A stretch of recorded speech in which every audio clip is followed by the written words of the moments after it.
So this doesn't sound like Marge at all. What do you want? Like, it's just not Marge. Why? Why?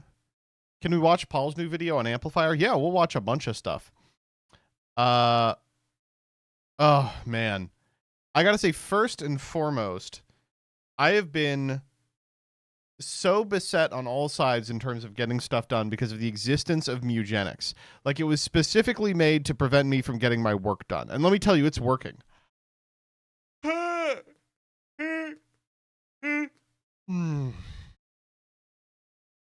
Frustrating.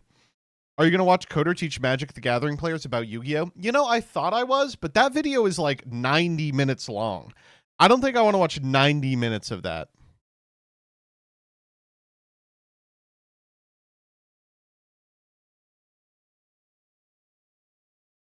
Wait, I'm cracking those two guys at the Jewish deli. Hold. Shalom, my friend. Huh? Oh, you're Italian. Sorry, I thought you were a Jew from New Jersey. This is actually my first time at a deli. Well, welcome. I was thinking the You cracking these two guys? I can't believe that New York PD snowball fight got past freaks. It's crazy what they're sneaking past freaks these days. You wouldn't believe it. Can we watch Family Guy clips instead? Oh, you know what? We could. Yeah, let's just watch Family Guy clips all stream instead of doing any Yu-Gi-Oh. Do you hear yourself? Do you hear what you're asking for? I know you don't want that. I know you don't actually want that. Racist clips, please. You know what? Let's do a classic. While we wait for people to get in, we'll do a prediction. Will there be a racial element to this clip? Yes, no. All right, I'm going to give you 30 seconds on this, and then we're going to search Bugs Bunny compilation. All right, let's do Looney Tunes Mega, and we're going to pick one at random. Oh, it's not time-stamped.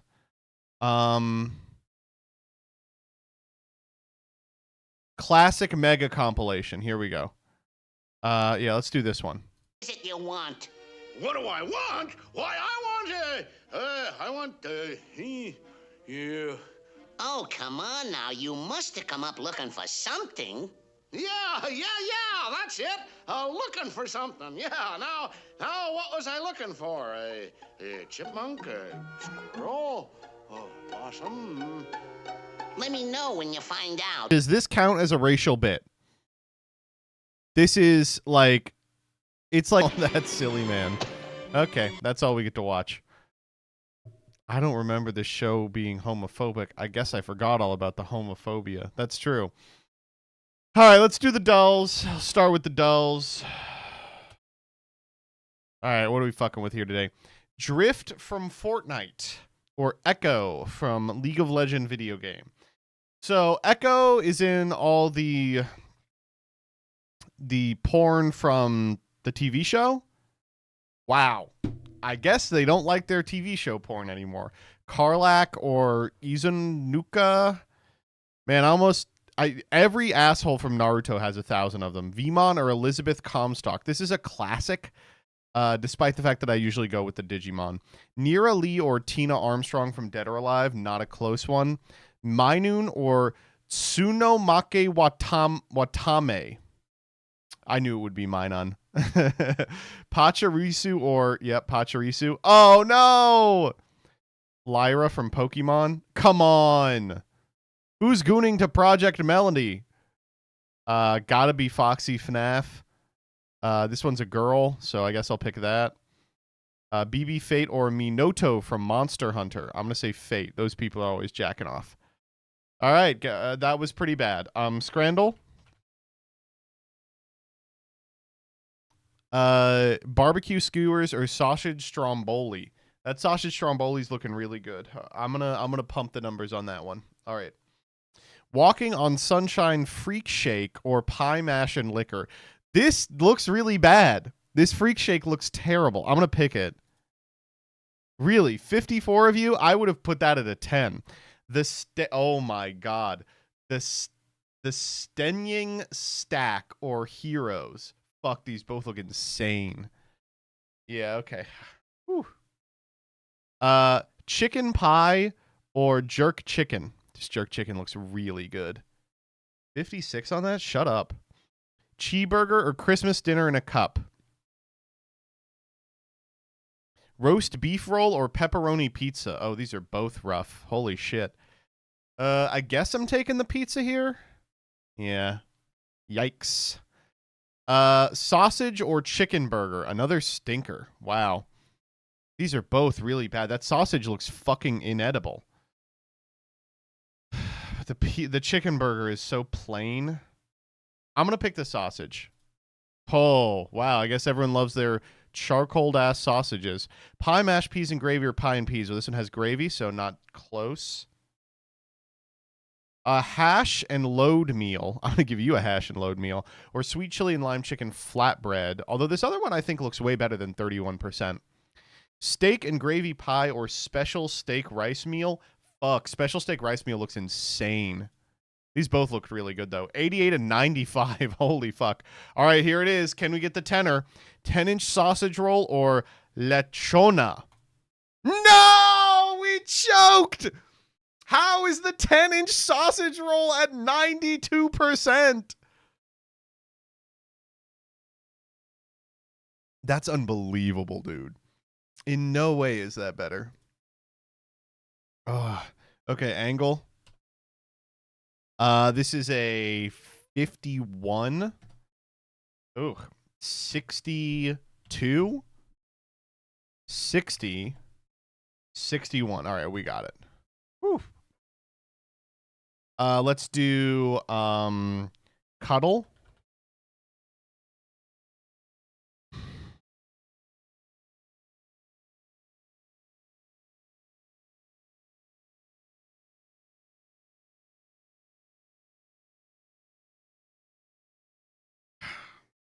All right.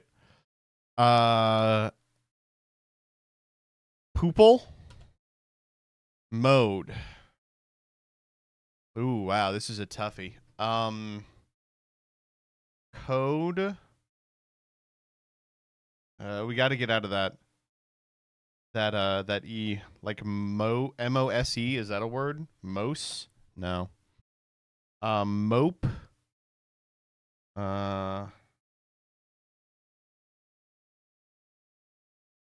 Most. Pode is not a word. I like more, but then where do we go? Mort.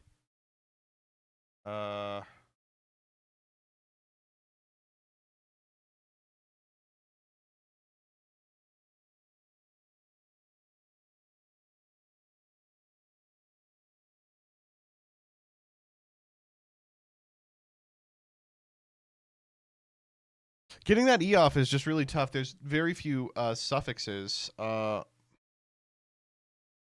Most.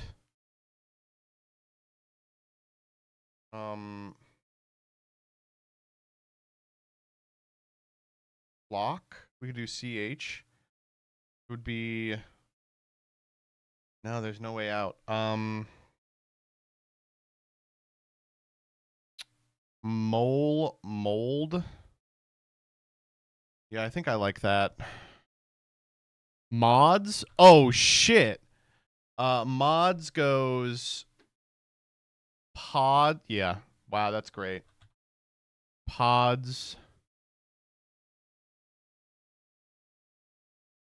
Oh shit.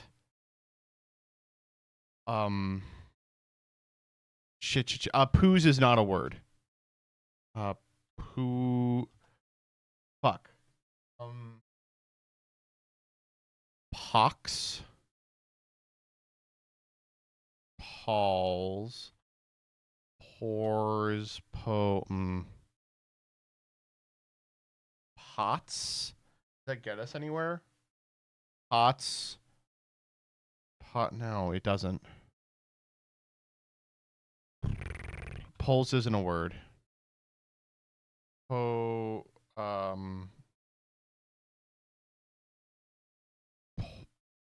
man.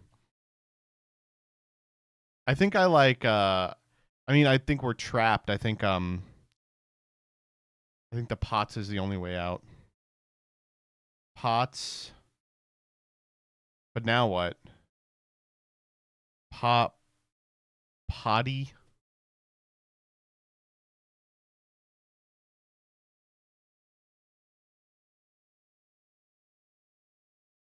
Pote, like power of the elements. Yeah, great idea.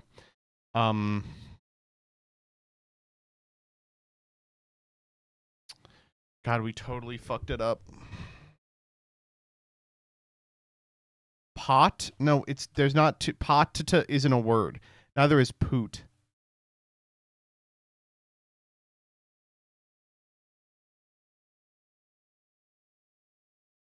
Post? Well, that's 2 letters. I still don't get how chat still doesn't understand this game. It doesn't work like that. Pose. Like the Legend of Zelda enemy. That's a good idea.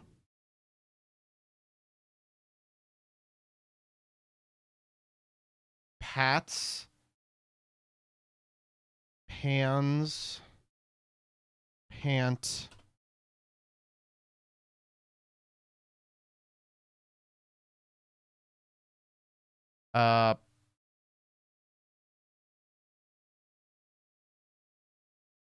Part. Port. Poor. Poot is not a word.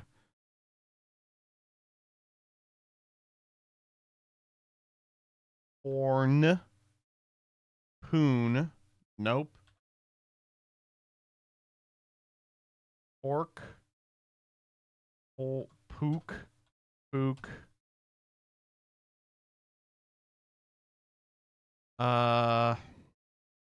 Wow, we are so fucked. Pores. We can't get to pool. We can't get to polk. That's not a word. We can do pock. That doesn't actually do anything. Pocked. Pack. Packed.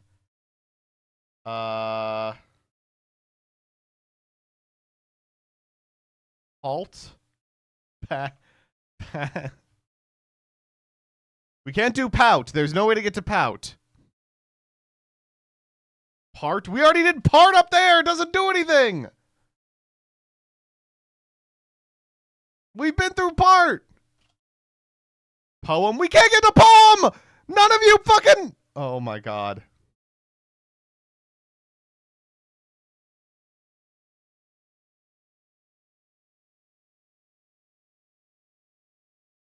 Okay. Packed. Wait. Pack. Talk. Peck. Peak. Peep. Pope.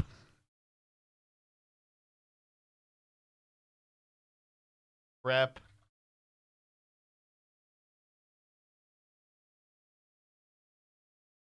Prop. Poop. Holy shit. 21 guesses. Oh my god.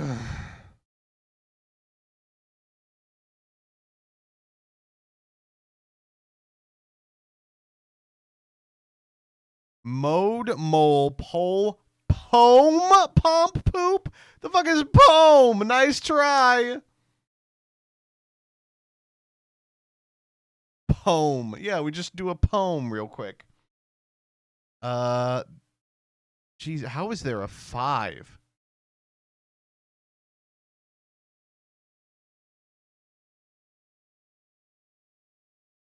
I don't care if you're linking me a Wiktionary. It has to register on this site.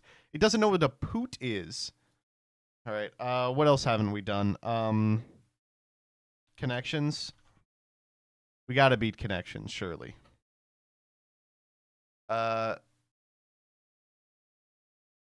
Napkin, cook, baby, principal, dean, nurse, key, mother, basic, alkaline, harden, foster, diatribe, primary, brown, declan.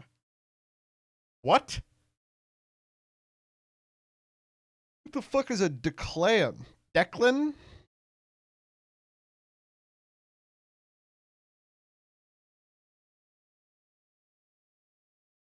Okay, well, basic alkaline. Okay, that's all I really had. Baby, nurse, mother. Okay. A primary color. A brown color. A diatribe.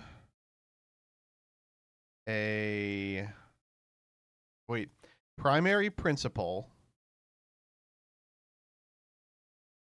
Basic key. I kind of like this. Yeah, that was the green. Oh no, that was the green. Fuck. Wow. Foster mother baby nurse. Let's go. Purple and blue, you never want to be here. Harden. Brown cook. Declan Harden? Oh.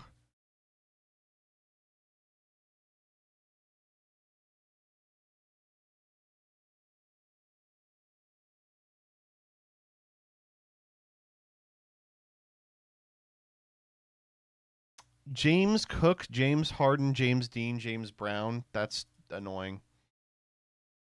Yeah. Okay, what the fuck is this? Ending in family words.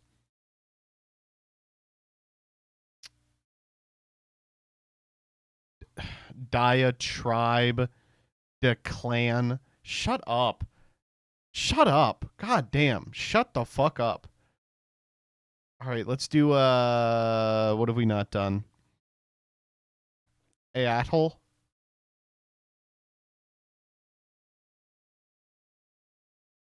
Ooh.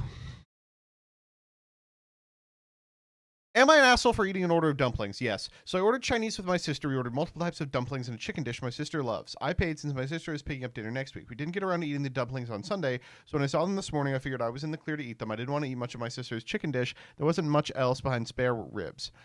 This evening, she found out and went off on me for eating them. I assumed after no one touched the dumplings, they were fair game. Plus, she ate the remainders of the other dumpling order, so I thought it was fine. You are the asshole. What? Am I the asshole for forcing my 11-year-old to attend church with the family? Yes. I'm married with an 11-year-old son. We attend Christian church every Sunday. He said he doesn't want to go because he doesn't believe in that stuff. They're going to say you're the asshole because they're epic r/atheist. Am I the asshole for refusing to buy something for my brother and his STB wife's registry and just made a charitable donation on their behalf?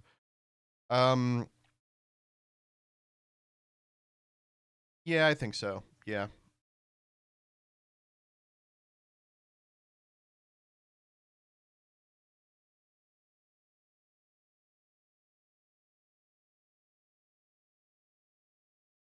You should be able to kill people for eating an order of dumplings. Why is everyone saying no?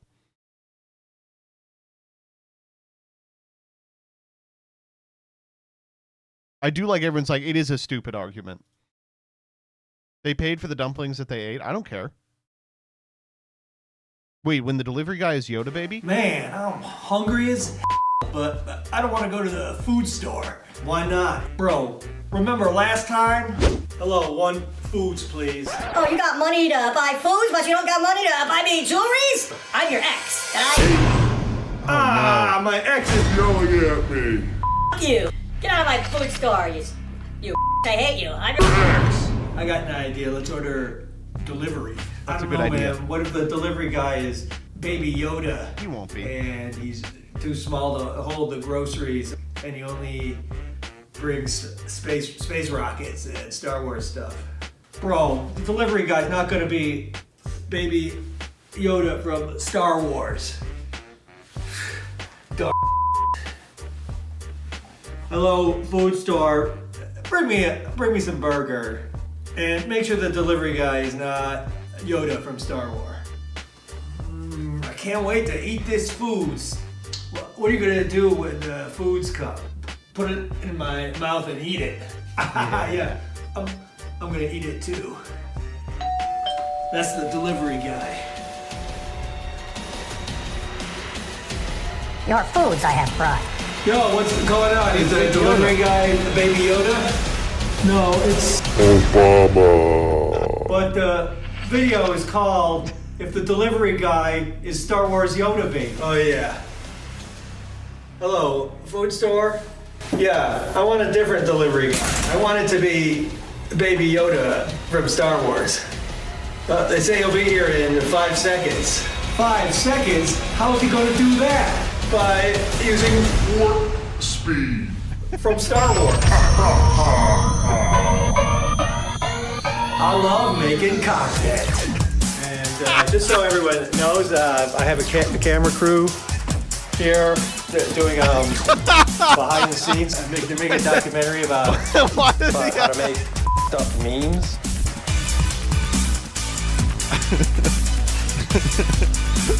I really appreciate the 19 guys with cameras. Warp speed. I love making content. All right, what are we fucking with? How light skins enter a Little Caesars. I'm not clicking this, dude.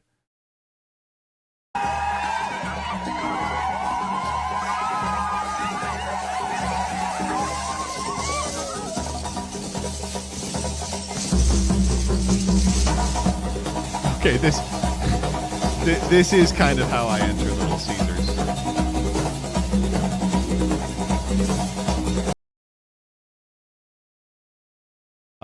Can we add this to the dailies? Yeah, I'll click this. Oh, okay, here we go. Okay, what am I supposed to guess? Oh.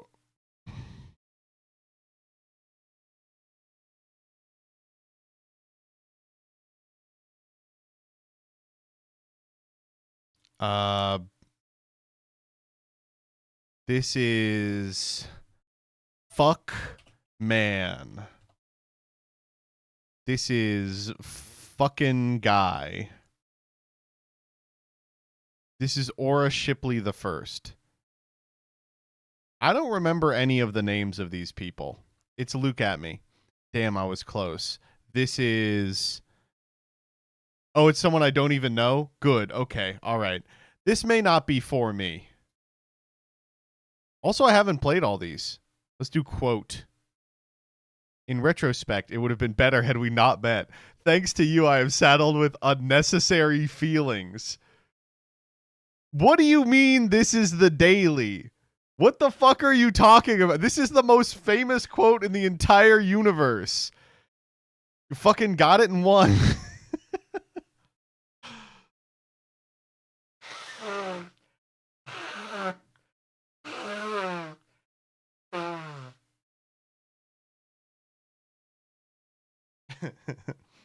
Do one pistol? Yeah, okay. One pistol.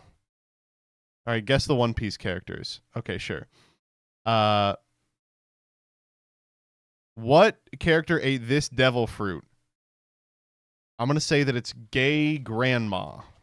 Nope. I'm going to say it's titty. Nope. I'm going to say it's racist Al. Is that it? I'm going to say it's Kuzan. I think it's actually Kuzan. Got it in one. Who? Honestly? I'm pretty good at this. Okay. How about we do wanted? Which character is on this wanted photo? Oh, I know this one for sure. This is Mr. Pirate. This is Caesar Clown. God, I'm fucking good at this. Let's do laugh.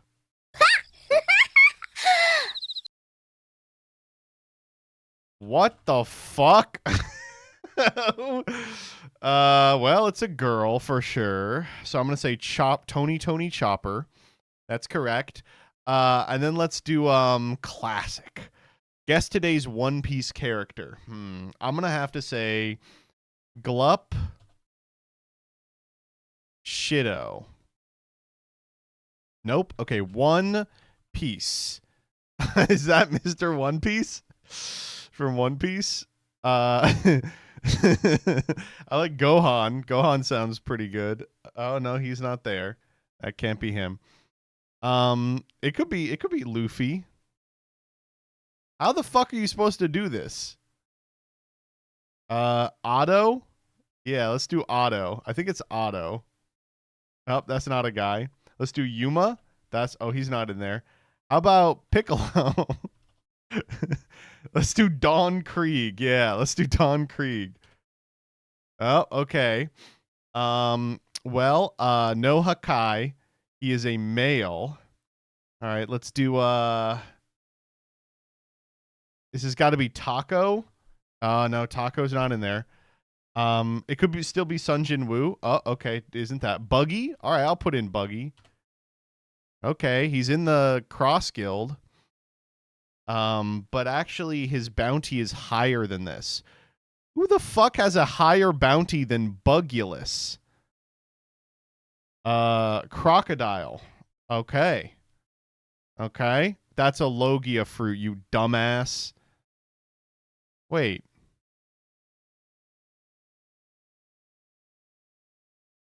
It's a Paramecia. Well, it's got to be Don Quixote do Flamingo. Well, I had the thing right. It's got to be Mr. 3. You all know. Oh, that's really him. Wait, it's Mr. 3. Wait, it's not Mr. 3. Fuck. It could be Dawes Bones. Okay, yeah, sure. Man. Oh, what do you mean it's Dawes Bones? Dude, I'm so good at this. Okay, let's do the Isaacl. The Isaacdol. All right, here we go. Classic. All right, let's lead Sacred Heart. It's like a bad guess. It's a passive item, and it's always unlocked. Let's say Dead Onion.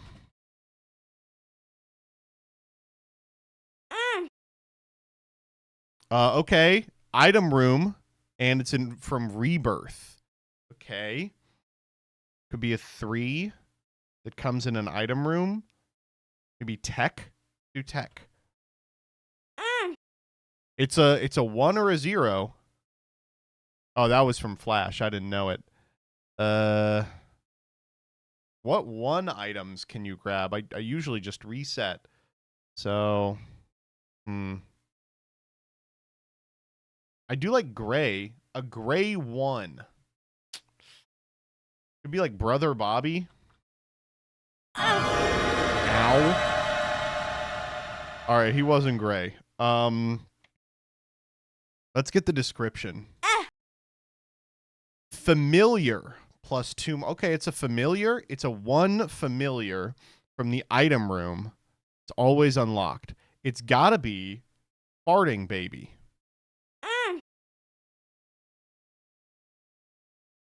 Baby shop item room. Ice Baby's a 2, isn't it? Freezer Baby? Yeah, it's a 2. A Rebirth guy, too. Cube Baby? It could be Cube Baby. Oh, I was feeling it. Give me the silhouette. Oh, it's Lil Haunt. This guy is not a 1.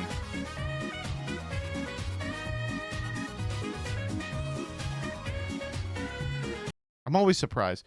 Welcome to Nick Kettle, Leah Asimov. All right. No. Okay. Who is today's Nikkei character? Lie cause recoil.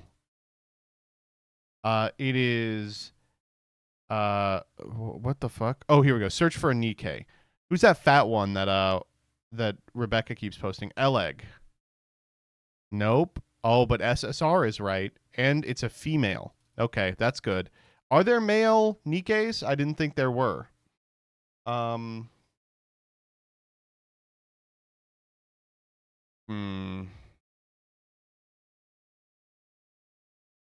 Let's do I'll just type B S wait, B A. It's got to be a bay. Okay. How about Luffy? No. How about no. How about Sp? No. How about A? Oh, A2. It's got to be A2. Oh, that was close. It is an abnormal 3-weapon RL from the Yorhua squad. Ada Wong. I don't think that's... Oh, okay, it could be Ada Wong. Okay. All right, we're getting there. All right. Yorhua. That's not a real one. Is it Asuka? I don't think that counts. It does count. Okay. Let's do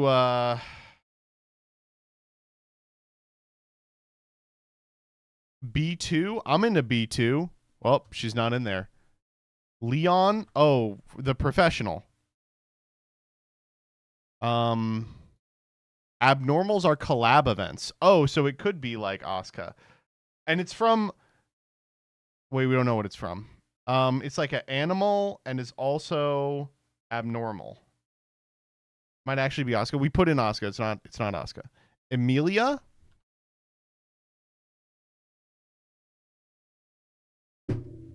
I knew it was Amelia.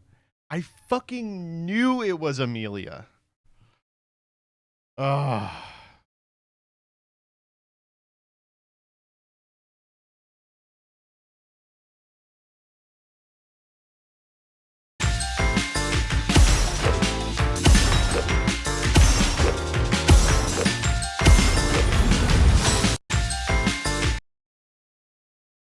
I'll give you my best shot. I'll give you my best shot.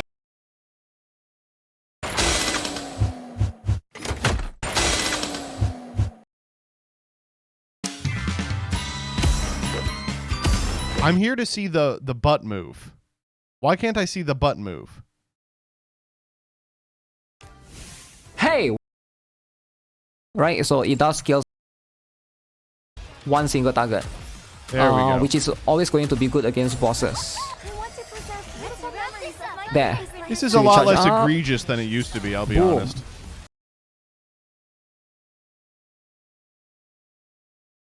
They're collab characters. They're tame most of the time. All right. Well, we can ruin this. Comic dub. Okay. We did these. We haven't done my Gardevoir wife's daily love.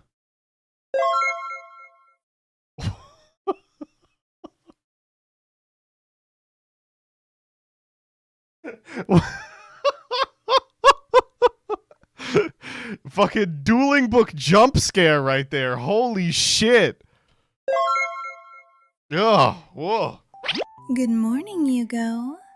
Yugo from Yu-Gi-Oh! If you don't mind, could I walk with you again? I mean, just to make sure you're okay, that's all. Definitely not because I want to be together or anything.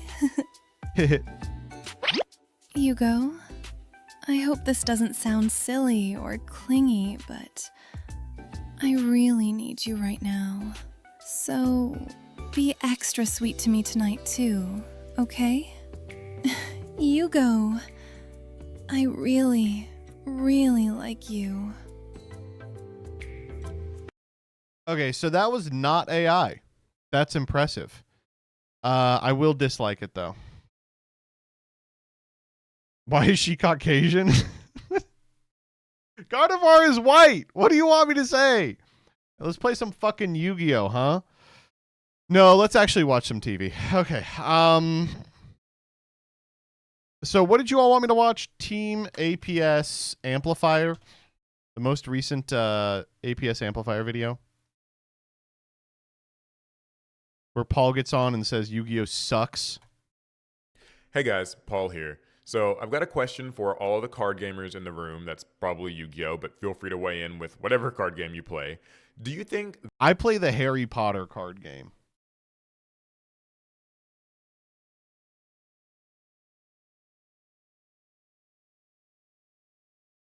Does Troll and Toad still sell Harry Potter?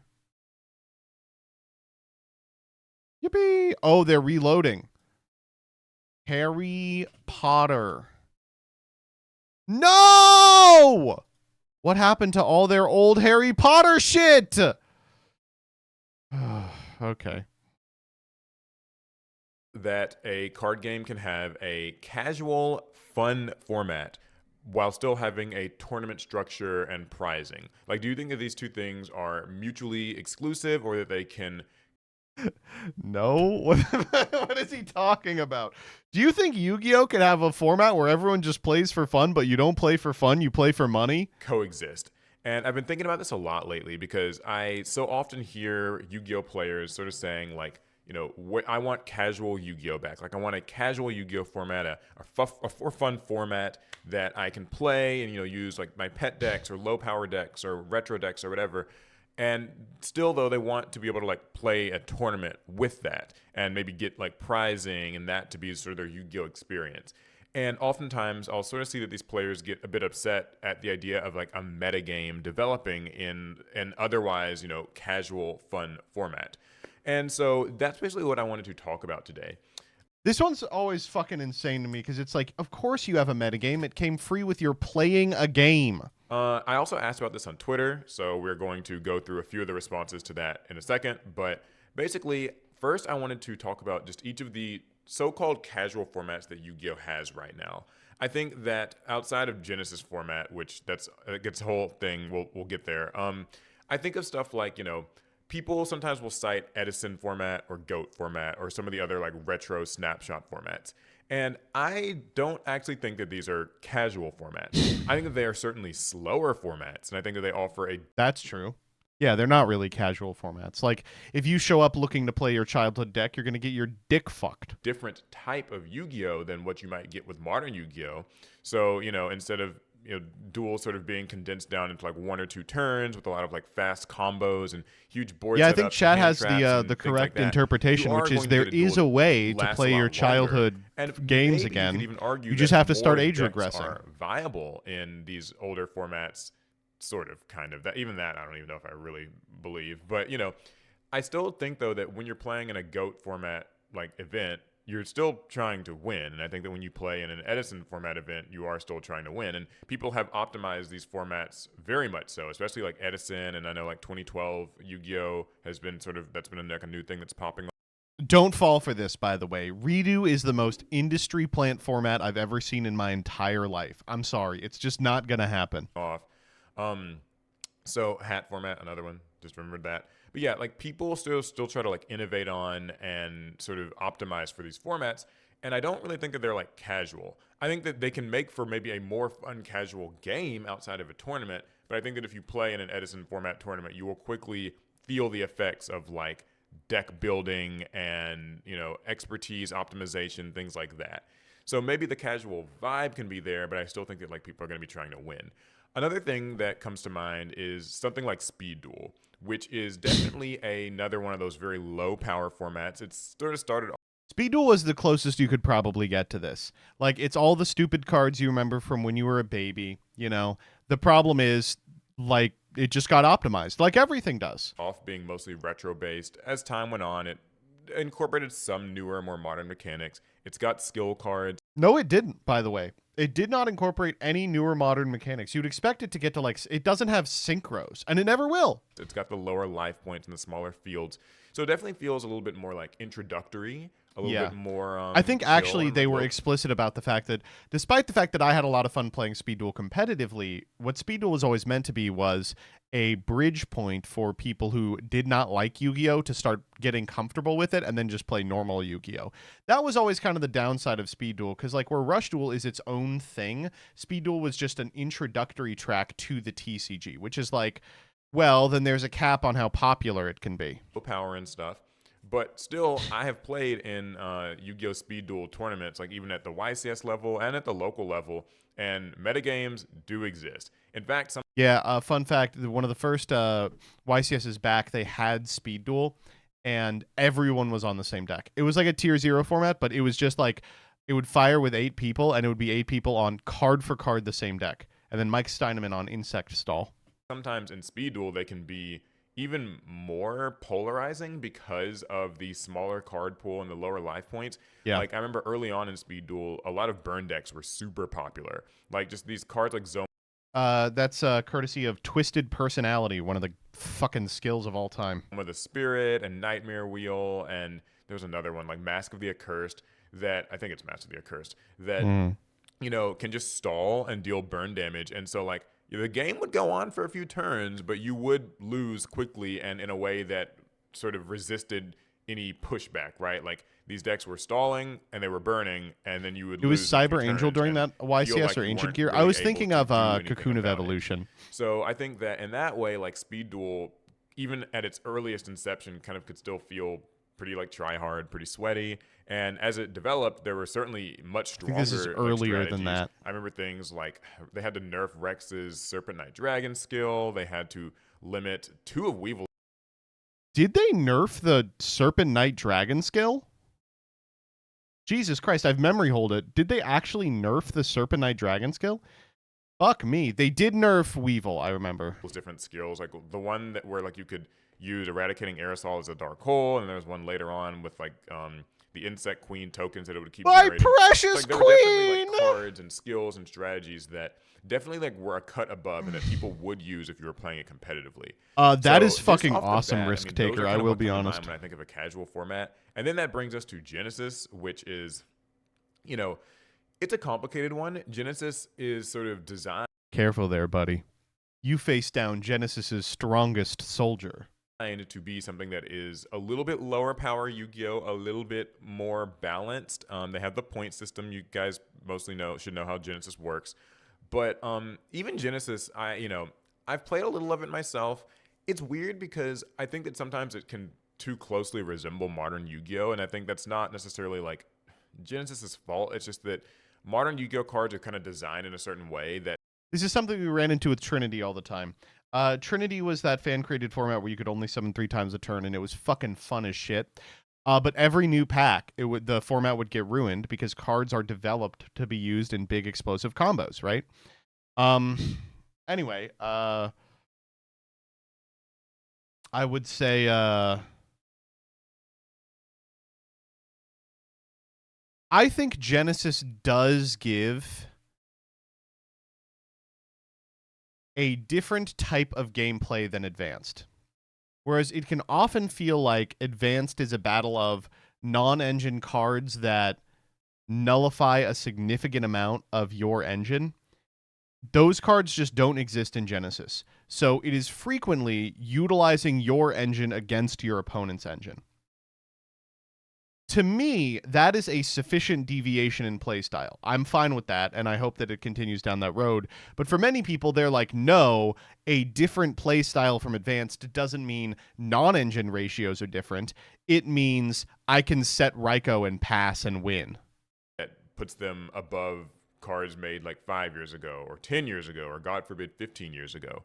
Like in theory, Genesis format is telling you that you get to play with all your fun old banned cards. You can run Pot of Greed in a deck, or Graceful Charity, or Painful Choice if you want to, or even something other weird, crazy things. Jesus Christ, can you run Painful Choice? Self-destruct button or whatever. But truthfully, when you look at Genesis results, it does tend to just be newer, stronger decks, right? That's true. Like Radiant Typhoon and Doom Z, and just kind of like Stronger decks like Doom Z. Kuel Tune, things that are on the newer end. It's Said it like Jaxel. interesting that even like Draco Tail and Vanquish Soul still are just strong Genesis picks. Yep. And so I don't know that Genesis really accomplishes that, at least not with the 100-point rule. Now, I think Genesis is really clearly and cleverly designed to allow you to actually lower the power level or scale it up if you want to by just changing the point thresholds. Like It's always weird to me. That's true, but in practice, I mean, like, because it's balanced around 100, I don't think you're getting anything interesting out of making like a 50-point format. I think the interesting point totals are infinity, 100, and 0. Like, not a lot of people play 0-point Genesis, but I do think 0-point Genesis is a lot closer to like what you might have in mind when you think of like truly low power Yu-Gi-Oh! Because I want to push back on that. Monarch is totally legal in 0-point Genesis. Doomsy is totally legal in 0-point Genesis. effectively 0-point Genesis is still getting rid of most banned cards and also getting rid of most consistency cards. So you will oftentimes lose access to like your deck's searchers. Usually you'll lose access to key boss monsters. So you'll have to use some very alternative, not as good ones. No hand traps. Most board breakers are gone. That's not true at all. Obviously, like no hand traps is probably true unless you count DD Crow and fucking Skullmeister. But all the board breakers are free. They play Ulti Slayer. They play Gordian Schneider. You're getting like the weakest of the staple cards, you know, your Compulse MST type cards, and that hasn't like really taken 6-7 points is the best format. That's so Genesis, true. but Actually, I do think that it's probably the closest you might get. How to many something. people who talk about Genesis actually play Genesis? I'm gonna be completely honest with you. Almost none of them. Every time I see like some epic influencer talking about Genesis, I'm like, I hang out with you enough that I know you do not play Genesis. Like, it's almost exclusively people just on the outside looking in, being like, that looks stupid. It would be funny if I called it stupid. Thing like casual for fun Yu-Gi-Oh. Okay, I'm gonna tell you all something that's gonna maybe make you a little mad though. That is also 100% true about the TCG.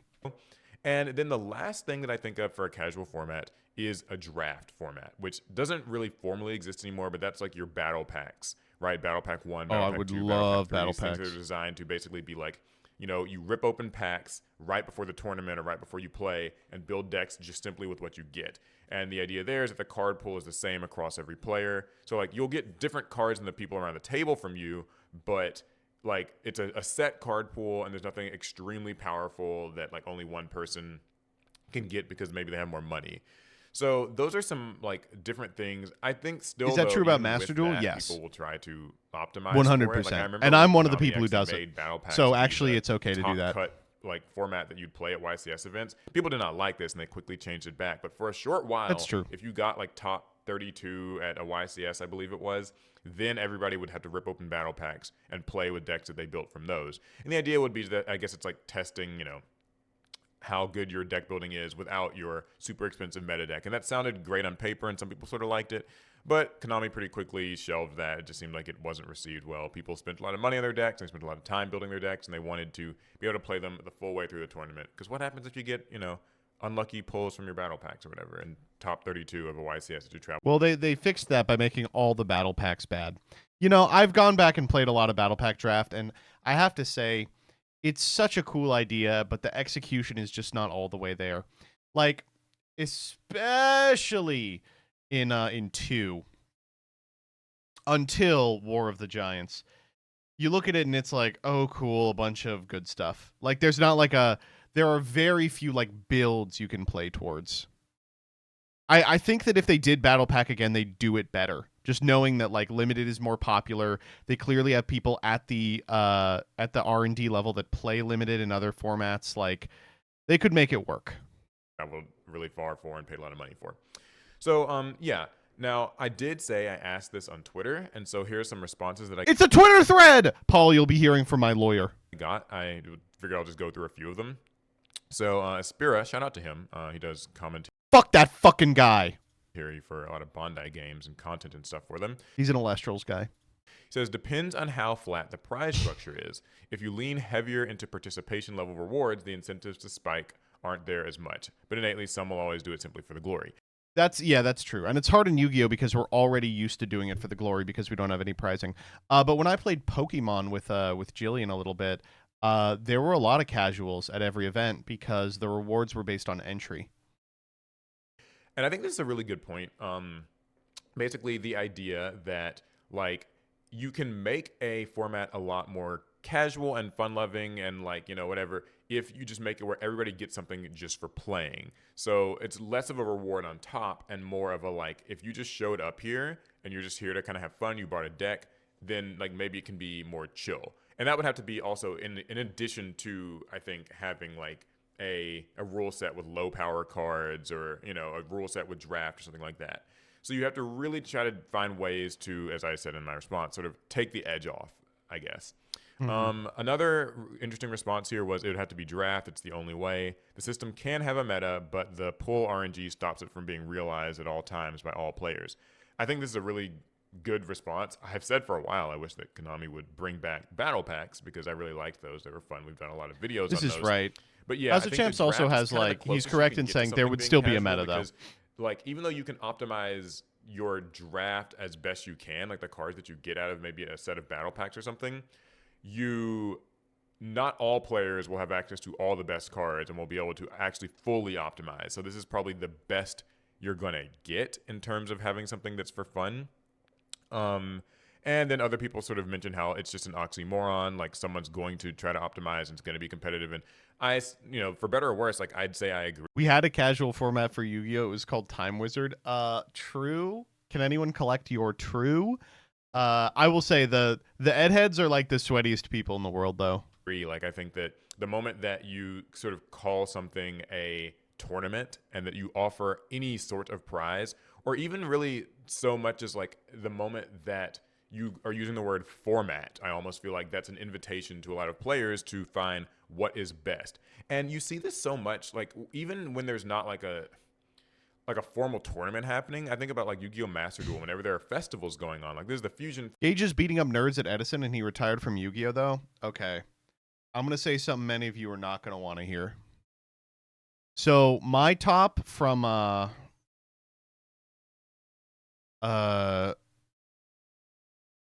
the Proto YCS, it counts. I know I'm not listed here. I was top 16. That counts because there were 232 people there. So it counts.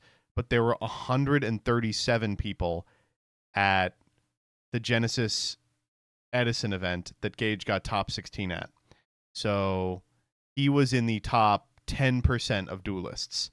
Me, I was in the top, 6% of duelists. So festival or the Beast Family Festival or whatever, you'll still see people like online on subreddits and discords like, what is the best deck to run for this event, right? Like, even though there's not really a real prize like a first place or anything, you just do the event and get your points, people still want to know, how can I coast through this event easily? What are the best options that I have to make my plight What does Triff think about that result? Oh, he doesn't play Genesis. Easier. And so yeah, no, the only real top I have is the only top that matters. The Kriparian Challenger Cup. Every other thing you could cheat at. Someone says, prizing that starts off heavy and slowly tapers off, so at some point it's diminishing returns. You're incentivized to play for glory rather than the value of prizing. The best prize is given as a participation prize. Yeah, this is true. I think something that could be really interesting is that, like, something I like that Konami did. What were the names of these events? Like, whenever deck build sets would come out, like Mystic Fighters was the one that I'm thinking of here. You could sometimes get like a special playmat for being the person who used like a minimum of half your deck being the new cards from the set. So like whatever set it was that had like, I think it was maybe I don't remember Dragon this. Maid, something like that was in that set. If you used at least 10 generator cards in your deck, or maybe it was 20 or something, you'd be eligible to win this exclusive mat. So you'd get the mat not for winning the tournament, but just for like using a creative or different or like lower powered deck that was like cool. There might be something to that where you're sort of encouraging people to be creative. You get like a bit of a reward, because like right now there's no reward for being a creative player. Like people, you'll find like Yu-Gi-Oh! Sort of boomer types or whatever on Facebook who are like, all these meta players using the same thing. There's no creativity, there's no originality in the game anymore. And like, they all just play the same decks. Like I think that for those people, there is kind of this idea that there is glory in playing a strategy that is unique to you. And I think that it might be interesting if, there was some way to reward the player who does something that's off the wall and different and, feels neat and novel and weird. I think Genesis format when I read their blog posts, it sort of sounds like they want to encourage people to do that by like dynamically changing point values. They want it to be like, you need to stay on your toes and build something new. And if you build something that's really broken, then, you know, like that's cool as long as it's unique to you. But then if other people start to pick up on it, then we'll point it so that you have to keep thinking and keep changing. So maybe there's something there. I don't really know, but yeah, that's basically, I guess, all I really had to say about the discussion. What did he say?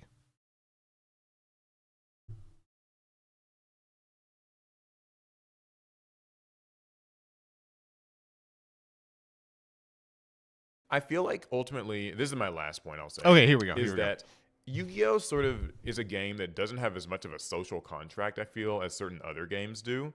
Oh, I'm interested to hear where this one's going. So when I think about Magic the Gathering, for instance, people will sometimes point to Commander as like the best entryway point or the best sort of casual for fun format.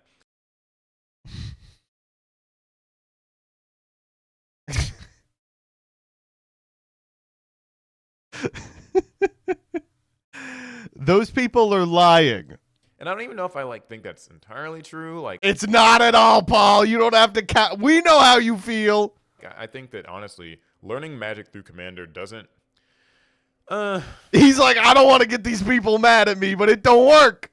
I'm not going to get into that. I think Magic players are better suited to talk about that. I don't think that Commander is always the best way to learn Magic, nor is it even necessarily the most like casual or fun. But correct. The point is, with Commander, there is sort of more of an agreement system of like, you need to talk to the people at your pod or your table. We're talking, you know, you show up to locals on like this Thursday, Friday night, whatever, just to hang out and play. You and the people at your table kind of need to agree on what the power level is. And I think in Yu-Gi-Oh! There's less of a culture of talking to your opponent and like realizing what sort of deck strength level you should be playing at. Do you want to use hand traps or no hand traps? Board breakers, no board breakers? Like staples, you know, what type of decks are we playing? And I'm talking about this like outside of tournaments in this case. Like even outside of tournaments, it's sometimes tough to like sit down and get like a fun game of Yu-Gi-Oh! Going. Most people are still looking to like play test for the next event. But I think that maybe it would be good if we could develop a culture of talking to opponents and almost just doing it as a more Yeah, I'm gonna roll up. I'm gonna be like, hey, are you in the right headspace to receive a hand trap? Well, what's the power level of your deck? A 7 again? community managed thing. Like we just sort of, hey man, I'm not looking to go Hey man, I don't want any trouble. I just want a normal summon Dark Magician. all out. I'm looking to kind of like maybe pump the brakes sometimes, play something weaker if you are willing to do the same, and we'll just kind of play and have fun that way. But yeah, I think at its core, when you're playing in a tournament, you pretty much just are I think that metas will always develop. I think that there's not really a way to formally label something a casual format because, again, once you're using the word format and like telling people about it and you're setting these rules, it just to me feels like an invitation naturally for players to optimize for it. And I mean, if you want evidence that this doesn't happen in Yu-Gi-Oh, we can't get Dyer to stop queuing that dog-ass Exodia deck and ruining Genesis. Do that regardless. So yeah, I feel like I've gone on long enough. This is longer than these videos usually go, but it is something that I've just been thinking about a lot. So if you have opinions, please feel free to weigh in. Feel free to follow me on Twitter, by the way. You can hear my truly awful Yu-Gi-Oh takes a little bit more often than you get them even here. So yeah, please share your experiences with this, especially if you play other games that aren't just Yu-Gi-Oh. Like, how does this work in Lorcana or Pokemon or Gundam? Oh, well, Pokemon, the whole game is casual. In Pokemon, you know, they don't really play a game as much as they play competitive cheating simulator. One Piece, like, are there more like casual formats there that people play? Is there more of a social contract or agreement, you know, in mind, whatever? Or what would you like to see for Yu-Gi-Oh? Do you think there's a way for any of this to work?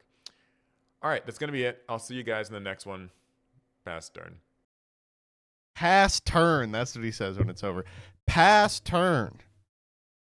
All right, let's watch the new Joshua What is up, shit duelists, video. and welcome back to another Yu-Gi-Oh discussion video. I was working on a little bit of a scripted video on what good Yu-Gi-Oh is to me, and while I was doing that, I kind of realized there's a lot of different topics in there that some of them I would rather split up into its own video. So today we are talking about negates in Yu-Gi-Oh. Of course. Okay. I'm ready. Let's do it. Of course, a very present mechanic in a lot of different forms. And if you look past, you know, the generic omni negate that we're also going to cover, there's a lot to it, I think, and they are a very fundamental part to the game, but they do need to be balanced properly, which is something we're going to talk about today. And this is meant to be a little bit of a conversation. Josh has gotten so way better looking. IDK when he put on like a lot of weight and he wears it well. You know what I mean? You know, sometimes there are guys that like they put on like 40 pounds and you're like, oh, yeah, you needed that. Holy moly. Starter of sorts, something that I want to get your guys' opinion on, and I want to get people talking about this aspect of the game. So I hope you enjoyed today's discussion. If you do, make sure to leave a like on the video, and most importantly, subscribe. We are getting super close to 100K. Once again, I really appreciate you all for the support and for getting me all the way up here, but just a couple more, so if you're not subscribed yet, is Josh gay? So. You know, I don't know. I have my my own beliefs. I have my own speculations about Yugi tubers. I don't really have one about Josh. I don't know.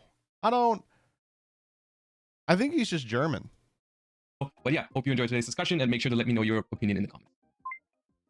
Now, the thing I want to get out of the way first, before we even start talking about different forms of negations and which ones are healthy and which ones might not be, I want to get one thing straight, which is that I think, and let me know if you agree or not, but as with everything in Yu-Gi-Oh, if there's an abundance of negates, if someone reaches critical mass with negates, it can make for pretty uninteresting gameplay, right? Maybe he's got the bleed purple statue behind him from Twitch, and it inspired me to go check. Apparently, I got it like 2 months ago. Shit.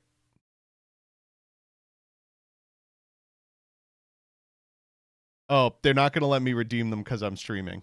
Maybe if someone ends on an interactive board that has one way to negate a card, then that's fine. But if someone ends on, you know, something like Mitsurugi Yami endboard and Master Duel these days, this is just the thumbnail. You still have your thin purple line Twitch flag? No, I had to get rid of it.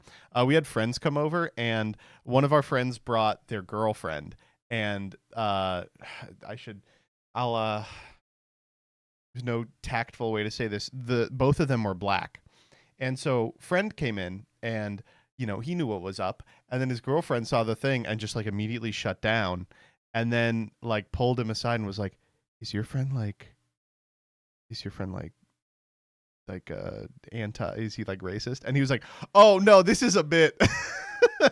Picture of a Mitsurugi. I'm like, yeah. So the concept is right now, where they end on not just the Mitsurugi trap, which maybe you could consider healthy if it was in pure Mitsurugi, but also Baron the Fleur, also Herald of the Arclight, and then all the Yami and Mitsurugi interruptions. How are they your friends and they don't know you're racist? Well, one's a girlfriend. On top of that, so essentially you're able to negate 3 out of your opponent's I'm 6 racist cards against other people you at all, and then they're playing with 3 cards against all the rest that you still have. So I feel like we should or could all agree on the fact that this type of stuff is not healthy and also not fun. And similar things with cards like Herald of Ultimateless, right? When Drytron was doing all of this, right? And so this is the type of thing that people criticize when they say like, oh, people just make 7 negate boards in Yu-Gi-Oh or whatever. Of course, people exaggerate, but sometimes stuff like this happens, and I feel like it is not very healthy. And I think negates do play a role in this situation. One thing that I want to be clear about though is that this is not only the case with negation. This is the case with pretty much any form of like interaction. If you just have too much of it, it might become unhealthy, right? This is not exclusive to negates, but of course, if you look at this specific end board, it does play a pretty big role that you can negate the best 3 cards in your opponent's hand because you choose which ones you negate, right?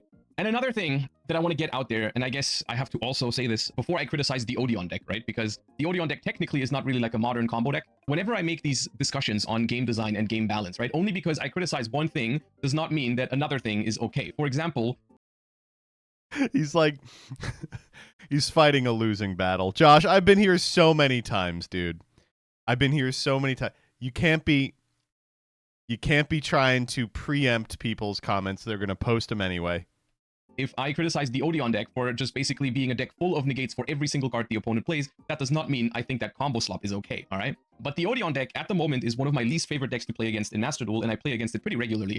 It is actually pretty surprising. The man with the mark, it turned out the mark was a swastika. I fucking hate that deck. Recently popular. Because quite frankly, literally every single card in that deck is there to stop your opponent from playing the game, right? Like it's the Odeon cards put up 1 to 2 negations, maybe 3 if you can get to 2 copies of Swamp Deity, Anti-Verdict of Anubis. If you draw the Primite Engine, that's an extra negate via Drill Beam, and then every single hand trap in the deck negates as well, right? They play Ash, Dominus Purge, Dominus Impulse, Veiler, Imperm, you name it. Literally every time I play against that deck, they try to negate every single card that I play, and I do find that to be a pretty... Gage, think of the 72 months. Hey, this is a great time to do everybody, by the way. Naturia Cabbage, thank you for the 25. Infinitely One, thank you for the Prime. Yogan Hideska, thank you for the 11. Des Holiday 12, 25, thank you for the 15. Spencer CJ, thank you for the 62. Yizer Matt, thank you for the 9. Brett the Gamer, thank you for the 47. Adohain 616, thank you for the 40. Raji Karu 13, thank you for the 11. Dizer Magic, thank you for the 36. And we are now caught up. Unhealthy game pattern in general. So the first thing I want to get out of the way when we talk about negates is that if they happen too often, if there is too many in a certain deck, in a certain place, it is uninteresting gameplay, right? This goes for trap cards in the Odeon deck. This goes for Omni Negates on generic extra deck monsters in the Mitsurugi Yami deck in this example. It goes for cards that are accessible from the main deck, like Herald of Ultimate List, which just repeatedly negates a card on one monster, right? But it also goes for decks that play 20 plus hand traps and try to negate every single thing that the opponent is trying to do, right? That is one of my least favorite things in modern Yu-Gi-Oh! Is when Rebecca, this kind of gameplay is happens Gage your where Kamiyoshi? the main form of interaction with the opponent is a negate. So basically my base... Is Gage getting a VTuber model? He has one already. Yeah, I'm going to pull it up.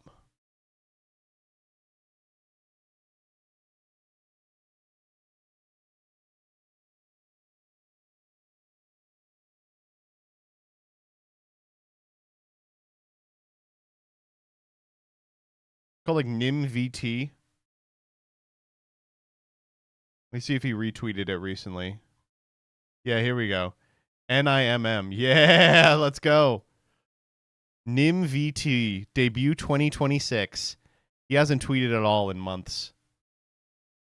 Baseline on negates is that they can exist. Will you collab with really Gage once he debuts as a VTuber? If there of wasn't course. that many of them, right? Like if a deck ends on one, then I'm much more okay with it than if the entire goal of the deck is to negate everything that your opponent does, right? One quick thing for all the TCG duelists from Europe and mainly Germany, there is a regional happening at the Gamescom LAN event in Cologne on March 22nd, which is a Sunday. If you want to take part in this regional, which I also have time if you stopped by, because they are not all the same, right? We've got cards that can negate everything, right? We've got Baron the Fleur, which is probably the most popular poster child of this category, even though it's now banned in the TCG, but Master Duel still has it. This card is obviously super, super powerful because it just negates anything that your opponent is trying to do. It doesn't matter if it's in hand, in grave, on field, activation of a card, activation of an effect, does not matter. Baron can negate it. The only small form of a drawback on this card is that it is once while it's face up on the field, so it's not a once per turn. It doesn't refresh basically at the end of the turn, but still an incredibly powerful sort of effect.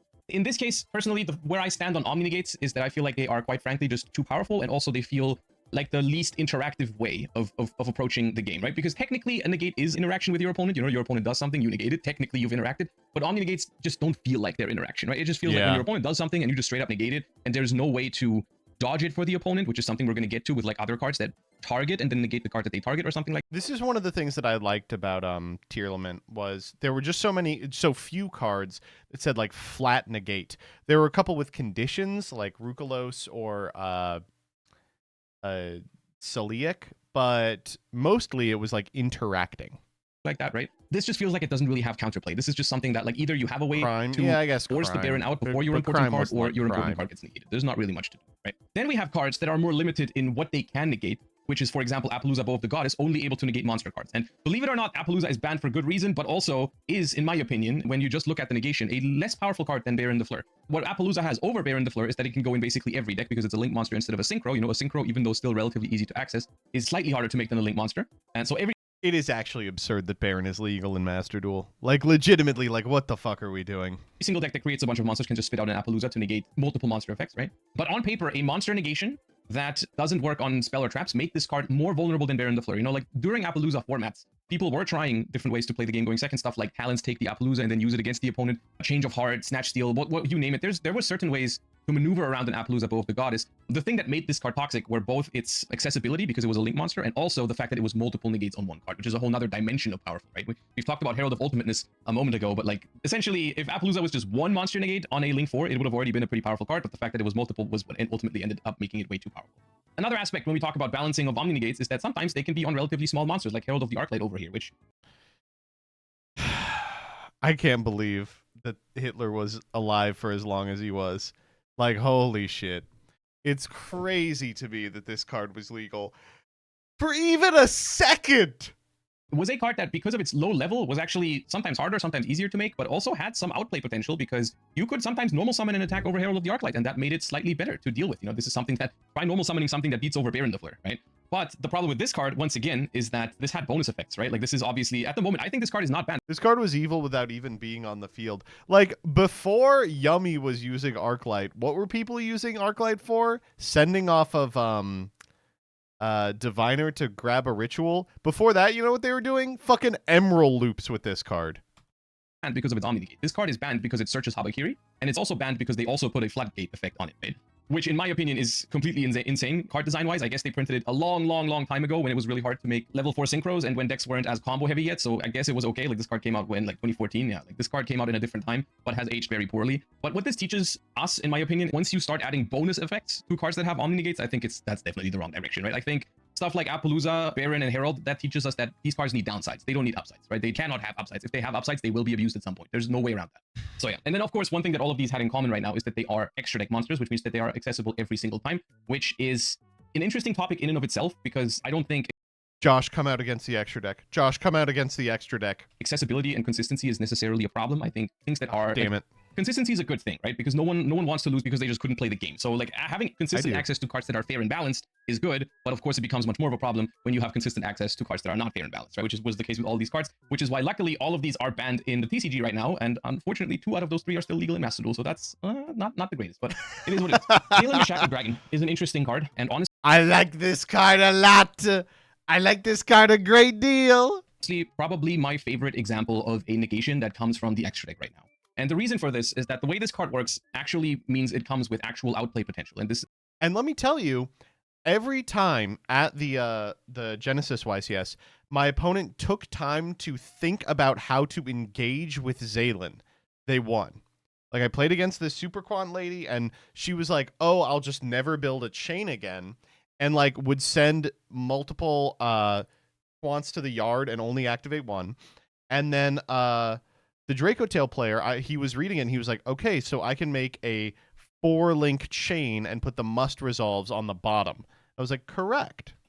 It's going to be very clear once I'm done with discussing all of these cards in today's video what I mean by this, but when someone summons Zaylin the Shackled Dragon, there is actually room for the opponent to maneuver around this card. Even though this card, in theory, can negate any card in the game, it only negates it if you're able to create a chain around it, basically. So if Zaylin wants to negate a card that's activated as Chainlink 1, there has to be a Chainlink 2. And then Zaylin has to be Chainlink 3 in order to negate either Chainlink 1 or Chainlink 2. If Zaylin is Chainlink 4, it can only negate Chainlink 2 or 3. So the way this card works is if your opponent activates Raigeki, you have to chain something else to it before you can negate it with Zaylin. And if you chain something else to that, if your opponent then chains to your Chainlink 2, Zaylin is going to be Chainlink 4 and cannot negate Raigeki on Chainlink 1 anymore because it's too far down the chain, essentially, right? Because Zaylin can only negate the card it responds to or the card that card responds to.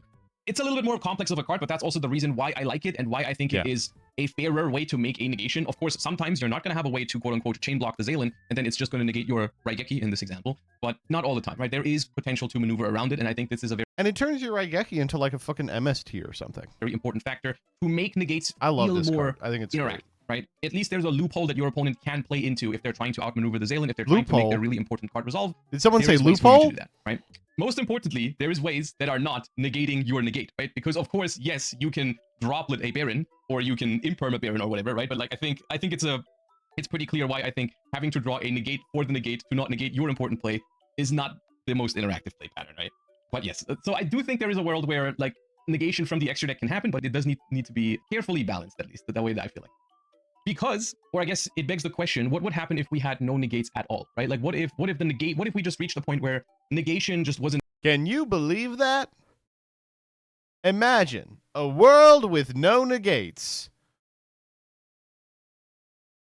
Printed on extra deck monsters anymore, and like we just leave cards like Appaloosa, Baron, Herald of the Arclight, we just leave them banned, and we just try to find other interactions, right? Because there's so many other things that decks can end on. You know, you have all kinds of removal, you can create card advantage and follow-up, you can have cards that are maybe hard to out or hard to deal with. Nothing forces them to make negates for every deck, right? There's not something that needs to happen. I guess we're at a point where having let's say one negate on your end board available could be considered necessary for certain formats, because otherwise there are a lot of blowouts these days. You know, if no deck was using any sort of negate anymore, then people would just go crazy with cards like Lightning Storm, Harpy's Feather Duster, Even the Match, you name it, which are all cards, of course, that were created because people were ending on more powerful end boards, and so they created these cards to combat more powerful end boards. So now if we get rid of all forms of negation, they would technically also have to get rid of all of these in order to create a more balanced environment, right? But this is a very difficult topic, the whole like scaling down the power level of Yu-Gi-Oh, because you would basically have to power down both sides equally, right? You'd have to like tone down the negates, but then you also have to tone down the crazy board breakers. Otherwise, they always crack every board, which is interesting, but at the same time, I think is not super realistic. So I do think there is a place for certain negations to happen. You're gonna laugh because it's Josh loving Draco Tail again, but I do think Draco Tail Flame is a good example of this. It does have a lot of We are Draco things going for it. It does protect an otherwise pretty fair deck from blowout cards like Duster and Lightning Storm. Doesn't protect from evenly, has counterplay because you can dodge it with everything that removes the spell from the field because it targets the spell in order to negate it. It does have the draw in it, which is a bonus on the one hand, but also makes it vulnerable to Ash and Bell. So I feel like this is something that I don't know. I vibe with the design on this. I do think it is the least interesting card in Draco Tail, to be fair, because I do like Draco Tail as the like interactive deck that it is. And I think this card, if your opponent doesn't have an out to it, of course, it's just like, oh, you activate a powerful spell, I negate it, which is, in my opinion, the least interesting interaction that Draco Tail has. I think all the other things feel more dynamic in the deck. I think it does have a merit. If it's in a deck where it's the only form of negation most of the time, I think it's okay. Nothing too crazy, right? Which I guess brings me to the next topic, or the next kind of negation, which is just searchable negation in these decks, because this is something that a lot of these decks have nowadays, is they just have like this one the trap card that performs the Omni. I don't know about you guys, but I'm always disappointed when the searchable trap card for an archetype is just negate. It's like, so boring. It's so boring, and it happens so often. They're like, hey, we're out of ideas. What do we do for the last card? A counter trap Omni! But once again, I think it depends so much on context, right? Like, I think this card in Pure Mitsurugi is fine, right? It's just if it's added to the mix in other boards that are not meant to be backed up by multiple negations, like when a Yami Mitsu deck, all of a sudden, even if it's not Master Duel Mitsu Yami, even if you look at when Mitsu Yami was powerful in the TCG, like the fact that it just had this trap card plus Herald of the Arclight next to a Yami board, next to a Mitsu board, it was just too much. It was too much. Like maybe Dark Ruler could have been an answer to that deck. Like it was a legit solution if they didn't have the trap card, but they had the trap card. So I think it's frustrating when that happens. And I think that is the danger when you make searchable traps that are just negates, right? Because what's the alternative is like you can just make a solid back row card for these decks that is not a negation, which would mean that the board is still better into Dark Ruler, like because you have layers to it. Like Mitsu Yami, let's say they played Magatama instead of Great Purification, would have still been a pretty layered end board. You know, you Dark Ruler it or Droplet it, they still have Surprise set, they still have Magatama set, they still have card advantage because they have a bunch of stuff in hand, and they still have prayers, which, okay, in the Dark Ruler example, they can't use prayers to bring back the Murakumo, but they can still tribute the Murakumo and then bring it back with its own effect, right? So like there would have still been a lot of layers to that deck. It would have still been a powerful deck, but it just becomes so much easier for the Mitsu Yami player and so much more broken if they can just negate the Dark Ruler, of course. Like why worry about the back and forth of using your interruptions correctly after you get Dark Rulered if you can just negate the Dark Ruler, right? So like, yeah, which is all, this category of cards, the searchable trap cards, is even more exaggerated in the TCG, where you have side decks to just bring these cards into your deck. So many of these live in the side deck as an option that you bring in going first. So irritating to play a boarded game because you just know you're going to be staring down some number of these bullshit-ass cards. That's why they had to end up limiting Solemn, but truthfully, they could ban it. You don't want the risk of having them in your hand when you're going second in game one. But even in Master Duel, in Best of One, everyone is playing this card. In Mitsurugi Yami, everyone is playing this card. They're just taking the risk of bricking on it going second because it is that powerful, right? So I think searchable trap cards in general should not have Omni Negates on them. I'm not a big fan of when they do. I think it just has too much risk attached to it, even though if in some cases it is okay if the deck is properly restricted to not go into any slop piles, and also the card is preferably not a straight up Omni Negate, but more like something with counterplay, right? Like Draco Tail. Which brings me to non-engine, I guess, because we've talked about most of the stuff that is like generically accessible via the extra deck or in engine. Negation, non-engine, right? It comes in a lot of different forms, and of course recently I've personally been on a vendetta against Ash Blossom. I personally believe that Ash Blossom does not belong in modern Yu-Gi-Oh, and I will elaborate a little bit more later. But in general, like I said earlier, I think the plan of negating all of your opponent's cards is not very fun. Whether you think it's powerful or not is a different question, because a lot of people... I'm interested to hear his take on the Ash Blossom discourse, because boy has it been inescapable this week. Have been arguing like, okay, cards like Impermanent Veiler, they don't even feel that strong anymore, and it's just something that if you don't resolve them Ultrami, they sometimes feel like the next best option you have, but most of the time the gameplay that stems from these cards is not that good anymore, in my opinion, which is not the fault of Infinite Impermanence, it's more so the fault of the card design that's happened since these cards have been so popular, right? Like they've just made more decks that are just better into these cards, right? Decks these days have less choke points, less things that you can meaningfully interrupt with Infinite Impermanence, which usually just boils down to the gameplay of, well, if they have the extender to push through the Imperm, then I'm screwed. K9 Noroi, for example, is something that provides so much card advantage in one card that not hitting it with an Imperm is basically impossible. Or I guess an even better example would be Effect Veiler, because K9 also has Ripper, which negates hand traps, which is something we're also going to talk about in a second. You better believe that. You have to Veiler Noroi. If you don't Veiler Noroi, you are basically losing the game on the spot. If Veiler is the only hand trap that you have in your hand. Of course, there's pairings with like Veiler plus Nib or whatever, but just in general, the concept of these cards, like if your opponent summons Noroi and you don't Veiler it, then the Veiler becomes significantly harder to use after, right? So, especially, and then you Veiler the Noroi, and then you just see if your opponent has the extender or not. If they don't have the extender, they literally just pass the turn and you've negated everything they could have done, or they keep playing like nothing happened, right? If they have Jokul level 5 in hand or whatever, then, you know, the Veiler was for nothing. Which says nothing about the power level of these cards. It just means they're risky to use. But what I do think it does is it provides uninteresting gameplay, and we should strive to move away from this, I suppose. However, when we're talking about negations, I think Impermanent Veiler are actually two of the most healthy forms of negation that we have in hand trap form, because they are not as powerful these days, which I think is a good thing because it makes them worse when you go first. I think an Impermanent Veiler is something that most decks these days can play around when they go second, because there's a lot of ways to dodge these cards, there's a lot of ways to play through these cards, and similar to cards like Draco Tail Flame, they just have ways to be avoided because they target, and I think that's important. I think targeting negation is much better in terms of design than just response to card, negate card, right? Which is one of my biggest problems with cards like true Dominus for Purge and sure. Dominus Impulse, which That is true. I don't think either of these cards are necessarily even super broken. I do think Dominus Impulse is on the line of being broken, but like it's just both of these like cards have restrictions to them, which I think is good. I think both of these cards, the you know, targeting going means you second can are do like completely fun valid. tricks. I don't like and how these you powerful can't they do feel fun when the player tricks going about. first uses them, but at least they can't negate your opponent's hand traps, which is I think the worst category of negates that we're gonna get to in a second. I think there's a difference with how powerful these cards feel, like, and I think it's easy to make it out, right? Like there's a lot of cards that instantly lose to a Dominus Purge, but have a lot of outplay potential against an infinite impermanent, like Ketu, Draco Tail, whatever, you name it. Like there's a lot of ways to play around imperms, and like every time my opponent passes with set cards, I'm basically hoping it's imperm and not a Dominus card, because those are basically just deleting a card from my hand, whereas imperm and Veiler don't do that. Going second, I have no issue with all of these, even if I'm not a fan of the gameplay that they provide. That is a different topic, right? I don't think any of these cards are too powerful when you're going second. I just think they're not interesting, because the goal of all these cards these days is to not let the opponent play. In most cases, of course, there's exceptions to this Boy, I can't believe people are playing Genesis. I mean, they're not. rule. There's certain decks that you can let play, and then you just like negate a key card somewhere down the line, which is usually the most healthy form. And now, my least favorite form of negation is cards that negate hand traps. And I know Okay, so it's called by Crossout and Gamma, right? this is controversial because there's people out there that hate hand traps, and they think having cards like Called by the Grave is appropriate so that the rogue deck can play through the Molcharmi or through the Ash Blossom or whatever. Quite But frankly, be honest, I think you are not at doing a competitive level, I think this is pretty. I think it's a majority of competitive players that agree. Cards like Called by the Grave just make it way too easy for the player going first, because Yu-Gi-Oh decks are too powerful these days. This is just a fact, whether we like it or not. I personally don't think it's a good thing how powerful some Yu-Gi-Oh decks are these days, but I'm also hopeful that they're going to dial down the power level a little bit in the future. But in a world where combo decks exist that essentially auto-win the game when they go first, cards that just stop your opponent's only chance of interacting are not okay. And whether it's Called by the Grave or whether it's a generic extra deck monster like K9 Ripper, I don't see a difference in these cases. I think none of this should exist. I think hand traps should resolve. If a hand trap is auto-winning the game, then it's obviously also a problem, right? And then the hand trap is the problem, but not... Called by the Grave can only ever be a very, very bad band-aid fix to a problem like that, right? Like if you are, for example, if you are of the opinion that Called by the Grave needs to exist because it negates Max C, and Max C wins too many games, then the solution is to get rid of Maxi as well. Like that is just the thing, right? And so this is also where Ash Blossom goes, by the way. Ash Blossom goes into this category, whether you like it or not. This is something, I made a video about this a while ago, and I think a bunch of people agreed with me, but also a lot of people called me crazy for wanting Ash Blossom banned. I want to clarify a couple of things about this. I don't think Ash Blossom is too powerful of a card in general. Okay, so he's saying that Ash Blossom is too powerful of a card in general. What I dislike about Ash Blossom is that it is a relatively mediocre card going second. It's still a decent hand trap, don't get me wrong. Just like even better than Imperm and Veiler most of the time, I would say. But for the most part, the gameplay that Ash provides going second is not super interesting. You just Ash something and hope they can't play.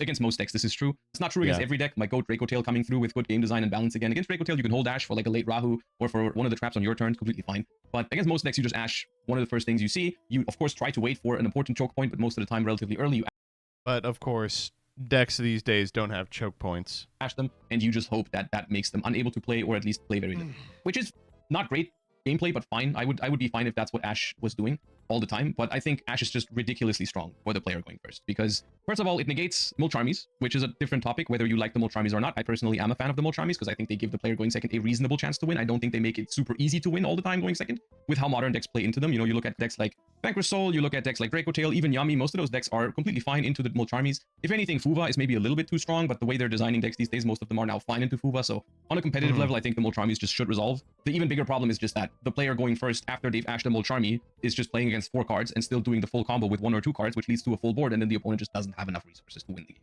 And if your opponent doesn't have a Molcharmi, then you're already favored to win the game. You're already making a board. And then you also have Ash on top of all of this, which is one of the most powerful Omni negates because it cannot be dodged like Imperm or Veiler. You know, it doesn't target. It just changes to basically any starter in the game and negates it. And so you're just trading a hand trap that had nothing to do with your end board with one of your opponent's starters, and now they're infinitely less likely to win the game. I've been paying attention to this since I made the video, and I've seen so many more games won by Ash when the player was going first holding it than Ash actually making a meaningful difference going second. And if Ash was winning the game going second, most of the time, if it wasn't against Draco Tail, it was just because it made the opponent pass because they drew 1 starter, which wasn't very enjoyable. So it is really funny to be like, yeah, the use case for Ash Blossom has ceased to be hold this powerful card for your opponent's choke in their combo deck, and has started being that like irritating play loop from Snake Eye format where they would like, you know, normal Snake Eye Ash and you'd try and Veiler and they'd be like, haha, I have 1 additional extender, and you'd go, fuck, how'd that happen? It's exactly that, but with everything. It's like the best case scenario for this card is your opponent has a 1 card combo and you like Ash the Noroi and they pass, right? Like that's the best possible situation.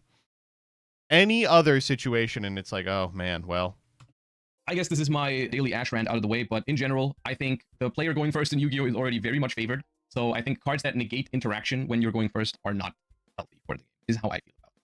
I mean, yeah, this is the argument is Ash Blossom has ceased being a hand trap you make a strategic decision about with respect to if you are including it in your 55, and have started just being like, well, it's called by the grave for 2 cards that win the game, so I should have to play it. Which brings me to the last category of cards that are technically also non-engine, which is the Solemn Traps, or I mean, counter traps in general, right? I technically have no issue with these. I think cards like Solemn Strike, Solemn Warning, Solemn Judgment are fine power level-wise. They are...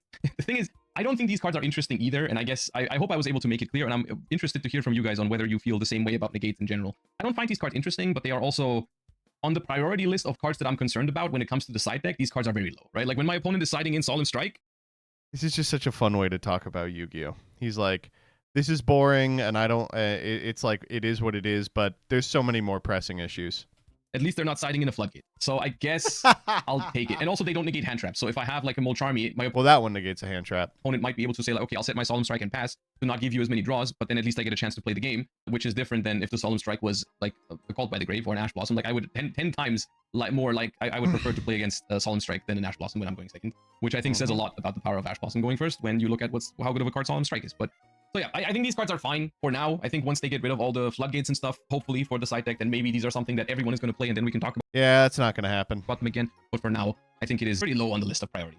Yeah, it's a difficult topic, and I hope I wasn't rambling too much in all kind of different directions. But TLDR, I guess, to get this to a close, so this isn't too long. I think negates have a place in Yu-Gi-Oh! I think at the point where we are, we do need ways to stop super powerful board breakers, or at least like not auto lose to a single card when we're going first. I think it's all right if decks have a way to set up like a specific negation. I'm a much bigger fan of cards that negate just monsters or just spells or whatever, because that leaves room for counterplay, right? Like if something only is a monster negate, you can out it with spells. If well, I can become a super Schmidtling, which is more interesting than just straight up losing a card to it all the time. I think if they're making Omni negates, I would like them to be more like Zalen the Shackled Dragon, which has outplay potential built in. I wish to not see as many cards that are straight up just like Baron, Appaloosa, which is just a monster negate but negates multiple things. Searchable counter traps and archetypes, that sort of stuff is something I'm not a big fan of. I think when it comes to non-engine, I think targeted negation is okay, even though not the most interesting, but fine. I think negation that just responds to a card and straight up negates it without any chance to dodge it is kind of cringe. And Ash Blossom, because it negates hand traps and hand trap negates in general, don't really have a place in modern Yu-Gi-Oh! At least not at 3. Like, I'm not a fan of Cult by the Grave being at 1, and every time it happens, I'm annoyed by it, but at least it doesn't happen as often.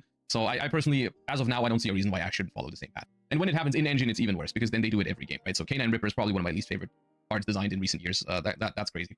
But yeah, let me know what you think. Let me know, did you enjoy this video? Should I make more about different aspects of the Yu-Gi-Oh! Trading card game? He's having the Joseph problem. He's out of focus by the end of the video because good and healthy interactive Yu-Gi-Oh! If you the would camera's like to see trying to focus on the Chaos Dragon. Any other Dragon. aspects of the game that you would like me to cover, you know, like make a dedicated video on floodgates or whatever. I don't know if I've ever done that. Let me know. Also, let me know what you think of the style of this video. I currently don't really have the time to completely properly script all of these through and then have them edited with like fancy stuff. That is usually something I would prefer to do, but I'm just like, don't have the time to manage all that at the moment, to be honest with you. But if that's something you would prefer, then also feel free to give me that feedback.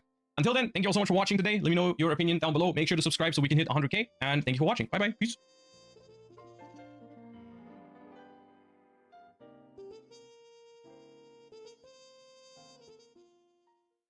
Josh is at 99.8. What's Jesse at?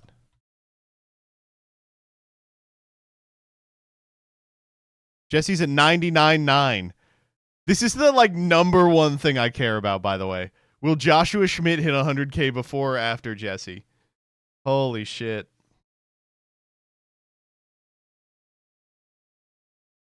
T-Series versus Mr. Beast. Is someone still recording that?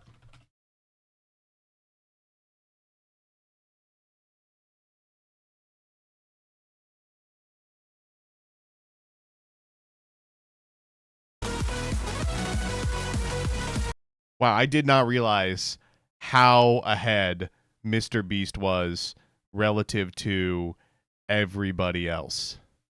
Holy shit.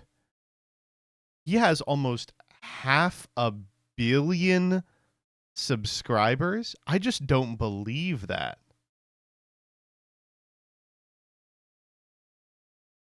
Wow. 1 in every 16 people on the planet is subscribed to Mr. Beast. I literally just don't believe that.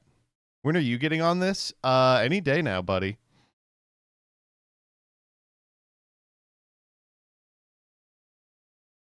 Imagine if China wasn't so firewalled. Imagine how much it would change. They're less firewalled these days. Every day they get better and better at sneaking.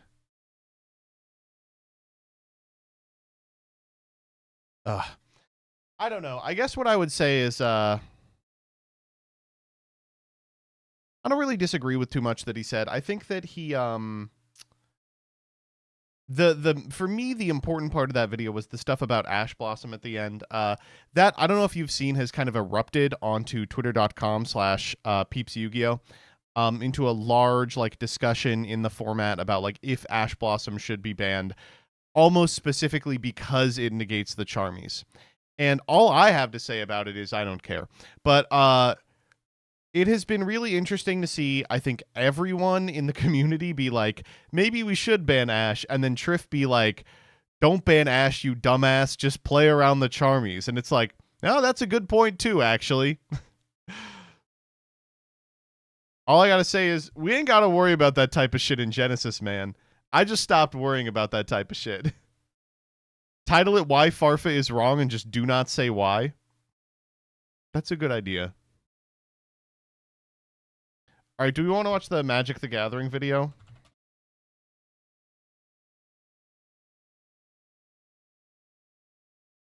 Oh my god, it's 55 minutes. I did not realize this was a 55-minute video. As much fun as... Okay, you click the video, which probably means you're wondering if this is going to be one of those videos where a content creator plays a new TCG and says, oh my god, it's so bad or it's so good, after really not spending that much time with it in the grand scheme of things.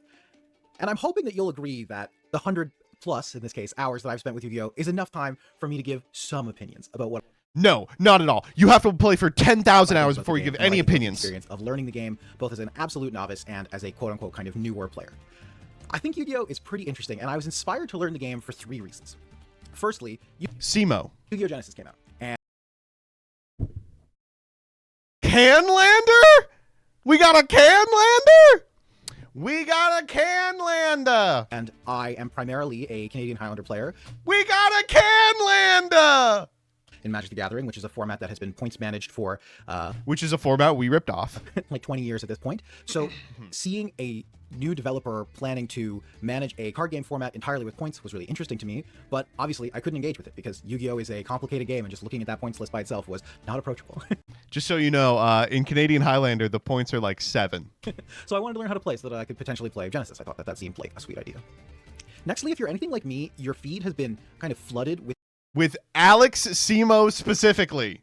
These kind of content creators from different TCGs playing each other's games, talking about cards from each other's games, kind of sharing that information. And it has, I think, really created this interesting community around card games that has previously been really siloed for a long, long time. If you were a Magic player, you only played Magic, you didn't really engage with the other trading card games on the market. And the same is true for Yu-Gi-Oh!, Pokemon, you know, what have you.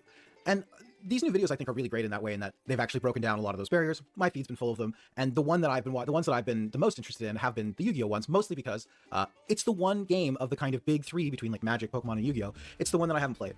I've played a lot of trading card games. My kind of whole life has been around playing games broadly. I like basically grew up in a local game store. My like 9th birthday was in the basement of one.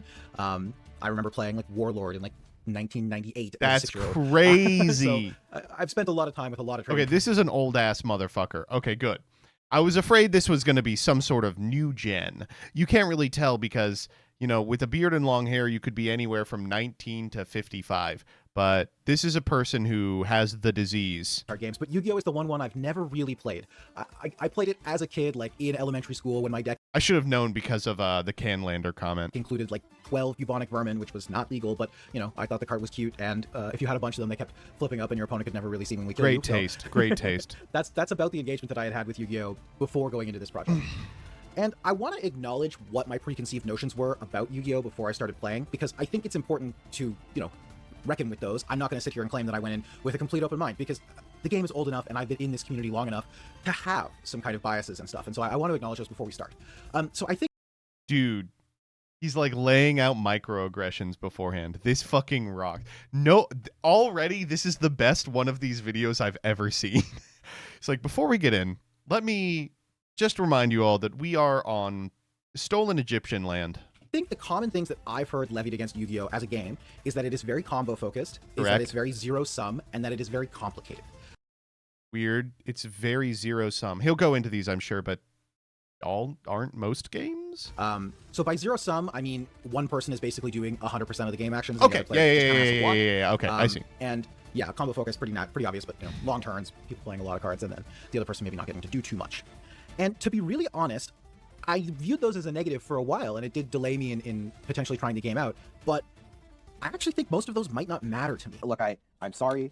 Is it end of turn Entomb? Yeah. Okay. All right, Entomb on the card. Oh, yeah. So sorry. Entomb lets him get any card in his deck and put it directly into his grave. This is over, by the way. Wait. Is this person's at Can Highlander? Okay. There's so much going on here. First off, this person's ad is at Can Highlander. Second off, 4-player Canadian Highlander tournament on Loading Ready Run. And it says round 1 of 4. How do you have 4 rounds with 4 players? What? All right, Entomb, by the way, this card is it basically reads I win. Graveyard. Yeah, this is the best card in my deck. I thought Grizzlebrand was the best card in your deck. Well, this card finds Grizzlebrand Okay, and fair. puts it in the graveyard, so... Did you rip that off the top? Oh, yeah. Like, I'm a degenerate combo player. I like taking. Round robin, if there's 4 people, a round robin tournament is 3 rounds. 10 times the actions of my opponent. So those things actually maybe are positives for me, not necessarily negatives. But those are the kind of expectations I'm going into the game with, and I want to be clear about that up front. I don't think it's fair. The one other thing I want to say before we get into everything in earnest is I played on Master Duel, and Master Duel is Konami's digital client. Dude, this person... God damn it, dude! Sometimes a Magic the Gathering player breaks into our community, and it's not like someone who's been, irrevocably poisoned by the demon that is Commander. The machine that is EDH. And it's someone who's like, I will recognize kind of the limitations of the things I'm doing before I start making the video. Dude, you don't gotta bounce on it like this? Yes, I do, buddy. Yes. What do you fucking mean I don't gotta bounce? Do you know who I am? Client, and it's different from paper play in a variety of ways. Yeah. So most of the things I'm going to be talking about are going to be contextualized for Master Duel. And it's important, I think, to acknowledge that that's true, because unlike basically any other trading card game, the digital client and the paper gameplay are pretty different. They have different band lists. They have different. What do you mean card he's a pools part of pretty Canadian significantly. EDH? Listen, so as a result, you you're not can playing a play different game. EDH The rules are without the same. having You're the basically playing EDH a format brainworm. of the same game. For my money, And as long also, as you're like, playing things like any card availability, constructed, card you are an acquisition, ally that's of all gonna be mine. different Master Duel versus TCG as well. And I'll talk about TCG a little bit when I feel as though I can talk about it in a way that is informed, but I'm not going to claim to have had the full Yu-Gi-Oh experience necessarily, because I have ultimately only played on Master Duel, but it's the most accessible. So without further ado, let's get into what the process was like of learning Yu-Gi-Oh. Okay, so the basics. The kind of Okay, so the first hour is going to fucking suck because he's not going to learn anything. interesting thing about Yu-Gi-Oh is that the basics of the game are not that complicated. And the Master Duel tutorial does a good job of teaching you the core basics of the game. And when I say the core basics of the game, I mean what you can do on your turn. Yu-Gi-Oh is aided, I think, in the fact that its resource system is very different from every other trading card game in that you do not incrementally acquire more resources. In virtually every other trading card game on the market, or as far as I can remember, basically ever, there's this kind of incremental buildup of resources. In Magic, you play lands. In many digital This is such a good way of thinking about it. card games, you get an extra resource Such a every good way of turn. thinking Like about Volcana and Star Wars Unlimited, you play a resource from your hand every turn. In Yu-Gi-Oh, that's not the case. You can, on turn 1, with 5 cards in hand, basically do the same thing as if you were on turn 5 with 5 cards in hand. There's not some different resource system that slowly ticks up. And what that means is that you can get right into learning the core mechanics of the game. So the Master Duel tutorial is pretty effective at teaching you how to normal summon monsters, how to tribute summon monsters that have higher level values. It's good at teaching you how certain cards can be special summoned under certain conditions. It teaches you that you have 5 zones for monsters, 5 zones for spells, a field spell zone, which is like a special spell. You have an extra monster zone where if you summon from your extra deck, you can put the monster directly there. And all things considered, I mean, this is not a video where I'm going to teach you how to play Yu-Gi-Oh, but I can tell you that this process did not take me that long to get to the point of understanding how all the parts in a Yu-Gi-Oh game move. Yeah. Unfortunately, even though the tutorial system is quite good, it doesn't actually teach you how to play the Yu-Gi-Oh trading card game. It is not especially capable of teaching you what Yu-Gi-Oh games are actually going to feel like.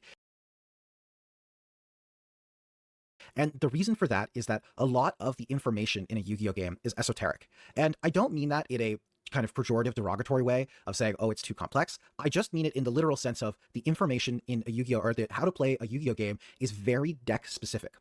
Yu-Gi-Oh! Cards are... That's true. That's a very interesting way of putting it. It's like, listen, each deck plays its own sort of game. Verbose. They have a lot of text on them typically, and while reading the card typically explains what the card does, in order to understand how a deck functions, you functionally have to read like 30 cards to know exactly how they interface together, and each of the cards can have as much as like 100 words of text on them. And there aren't really heuristics that you can use to judge how to play the game. Instead, like, this motherfucker's talking a little too big for me. Let's bring it down a notch. You are pretty dependent on knowing specifically how your deck's engine works and how you can use your non-engine to interact with your opponent. He's already saying non-engine. Trading card games oh are my God! distinct a lot of the time, and I think it is easy to get caught up in assuming that everyone knows all of the words that you are saying, and I want to try to avoid that here. I swear I haven't pre-watched this. He's just getting me every time. Obviously, I was learning, and so I'm going to use this opportunity to make sure that everyone's on the same page as well. So I've created my Yu-Gi-Oh! Glossary. We'll update this as we go, but engine and non-engine are maybe the most important things to know for the sake of understanding what's going on when you hear content creators talking about Yu-Gi-Oh! Decks. So engine, you saw that you did? You saw that it showed a watch bar. I clicked on it, thumbed around, and I was like, I'll watch this later. Okay? That's not pre-watching. Is just a term for your deck's proactive game plan. It's typically around 2/3 of the cards in your deck are going to be quote-unquote engine cards, and in Yu-Gi-Oh! Engine has a much more robust meaning than in other games. For example, like in Magic the Gathering, we might describe an engine as like Overchase Daredevil Underworld Cookbook, where you can like generate a large number of food tokens. Maybe you throw in an Academy Manufacturer, and then you're like really off to the races creating game pieces. In Yu-Gi-Oh! Your engine is how you are going to win the game. Typically, you have what are called starters, cards that are the things that start your engine, and they're building the cards towards, that will end up in your doomsday pile. Way that you're going to win the game, and I'll describe what that is later on. Non-engine tends to be more generic. These are cards that most decks can play, and you'll see a lot of decks playing the same non-engine cards. And again, we'll talk about those more in specific later, but these are interactive pieces. They are things that you are going to use to try and stop your opponent. And importantly, they typically don't have unique synergy with advancing your own game plan. They're mostly used to try and deny your opponent's advancement. That's true. That's not April 100% showers. True, but broadly speaking, Hope you had a good engine proactive, raid. We're watching this 100 hours video. This emphasis on engine and non-engine and understanding how your engine works means that relatively early on in the process of learning how to play Yu-Gi-Oh!, you need to choose a deck and you need to choose a kind of archetype that you're going to learn.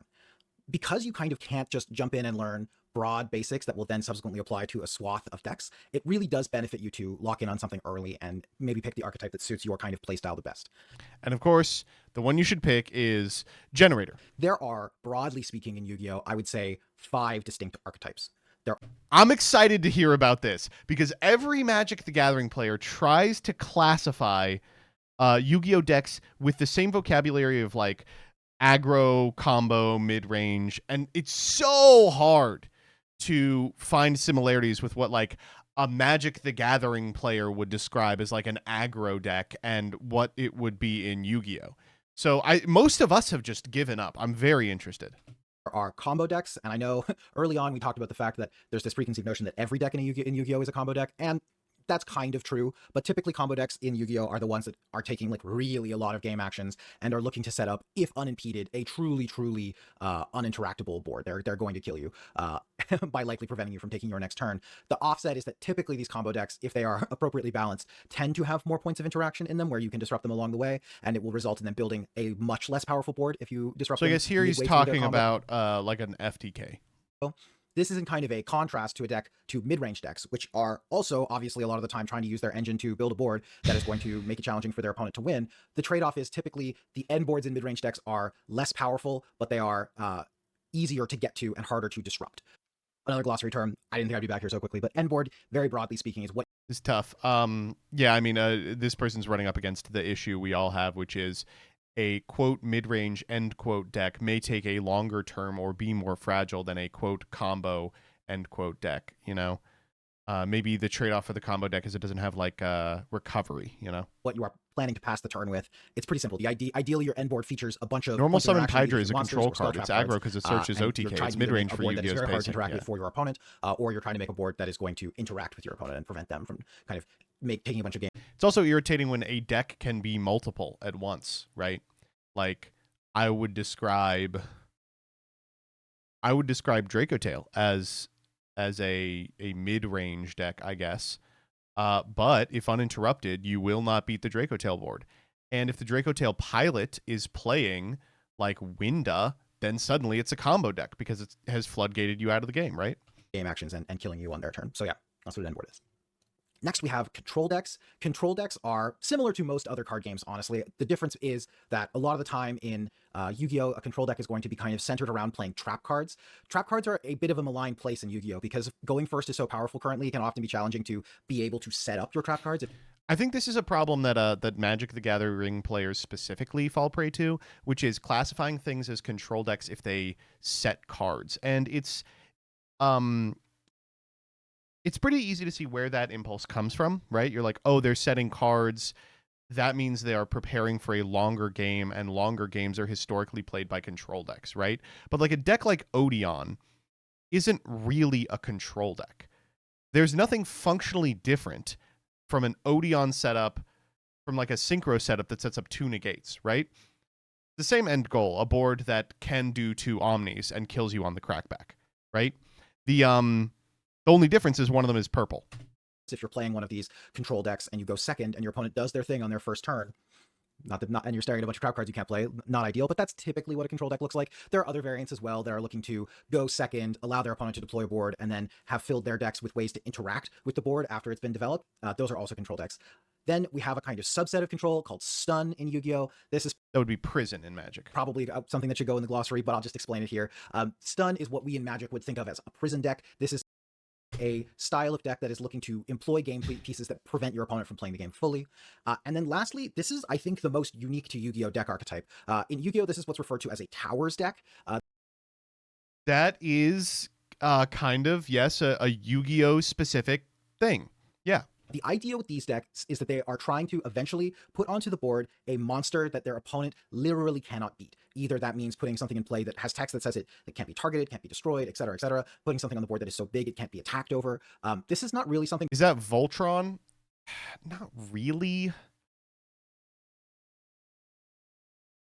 I mean, that's like close, I guess. But like Voltron is like, we are assembling a bunch of pieces to get there, and you know, you really don't have to in Yu-Gi-Oh! It's just like instead of a board that interacts with your opponent, they just put up a fucking guy. I would say those decks that like cheated out Progenitus is like as close as I could think of it. That we see in other card games in quite the same way, just because of the way that the mechanics of those games typically work. But yeah, Towers decks are kind of another sub-archetype in Yu-Gi-Oh! As well. Choosing a deck for Master Duel was kind of weird for me. And okay, next day. A bit frustrating. Like most digital TCG games, Master Duel gives you a lot of freebies right up front so that you can open a number of packs. They want to get you in the door. They want to get you playing, which is great. And the freebies at first are pretty generous. But what do you do with those gems? How do you spend them? What are you supposed to buy? This is something that I think specifically Master Duel, and this is not a broad Yu-Gi-Oh! Problem, but a specific Master Duel problem. I think this is something that Master Duel does really poorly. Here are a couple of the things that are really frustrating. Number one. You have to describe the secret packs.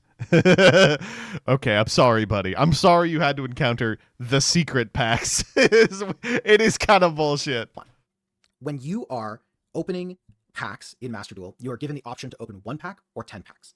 If you open 1 pack, you have kind of set odds as to what you're going to open, what you can open. And there's 4 rarities. There's N, R, SR, and UR. UR being ultra rare, the most rare, SR being secret rare, the second most rare. And N and R are, these cards are so common that you might as well not think about them. If they are Ns or Rs, you're never going to think about having to acquire them. It'll be trivial to get them.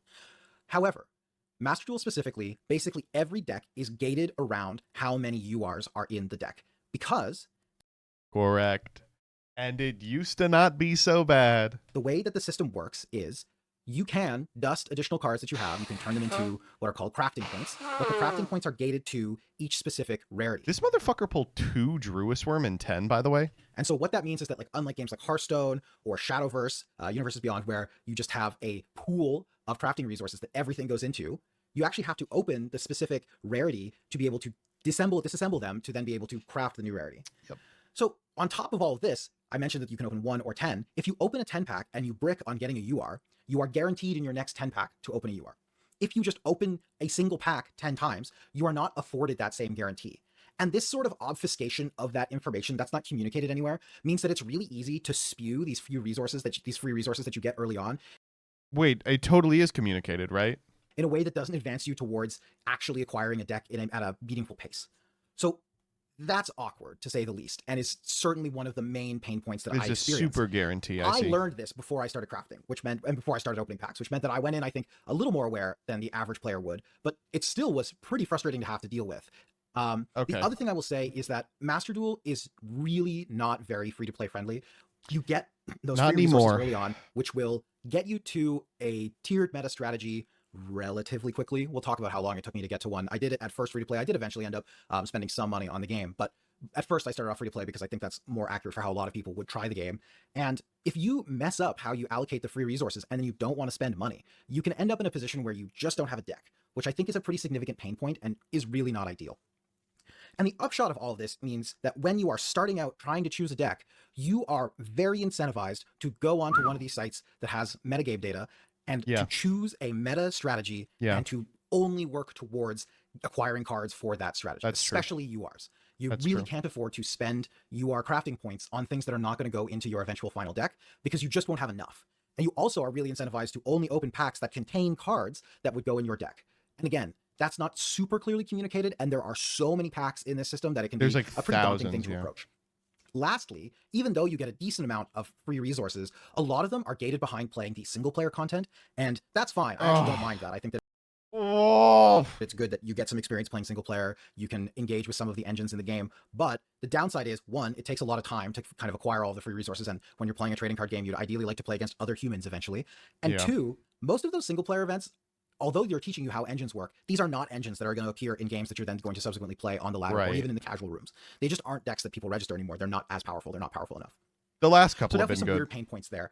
And I think that this is maybe the weakest part of Master Duel is the card acquisition, the obfuscation on how card acquisition works. Mitsurugi that I'm building, wow.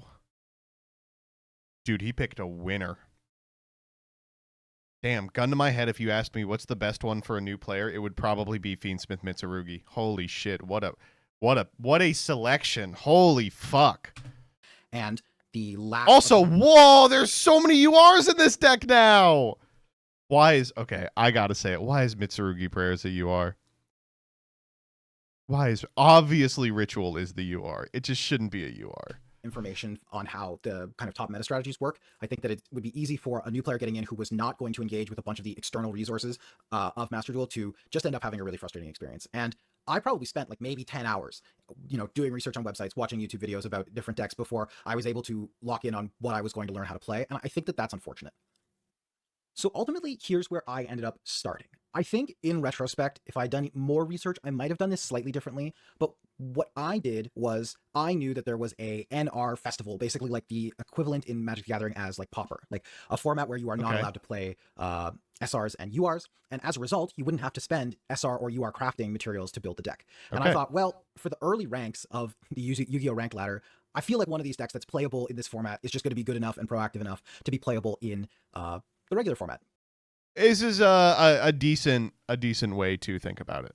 This was kind of true, but I think if I had it all to do over again, there are a couple of structure decks, which are basically like starter decks that do have some URs and SRs in them. A few of those are strong enough to be playable on the ladder. In particular, I think, buying 3 structures is really the way to go.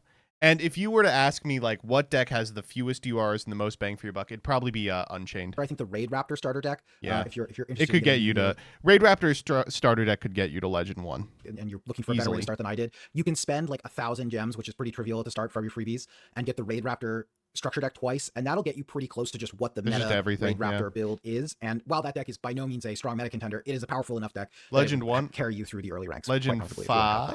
But that's not what I did. I instead Master went and found Master 1. I've been playing too much Duel Links.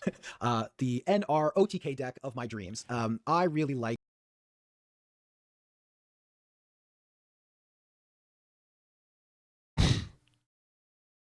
Honestly, you could do a lot worse than Mother Splitter Spider OTK. this deck is fun. I will credit where it's due. This deck is fucking fun. Like playing combo decks, and so I figured let's start with a combo deck. So this is Spider OTK, and basically what this deck does is it is attempting to use Mother Spider Splitter to go get the 3 baby spiders out of your deck. Then when you have your baby spiders, you can tribute one of these to make them capable of summoning this one, the number 35. Then you contribute this one from your extra deck to get this one, number 48, Pain Gainer, which just gives it more material. And then ultimately you contribute up into number 77, the Seven Sins. This monster has 4,000 attack and is a pretty powerful boss monster, actually. It's capable of detaching material from it to prevent it from dying, which is also quite nice, and it can get rid of things on the board, which is good as well. I used another glossary term, and I didn't even really give myself a good pause to explain it, but boss monster is pretty easy to explain. A boss monster is a monster that typically requires a significant investment. Wait, he is not trolling. What your engine is working towards is putting your boss monster on the... Let me tell you right now, that is a perfect deck for a Magic player to play. On the field, and these monsters typically can win the game by themselves, or more or less win the game by themselves, if left unchecked, or they are highly interactive. That deck is so funny. There you go, glossary term.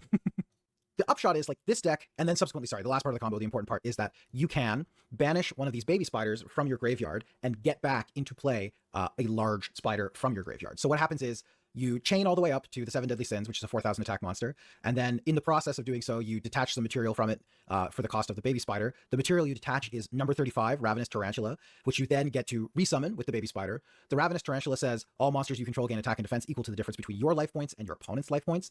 And importantly, the baby spider's effect costs half your life points. So the basic idea is get Mother Spider into play, get 3 babies, get 7 Sins in play, pay half your life points to go down to 4,000 to put Ravenous Tarantula into play, and then you will have an 8,000 attacking the 7 Sins, and you'll be able to kill your opponent with 1 attack.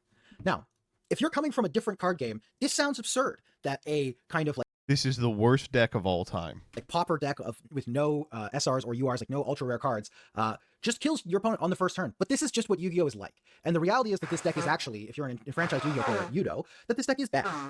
You know, like the deck has a lot of weaknesses. The fact that everything runs through one specific card means that if you can just stop that card from activating its effect, you probably win the game.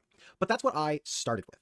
At the same time, though, when I was playing early duels with Spider OTK, I was also building towards a tiered meta strategy. And the tiered meta strategy that I was building towards, as you probably saw in my little B-roll that I was playing while I was talking about deck selections, was Mitsurugi. Yeah, and this was Mitsurugi a good pick. Is it's a meta strategy, typically when paired with something else. It's less meta these days than it was before. That's true. But, you know, it's a meta strategy. And just as a little bit of info, I'm recording this quite a long time after I've played. I started playing. We're fully 2 months after I started playing. So a lot of other cards have come out. Wait, Mordoth, do you have a link to one of those? I've been hearing about it all week, but I haven't seen one. It took me a while to acquire, but this deck is a lot more robust, and there were a lot more This is good enough. This deck is way good enough. I really liked playing this deck, though. This deck is a mid-range deck. It is not the most complicated in the world to set up, and the things that it's trying to do are interactive, but not so interactive that you can never do anything about it. But the trade-off is it's easier to get to your powerful end board pieces. So yeah, that was my deck selection process experience. It was an interesting one, to be sure. No Magnum. I definitely found that I struggled in the early days playing Spider OTK. I think that there was a real issue where there was not a lot of good information out there for me as to what I should be playing in the first couple of ranks, so that I didn't have to spend SR and UR crafting points. I think that had I known earlier that you could maybe go with Instructor deck or something like that, maybe that would have improved things. But it did take me a couple of weeks to get to the point where I was building this Mitsurugi deck and able to play it on the ranked ladder. And I think that if I had been much more... This is really interesting because I think this is information that if you had put out 2 years ago wouldn't have been true, right? At release of Master Duel with the freebie gems, you could easily build 1 or even 2 top tier meta decks from the get, and that's just not the case anymore because of how URs have kind of proliferated. URs that didn't go in the deck. I would have put it together faster, but it would have been at the expense of retaining cards that could be played in other decks down the line. And I don't think that that's necessarily how I think you should approach a digital trading card game like this. My general philosophy is I'm not going to disassemble things that I think might eventually go in a deck that I might play unless I'm going to fully decide I'm always going to disassemble cards for that archetype as soon as they come up. And early on, how are you supposed to know that? It's pretty challenging, right? To engage with what archetypes you're going to like, what you're not going to like. And so, yeah, it was difficult to say the least.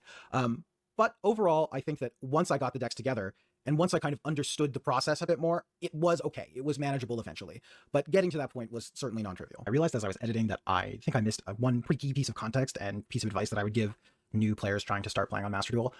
This is Master Duel Meta, the website I'm talking about for finding tiered meta strategies.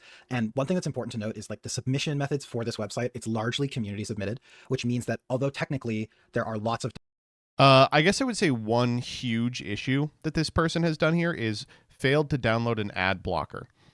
Decks that have like a couple of people who have performed well with them. Let's click Sprite, for example, right? Like there's, 2 different players who have had decent finishes in the last 2 weeks with this deck. If you are new to the game and you're just getting into it on Master Duel, I would really, really recommend starting with a deck that is more high up on the tier list and has more representation. Oh, by the way, if any Master Duel meta high ups are here, cut this shit out, dude. K9 engine, you can turn it off. You can toggle it. But like, who is this helping? Oh my God. So like anything in the tier list is obviously great, but then also like if you're looking here at this list, like I would not be picking anything with less than say like maybe 5 or 6 entries in the last 2 weeks. 6 or 7. Just because if it has less than that, it likely means that the deck's power level isn't high enough for people to just be naturally ending up with decent finishes with it. It could also just mean it's unpopular, like it doesn't necessarily have to correlate to power, but just as a suggestion for like what you should do, I would start hold up. Is Odeon like a top deck on Master Duel? I'm just now realizing, looking at this, that it is the 3rd most represented deck here. The 4th after the 3rd if you couple Mitsurugi, Yummy, and Yummy. Holy shit, dude! What do they look like on Master Duel? How do people play this game? This is agony, dude. Oh my God! And they're all through rated. Holy shit! Oh my God. Okay. Something like in this kind of range. That's certainly what I did. I picked Mitsurugi because it was a tier 2 deck at the time, and it seemed like a reasonable place to start. And I would not, for example, like decide that I want to. This is what you play on ladder half the time if you leave gold, MBT. Pretty good argument not for leaving gold. Really, really do the research and decide this is exactly how I want to play. If stuff has lower representation on the tier list, it's going to be much harder to, I think, have good games that you kind of learn from, because the deck is either not very good or very hard to play, or it's unpopular, and it's typically unpopular for a reason. So anyway, just one other quick piece of context. Oh, you're telling me coming Med XLT glass? There are so many ads on this site. Holy shit. Now, if you've made it this far in the video and you are thinking, geez, we're like half an hour in and he hasn't really talked about gameplay yet. Firstly, thank you for staying for half an hour without me talking about gameplay. And I guess if you stayed this long, subscribe, maybe that would be nice. But also... Okay, I do want to subscribe to this channel. But which of the channels is it? Is it LC or is it LTG TCG? Oh, this is the Canlander channel. Okay, I'll do this one. Kind of did this on purpose because this experience mirrors what my learning experience was like. I spent a lot of time learning how to play and learning how to build a deck before I ever really got a chance to get in and play. And the reason for that is a specific to Master Duel issue, I think. Essentially, once you get out of the beginner ranks of Master Duel, you are just going to play against people who are playing either meta strategies or off meta, kind of like rogue. This was the Duel Links killer early on, is as soon as you exit, like the low ranks are all bots. Like without exaggeration, it's like 70 to 80% bots. And then the second you get into bronze, not like platinum, the second you get into the lowest possible rank a human can be in, they will be playing a meta deck. Brews, but everything in Yu-Gi-Oh! Is powerful. And even decks that are tier 6, not good, will kill you on the first turn of the game if you don't interact with them. That's or if true. you don't understand how to interact with them. And what that means is that actually getting in and starting to play can feel, I think, pretty unapproachable. Oh, yeah. This informed my decision to play like an OTK deck with basically no interaction early on, because I knew that this was the case and figured, well, if I'm going to be playing matches against people who are proactively going to be trying to kill me on the first turn of the game, I'm not going to know enough about how their decks work to try and play a game of interacting with them and setting up disruptions. I'm better off just trying to force through a win on my turn. And that's what I did. I was able to climb pretty quickly up to gold playing Spider OTK. Obviously, at the earlier ranks, you can't lose rating for losing, which means that like it's just about how many games you win. But I did get up there like relatively quickly. And then once I hit gold, I hit a wall. The Spider OTK deck just stopped working. I was playing against people who were playing many of the meta strategies or people who were playing kind of like tier 2 strategies. And it became increasingly clear to me that I basically needed to just go grind solo mode to get the last couple of gems that I needed to Yeah. finish my Mitsurugi deck, and so that I could actually be playing a more meta strategy.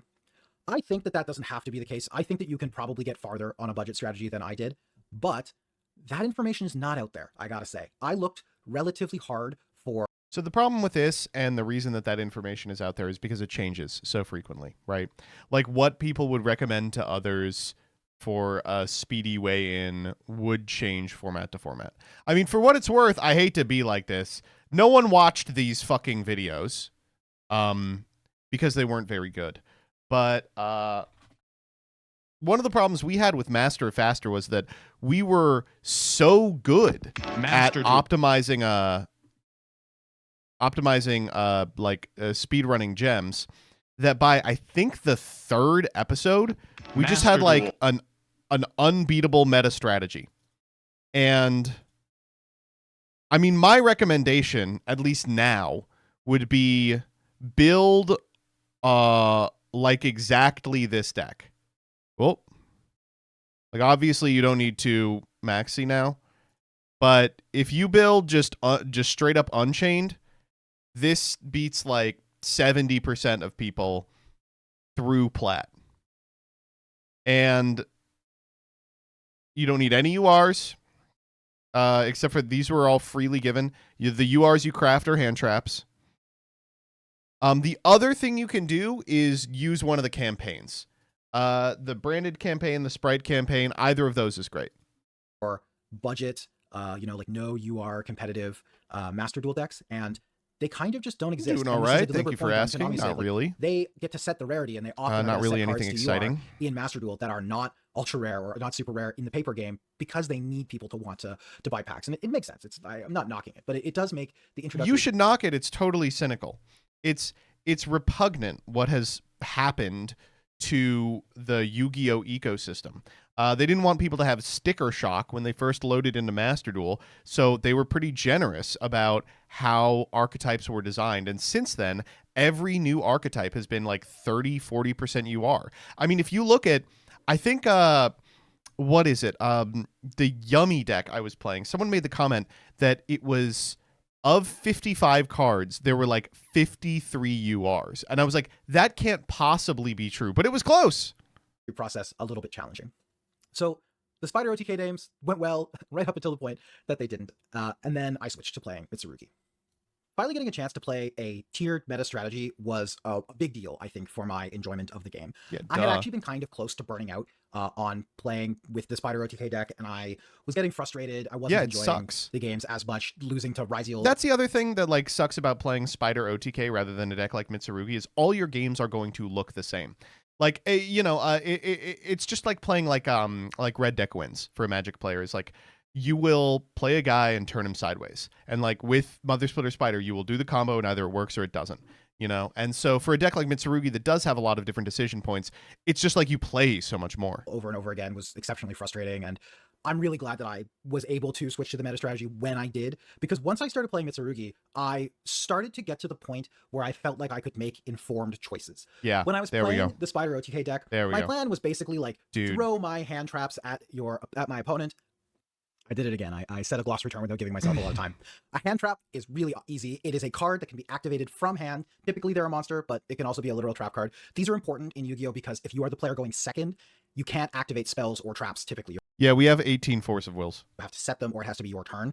Hand traps are the exception to this rule. They can be used on the first turn of the game, meaning that the player going second has a chance to interact with the player going first. And then hope for the best. I had like slowly upgraded the deck with some of the non-engine pieces that I had acquired that I was going to put in my Mitsurugi deck, but it just wasn't really working. And when I switched over to playing Mitsurugi, I started to have the kinds of games that I think make people fall in love with Yu-Gi-Oh! As a game. If there is a game where you engage with your opponent enough that you get an opportunity to outplay them and you do it, you think to yourself, Yu-Gi-Oh! Is the best game ever made. I got to start making informed choices. Was I going to use my Ash Blossom here? Was I going to wait for the next part of their combo to try and maybe tag an extender instead of the starter? Do I think that I can get them to overextend into my Murakumo? These were all decisions that I got to make, and I really felt like with the Spider OTK deck, I learned how the combo worked, and then it was kind of like, I'm going to flip a coin, maybe my opponent stops me, and maybe they don't. But I didn't have a lot of games that really devolved into a game where both players made a lot of decisions, and comparatively, playing Mitsurugi was Last really chance to enjoyable, and I had Nibiru. a lot of games with interesting choices. Now, to be clear, there are tons of Yu-Gi-Oh games that still end up being zero-sum, where you don't open any hand traps, and you die on the first turn of the game because your opponent sets up a board you can't break. That's annoying. It's frustrating. It happens. The good news is those games are not every game. I think that you can put them in the find people EMZ who are very doom and gloom about the game who would like to represent that as the situation. But Whoa. I think as long as the metagame is in a Whoa! Oh no! Good Ash. Good Ash. And I should note, speaking about metagame state, I think I joined at a good point because Master Duel, from my understanding, for about the previous year before I started playing, had been dominated by one strategy. We can still make Malice this work. strategy, which was like tier 0 and really unfun to play against. And finally, when I started playing, it had We can make it work finally even if we tanked didn't have an actual ban, Murakumo. And actually, during the time that I've been playing, it has subsequently been hit on the ban list again. And now I think Master Duel is in a really healthy metagame state where there's lots of decks you can play that are really fun. Could have And been worse. I've been having a lot of fun playing Mitsurugi into most of these matchups.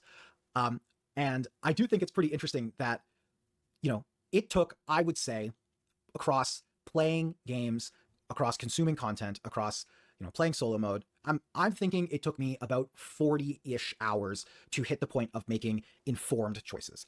That's kind of insane, right? That is to say, I wasn't just pressing buttons. I wasn't just using my hand traps when they popped up on screen as an option. I was thinking about, is this the right time to do this? Am I going to push this way?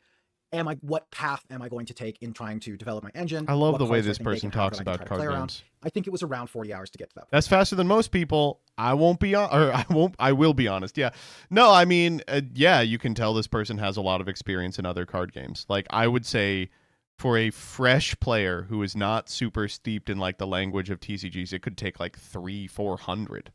And that's with a mid-range deck. Mitsurugi is a mid-range deck. It has flexibility, and that flexibility is a good thing in the sense that you have lots of options, but I will admit that it is probably a little harder to learn a deck like that because you have to take different roles in different matchups. I did, as mentioned previously, ultimately end up spending some money in order to get a couple of other strategies, and this is one of the dark sides about Master Duel especially. It's a gotcha game. You can't really, as a free-to-play player, jump between decks super quickly. That's It's going to true. take around a month, typically, to acquire the gems required to get enough packs to jump from deck to deck, which is unfortunate. And I think that is something that like if you're looking at kind of the gold standard for digital card games, it's definitely Runeterra. That game didn't make any money because Yeah. Master Duel, for all its faults, is still more generous than most other card game economies just because fucking Hearthstone was so juiced. because its system was so friendly, but there's got to be some middle ground. It's interesting. I've seen some content creators describe Master Duel's monetization system as generous, and I think that LMAO. that is untrue. Generous relative to other card games. Come on.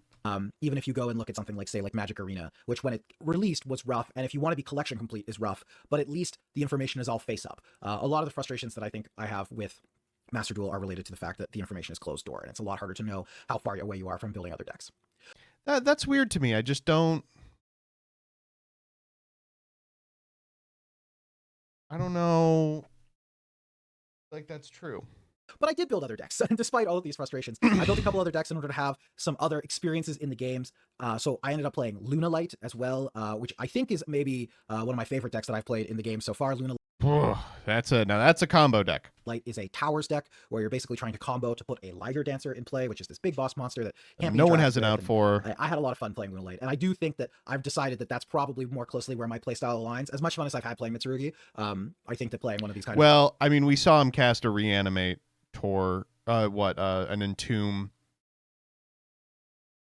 for Gristlebrand. That's pretty analogous to this. More combo towersy decks is something that I would be interested in going forward.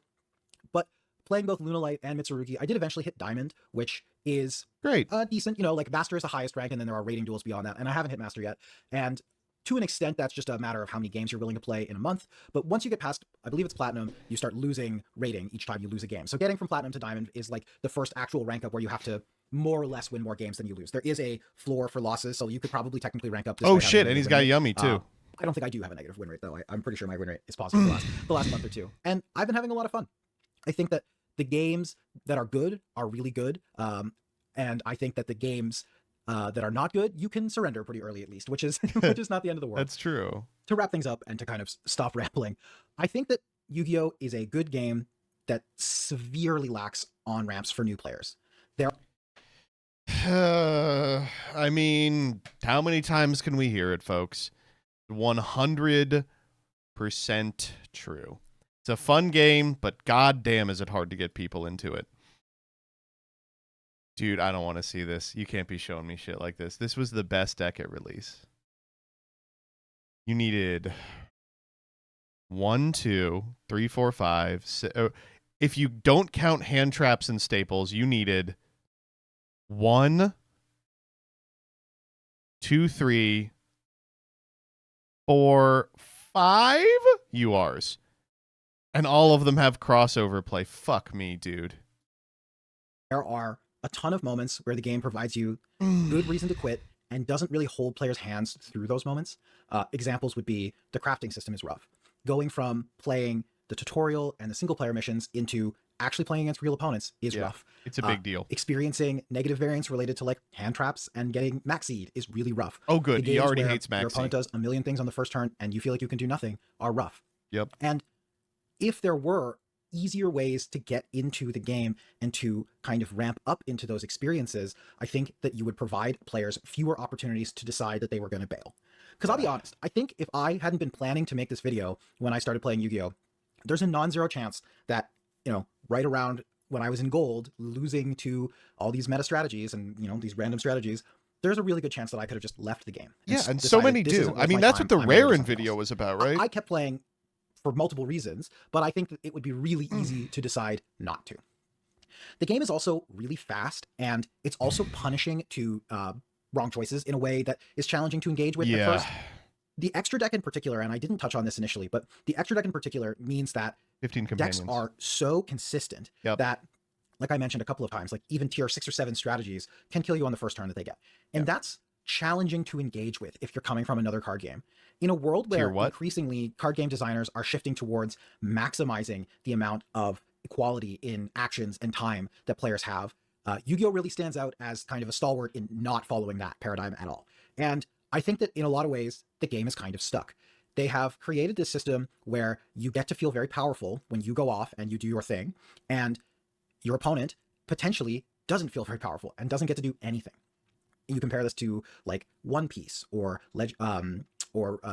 Star Wars Unlimited, or you compare this to you compare this to Riftbound. All of these games are trying to maximize the amount of engagement that both players have, so that kind of regardless of the outcome of the game, you feel like you've made choices. It's really not selling me on the paradigm, I will say.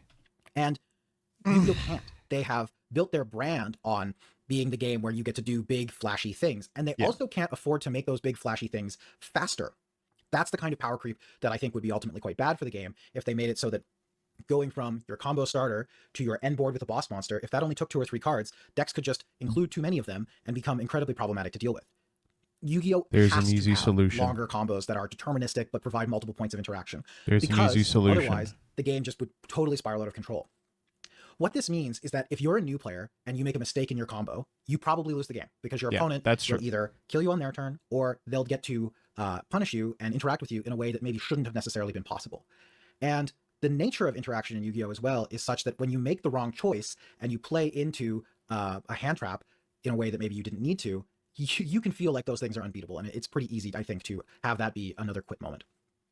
The one advantage is I think that this experience that I'm describing is probably more of a Master Duel problem than it would be in the TCG. That's if true. you were playing in paper and you were playing, I would have a side deck. You know, meaningfully interested in helping you get into the game, whether you're playing with friends or maybe just people at the local game store who actually care about growing their community.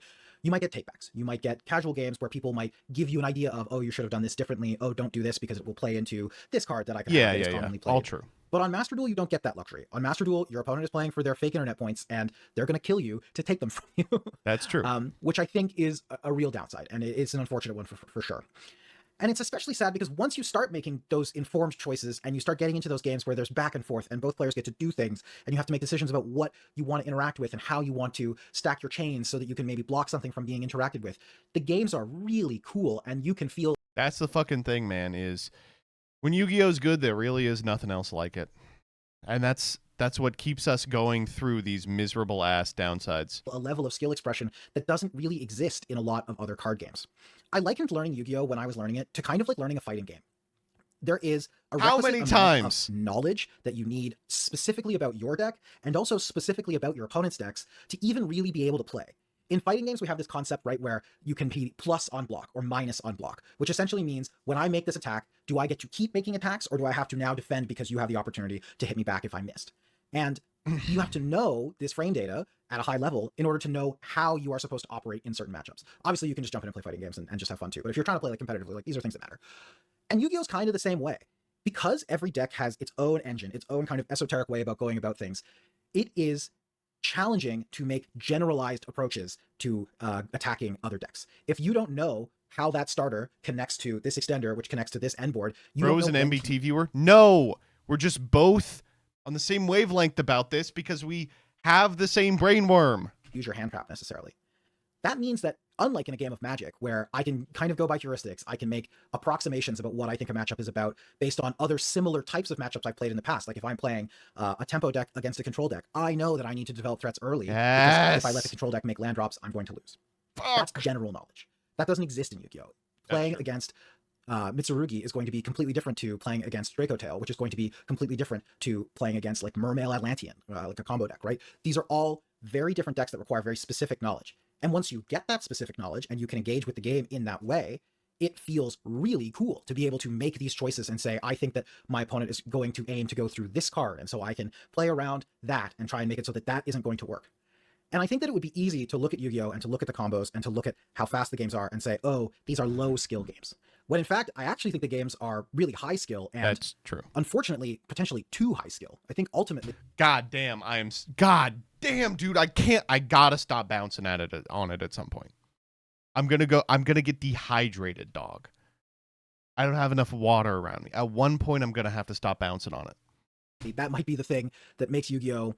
Not approachable for new players, is that how are you supposed to engage with this game that takes 20 or 30 hours to, even start to learn how to play and to get onto the ladder? And then once you start to play on the ladder, you're going to be playing against a ton of different strategies, all of which require their own esoteric knowledge. And how do you do it? Ultimately, I had fun. I really enjoyed getting into Yu-Gi-Oh! And I'm now, I would say, a Yu-Gi-Oh! Player. I've continued to play. K9 just released on Master Duel. I'm in the process of acquiring that deck. I now have like pretty specific opinions about which strategies I think are fun and which strategies I think are really unfair. As a brief aside, I think it's fascinating that the Yu-Gi-Oh! Community thinks that Draco Tail is this like reasonable deck to have be the best deck in the format when I think it's miserable. Like, okay, well, as a veteran Yu-Gi-Oh! Player, let me explain to you why people think that.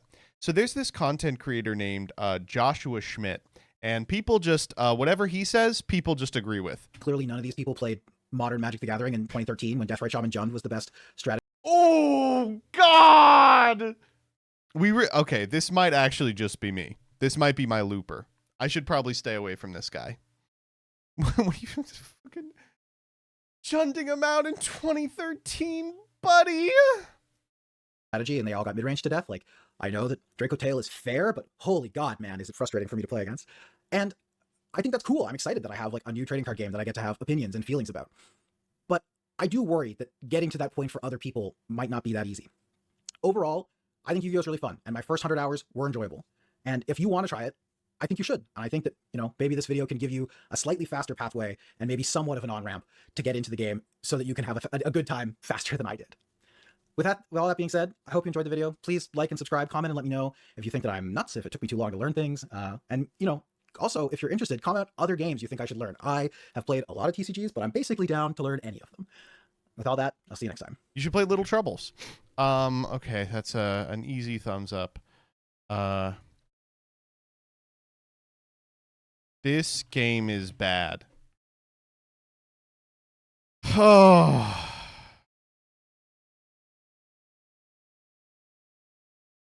Yeah, it's good.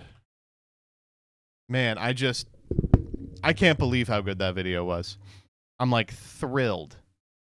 Fuck me, dude. I'm really trying not to bounce on it, but it's crazy to see someone who is thoughtfully engaging with a card game instead of being like, where mana at? And it is staggering to me how quickly he was able to hone in on kind of the pain points of the process. You could say maybe it's because they're obvious, because they're like so totally obvious. But you could also say it's because he's got a really good like intuition with respect to what matters and what doesn't. Fuck me, man. Yu-Gi-Oh! Players, if you want to get into Magic, go play Legacy. It's basically Yu-Gi-Oh! Correct.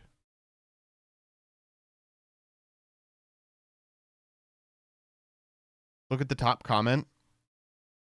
Me when my opponent opens forehand traps and a 1-card sharder, and I open forehand craps and a 1-card sharder. Oh, man.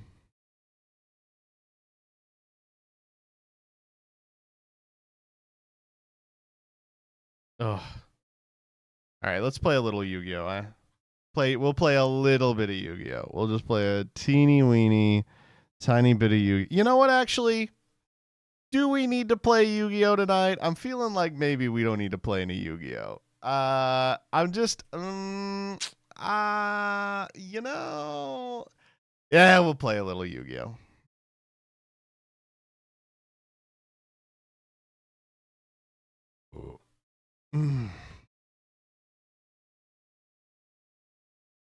You all hate when I load up Yu-Gi-Oh. Like, I load up Yu-Gi-Oh and everyone shows up in chat and they go, wow. Yeah, I appreciate it, Breeze. Duel Links. We're not doing Duel Links. We'll do Duel Links next week. I do want to try out that FTK. 4th anniversary celebration featuring Hollow Live. Oh wait, we got to watch that. When is that coming out? Okay. Looks like not for a little while. February 28th. We will be there. Mori Calliope will be playing the Doo-Doo deck. Surely they don't ban the FTK tonight, Kappa. Kappa, Kipo, Pog, Champ. Do we want to keep playing this Dark Magician deck, or can we play something more interesting? We could play PP. What the fuck is this? This PP. Oh, it's that. Play something fun? I'll play that. We will play one game of... Let's play that person's Spider FTK.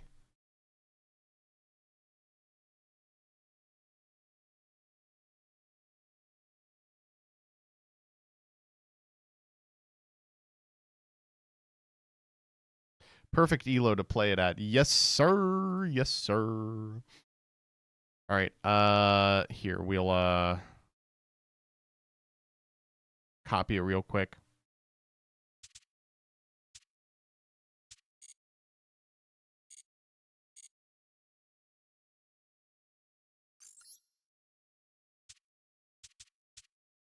What am I losing? I have to lose a deck for this.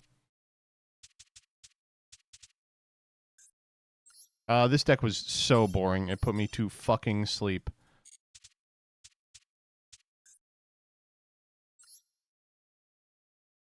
All right, I'm going to pee while this loads. Hello? There we go.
What the fuck is this?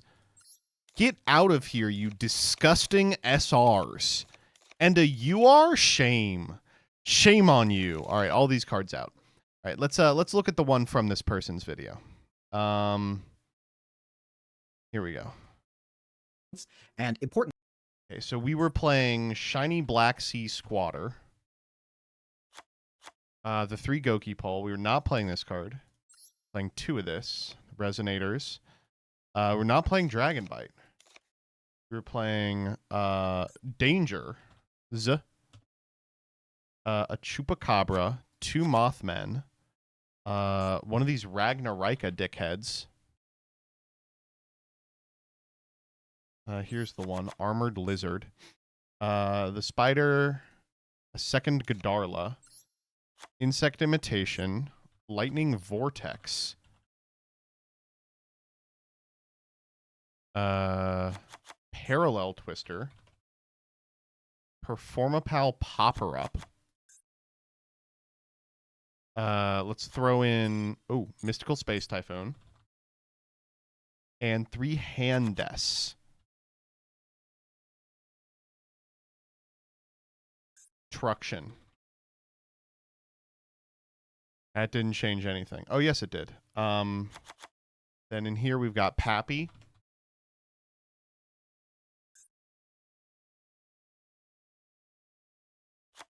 We've got Corn.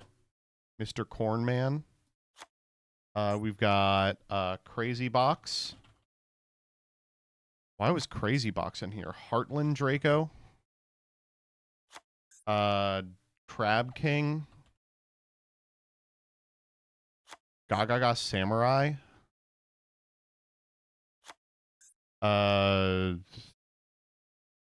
Tarantula. One of these guys. One of these guys. Oh, 2 of these guys. And then Pentastag.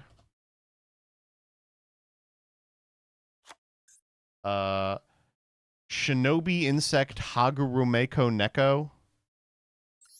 That was close.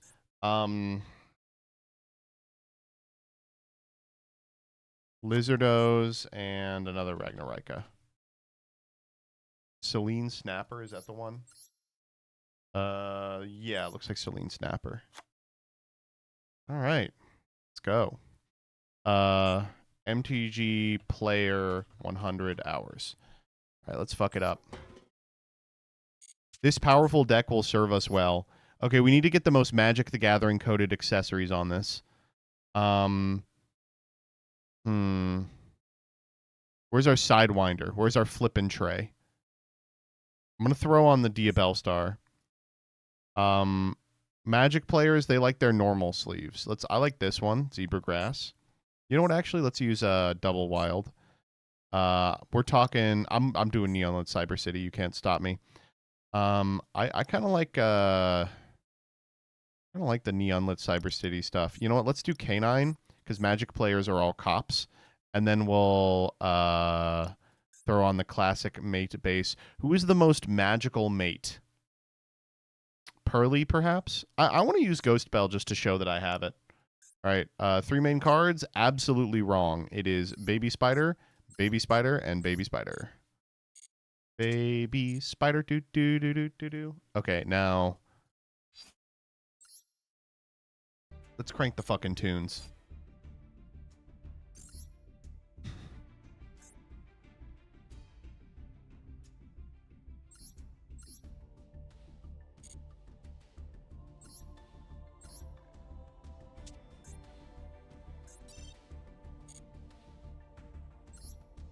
Let's go, baby. Here we are. Scarlon, think of the 41. J-Rod, think of the 11. Already did that, actually. Oh, I was supposed to go second. Oh, fuck. I've already fucked up.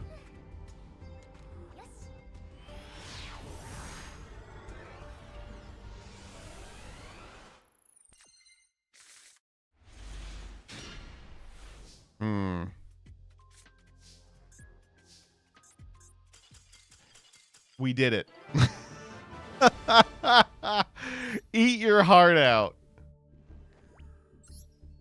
Okay, what the fuck were they playing? What? That's a normal deck. Sure. 100% win rate. Where's the baby today? We gave her back. Yeah, we decided we're about done.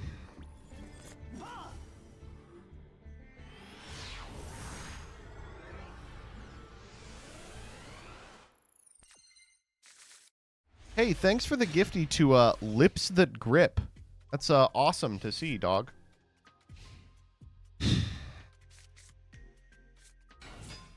Shit. We can't beat this deck. What the fuck? Okay, wait. There's some horseshit going on here. Dude. What the fuck?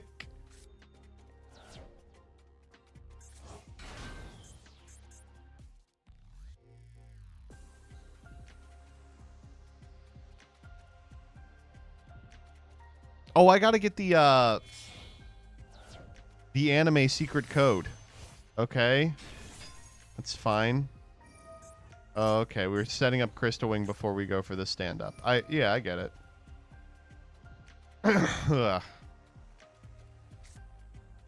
Pitching Maxi. Said, you know what's more important than Maxi? The other card in my hand.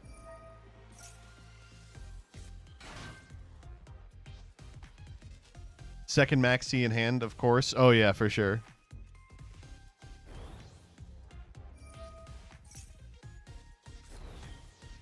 What? Okay. I don't know why they changed it to 8. I guess there's no reason not to. Alright, what are we getting off Primula?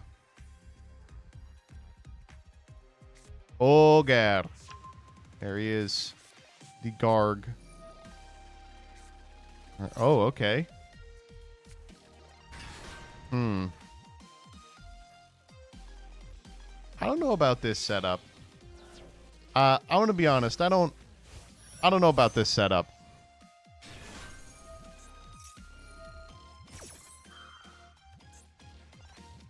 They said, fuck it, I don't need my best card. Maybe they just go get another one. Yeah. Sure. Whatever. Fine. I guess an MST here would be pretty good.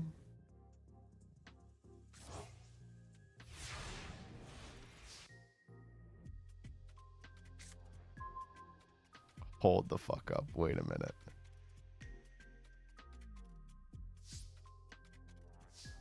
Wait a fucking minute. I think we win.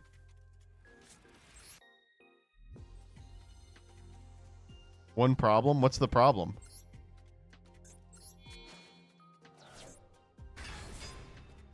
We're gonna have to... Oh, fuck, we should have walked over the... No, there's no way to do it. Text on Oxilla? Yeah.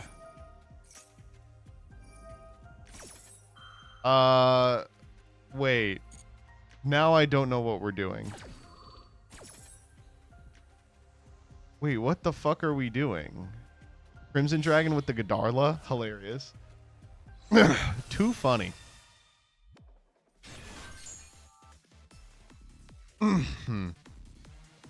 Well, this is not the usual way to do the combo, but what do I care? Oh, of course we're playing Synchro Rumble. Alright, who are we getting? Legacia? Please be Legacia.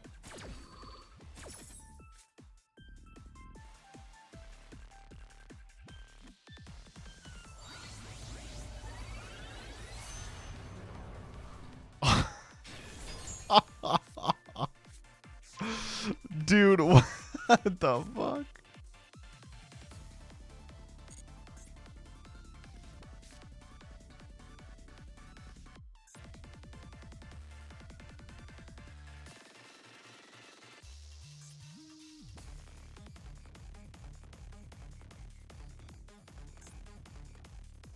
You know what? I actually do think I have a line.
Dude.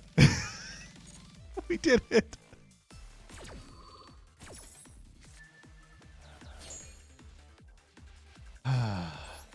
And now... Okay, please no Ash. Oh, yeah. They can still summon Trudea?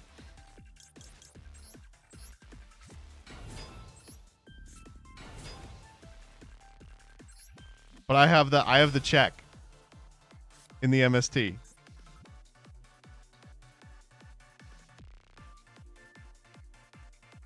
Okay, so how does it work? I go baby spider here.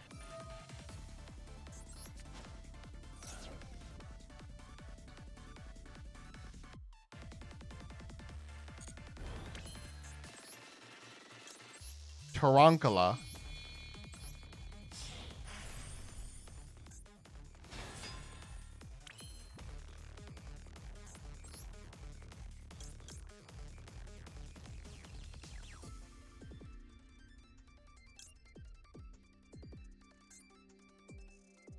How do you do this?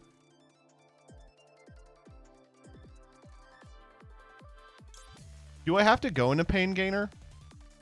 I think I do.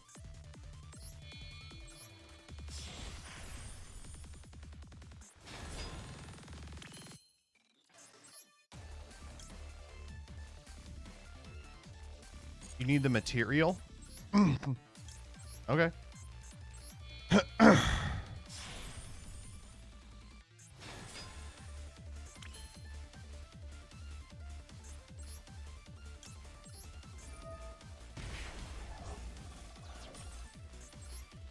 And then I detach this one. Yeah.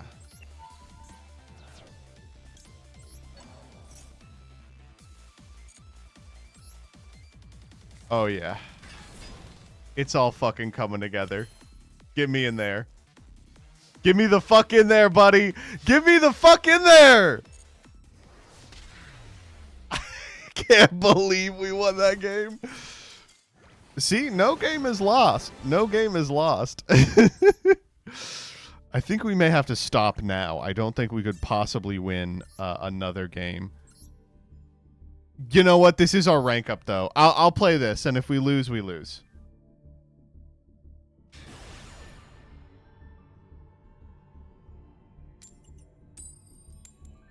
Perfect. Did our opponent forget to activate Trudea? We won't lose. That's actually true. We're winning this one for sure.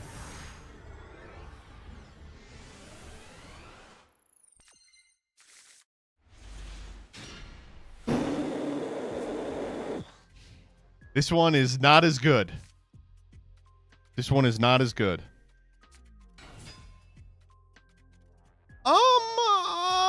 Okay. So the line here is we go Vortex, pitch a Goki Pole. Goki Pole grabs Shiny Black Sea Squatter. Shiny Black Sea. Insect Imitation it into Mother Spider Splitter. Summon 2, then normal the baby spider. Like, it is crusty as fuck. It does work. Shit.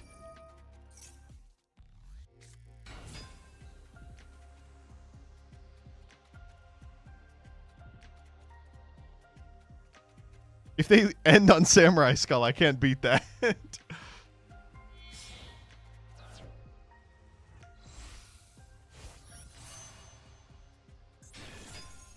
Okay.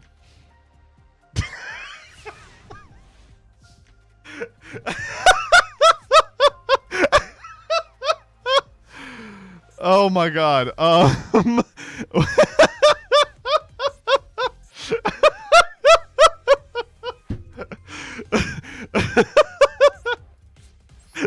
That is where you want to stop. That is where you want to stop, actually. Oh my god. Holy. Woo!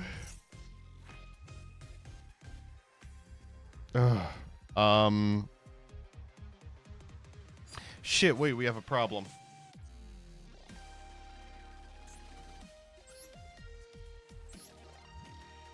Hand or deck. Whew. Okay, we don't have a problem. Well, shit, then we can normal.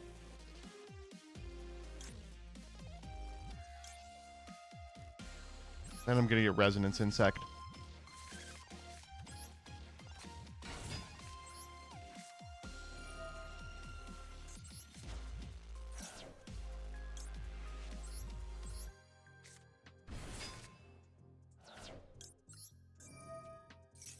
Damn, this can get one too. I will get one, yeah, just in case.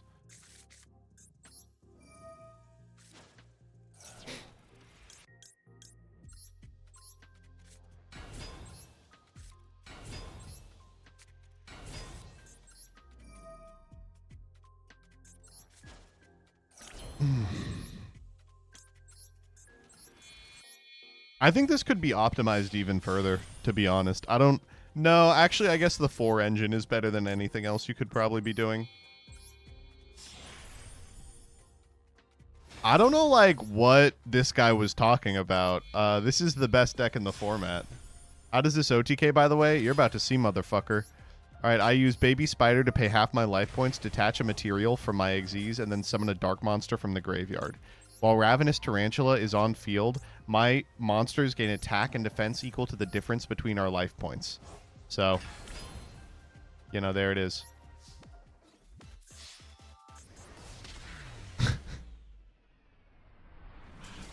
Oh, man. Woo! That guy just didn't want it hard enough. Also, it's probably not the 25th. Okay, let's see what that person was on. Ranked up on that fucking shit. Wait, in what world was that the play? It was Samurai Skull, Baylor Drock Pass. Oh. Well, thank you all for sticking around for the Yu-Gi-Oh portion of the stream. If you like what you see, I'd really appreciate a follow. If you really like what you see, I'd really appreciate some money. On Mondays and Wednesdays, we like to cool down with a little bit of variety. We're going to play just a teensy-weensy bitteroni of mewgenics. Good video, guys. That shit is not going to become a video. There's no way that can become a video.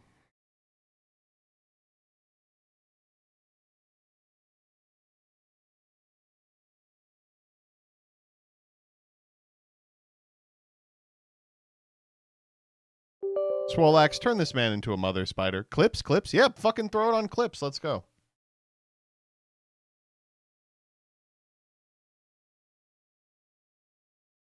We got stuff on clips for months.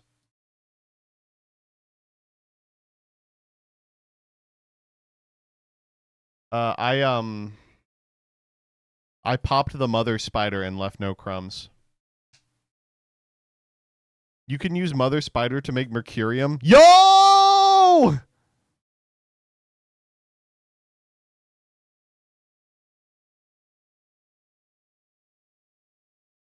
He says, I guess. Jaden BR already has a video out about favorite hero Flame Wingman, a card that does literally nothing.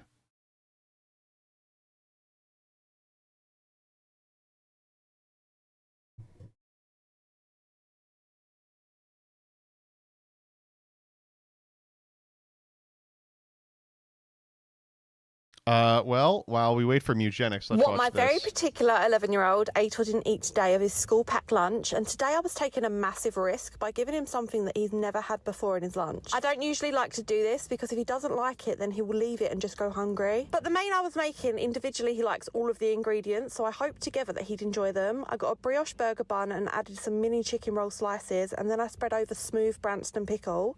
What the fuck is smooth Branston pickle? This is the risk I was taking because he tried some of the Branston pickle the other day on his finger and he liked it, but he's never had it with the burger bun and chicken before. And It's like relish? Okay. he's not a massive fan of saucing sandwiches with other things either, but I had my fingers crossed. You gotta stop with the lettuce, lady. I don't know who's telling you to do the lettuce, but don't do the dried mango lettuce. slices, the only way that he will eat mango. Some shredded lettuce. He does like shredded lettuce, but sometimes he does leave it. I then gave him a packet of southern fried chicken flavour fridge raiders. I ended up giving him 2 packets because they were due to run out on the use by date. I give him mini bags anyway, so it's like giving him a normal size packet. And then for his crisps, I gave him a packet of mini cheddars. And then for a sweet treat, I gave him a strawberry is one of his flavoured 5 a fruit day. wind up, which are one of his 5 a day. And here's what he ate. The whole lot except for the main part. He said he really liked the bun and the sauce, but didn't like the chicken with it. And the chicken flavour was all over the bun. Dude, I didn't think the sauce, so he chicken didn't would be want the to take the problem. chicken out and eat just the bun and sauce. Ah, man.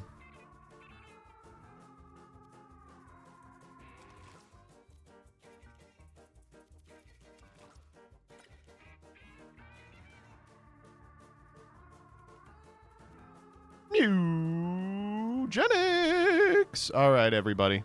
Time to play a little bit of Mewgenics. I just want you all to know before I play this that I agree with the central thesis of this, that eugenicism is good, and I agree with every person who is put in the game also. All right, let's play a little Mewgenics. We have a goal today. We don't usually have a goal, but today we do. I have got to bring the putrid leech, which is right here, to the throbbing artery in the boneyard. So what the putrid leech does is it's crazy strong. It gives all your attacks a lifesteal, and it unfortunately does some other stuff too. It prevents you from ever leveling up, so we have it on our tank with crazy high constitution. And it has Parasite, which means if we down once, we die. So I feel pretty confident in the other members of the team, and I feel confident in my own ability to go to the pony boneyard, but we'll see. Boneyard's also weird because I don't know if we, like, I don't know how Dybbuk works with this setup. You know what I mean? I want to turn the volume up just a bit. Did we ever beat Cowboy Cat? Yeah, I've gotten crazy good at this game off stream.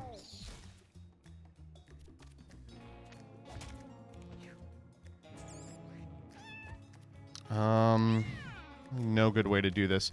We can do that. Yeah, hit him for 4. Can you tell us every epic reference that comes up? Yeah, for sure. What do we get? Zealot? Oh, Zealot's crazy. Shrug it off, melee attack, heal. Okay. When you heal another unit, heal yourself for half. That's also really good.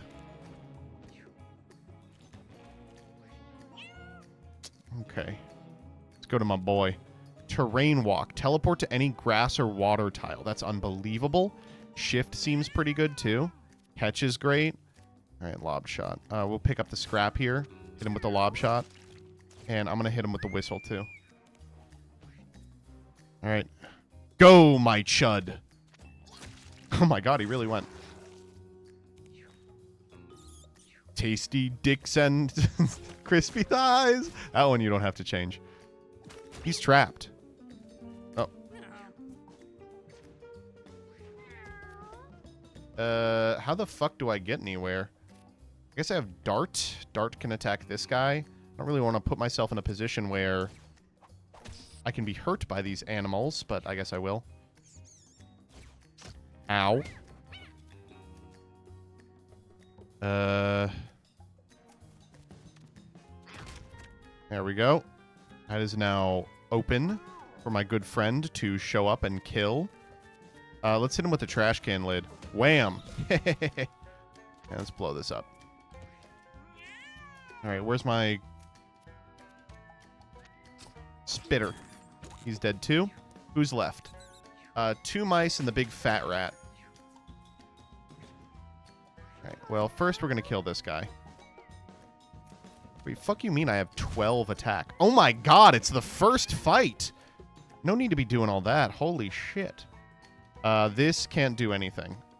Though, if I go here and I punch this, I can hit this guy with a hose. Get hosed on. I'll just go here and blow this guy up. Go Zealot. I'll trash can this for fun.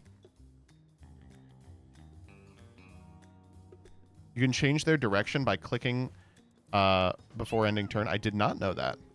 I learned it just now. When you told me. Couldn't crit.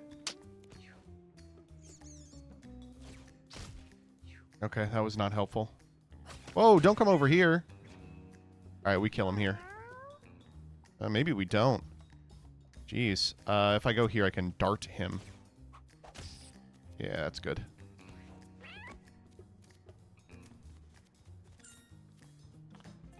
Cool. Get him over here. Lick him. And then you're gonna have to kill him. Great.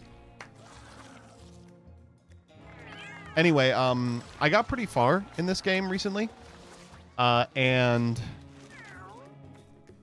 I guess one upside of doing this run with the guy who can't level up is that everyone else is going to level way up. Easy pick here. Get something cool out of here for me, please. Oh, wow, he really did. The guy who made the video you bounced on is here. Alert. Oh, shit, really?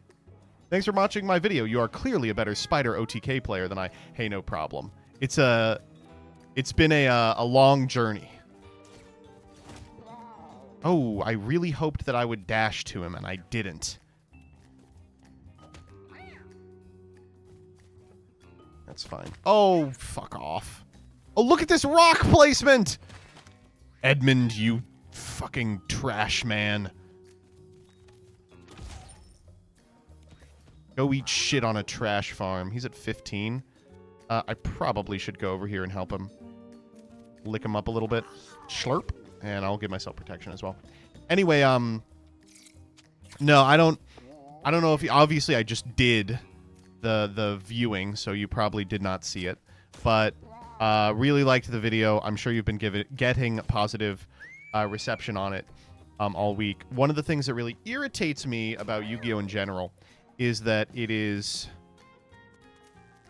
Yu-Gi-Oh! Content creators are so far back. Please don't kill him when it comes to talking about like their card game and the systems within it. So it's easy to find ourselves in a position where we feel just totally outclassed with respect to do not hit that at me. This is the worst fight ever. Where we find ourselves totally outclassed by people who know what they're talking about. So I appreciate you talking about it. And I don't think anything you said was particularly shocking either. I think we do mostly know what the issues are, and they're the stuff you identified. I feel like at this point most Yu-Gi-Oh players can't see the forest for the trees. I don't even know if it's that. I feel like I'm certainly guilty of this. Okay, I greeted there for sure. I'm not gonna lie. The thorns will get him. Thank you. I feel like a lot of Yu-Gi-Oh players are so used to being on the defensive from people who are like Yu-Gi-Oh bad that frequently they lash out in ways that are totally unproductive. I know I'm very guilty of that. Wow, exert is crazy. Maybe I hit this towards him. No, it didn't work. Dude, he's getting styled on. Big punch. I thought it would knock him back. Hit him with the hose. Okay, that didn't work. Let's go over here. You're pretty nice to Ram Ranch. Well, he had the exact same experience, but he tapped out early. As he was wont to do. All right, this ought to do it. Whew, this was a bad fight.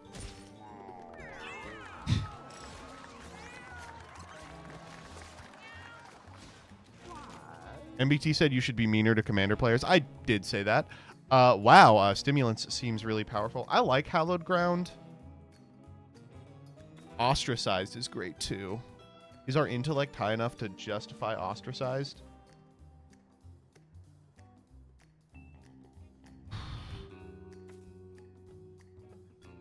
Stimulants is so good though.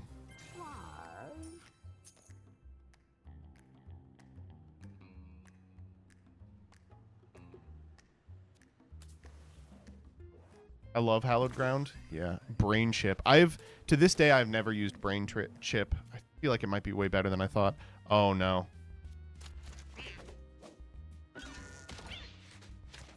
Oh, my God. Did he die? Thank God that guy is a tank. We're going to need to spend some time here. Healing our good friend.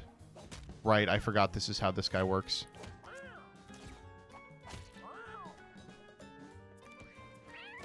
Okay, 21. That's not so bad.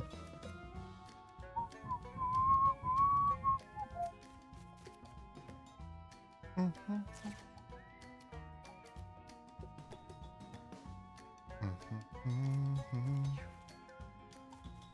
11 here is very bad. Thankfully, I'm pretty much blocked. Aww. Ooh, boy.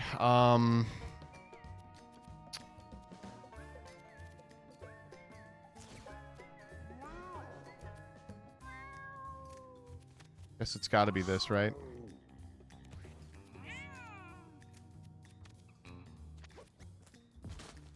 Jeez.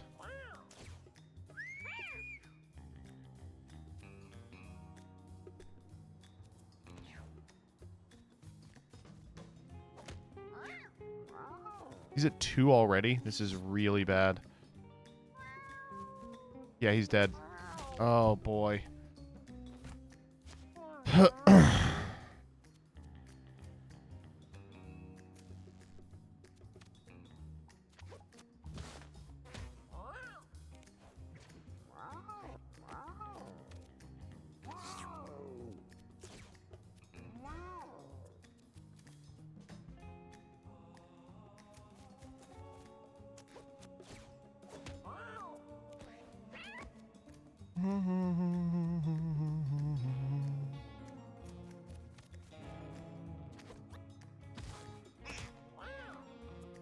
Okay.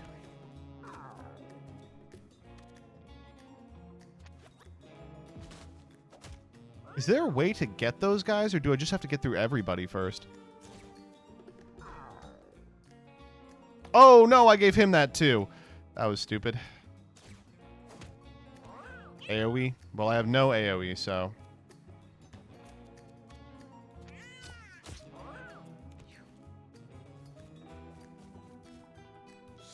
That guy's getting real strong. Oh my god, they got crazy strong. Oh, I can hit him with the thorns. The thorns help. Okay, wait. Thorning the shit out of them right now. This guy's gonna do 12 damage. Actually did not do a ton.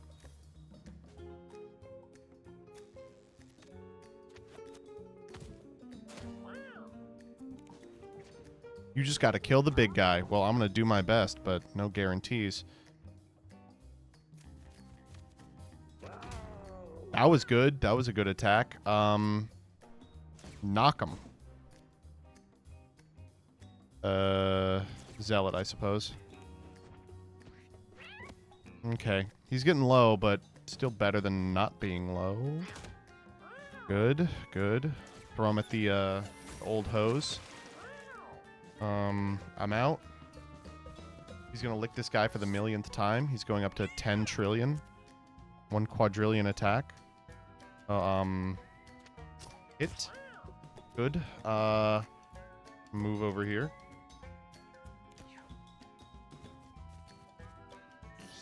Alright, can we survive another turn of this bullshit? 4. Got a million health. Down to 1. Down to 2, rather. Good, we finally got a miss. Down to 2. Guess we have to do this, right?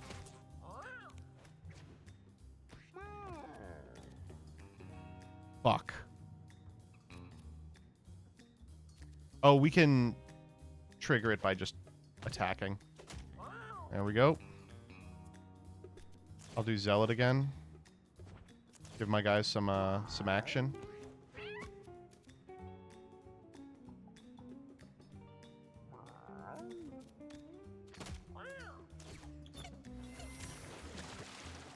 Okay. Go lick this guy for the millionth time. That guy's at +6. That's crazy. Not going back this way. Dude, we are not close. Please stop attacking me. Holy shit. Do not have that much health. There we go. He's dead. And he's sad. He's gonna die too. 2 down. Finally, a miss. Do not attack me. Fuck off. Okay, cool. Can we kill him? Thus is the question. Hazards. I don't have any hazards. You're telling me all the ways to beat him. I don't I don't have any of them.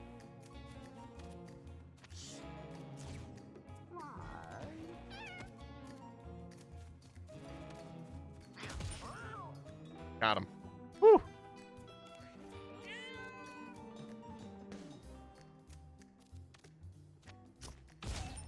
Got him. Yeah, get out of here, buddy.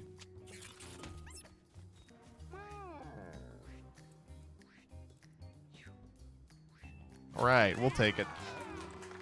Whew. Bounce on Walkie Quartet unironically being the best 0-point rank for against the Deep Draw Exodia. It's frustrating. Toss a spider egg that deals low damage and inflicts infested. That seems pretty good. Spawn a maggot. I love Bear Trap, though. I don't think I could say no to Bear Trap. Bear Trap just trivializes so much of the run. Oh, yeah. Party healed 10 health. You got it. I'm in. Is anyone weaponless? He doesn't really need this. Oh, of course, after getting Bear Trap, we are now playing against the people who care about Bear Trap the least. I'll do this. Get all the way over there. Got him. Oh, he's still at 1.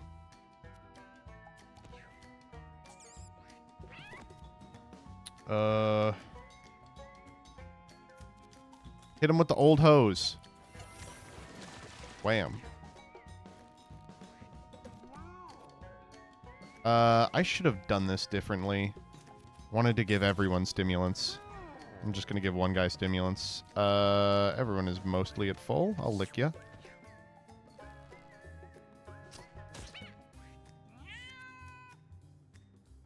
Do do do do do do do do do do do. We're getting beefed. We're getting big and round.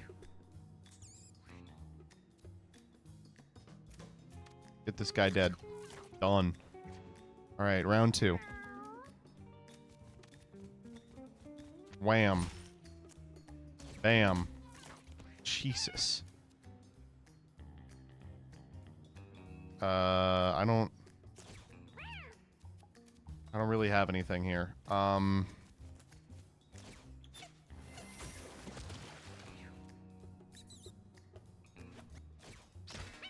Didn't need that to happen, I'm gonna be honest.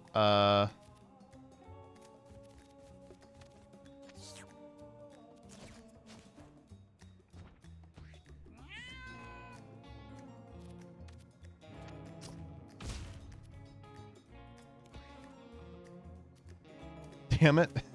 He moved too far away. I can't get to him. That was a good one. Great fight.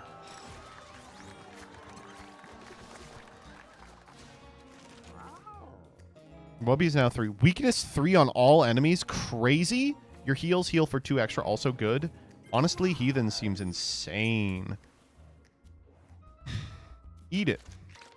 Chew on that shit. Octua. Alright. We gotta go to the Boneyard. Which I really don't want to. Mangy Wig is really interesting.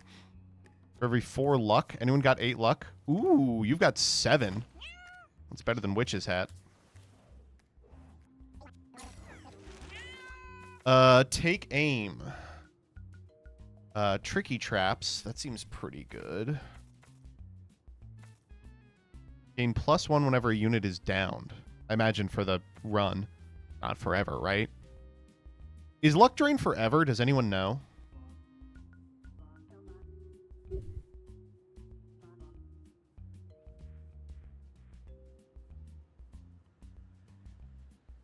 For the room.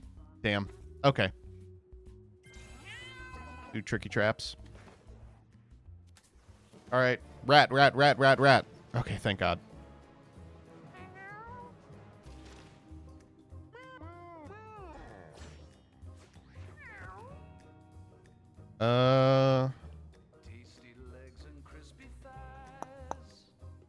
On my mind. Honestly, I kind of want to chill.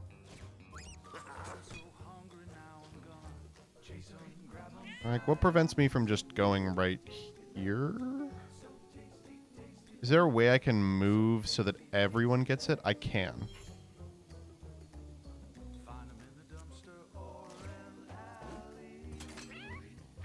Oh, I didn't spawn. That was stupid. Ooh, that's bad. Where's my spider? Over there. He's not going to have enough room to schmoove. I got to do it like this. Irritating. I wanted to give everyone stimulants. Oh, we got it! Dude, thank you, Spider. You're goated. You're the greatest of all time. What can I say? Alright, let's move over here. Nah.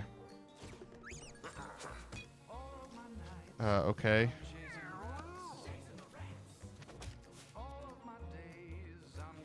Okay, we do get a good stimulant off here. He's the king of the cats. There will be nowhere to run. Okay, remember to make the maggot here. Hit him. Boom. Hit him again.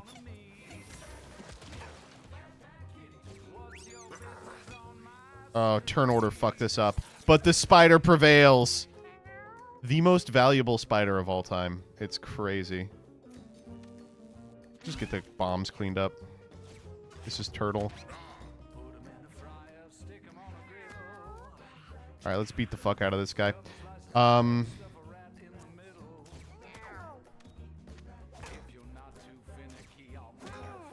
Okay, that was pretty good.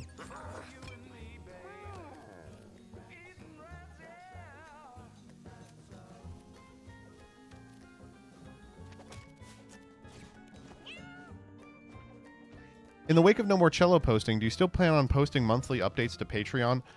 Yes. Okay.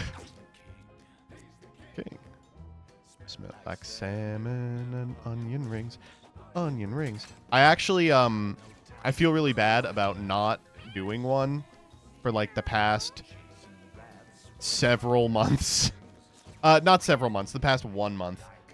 It is on my to-do list and I just never get to it. And I am gonna get to it in the next couple of days for sure.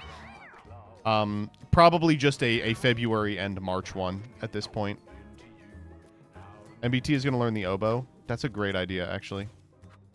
Dude, fuck the fucking grass. I'm getting out. Come out of there, you pussy.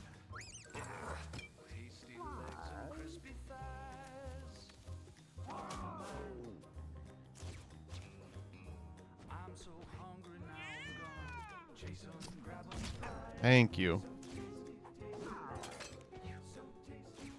Is he just gonna sit in there?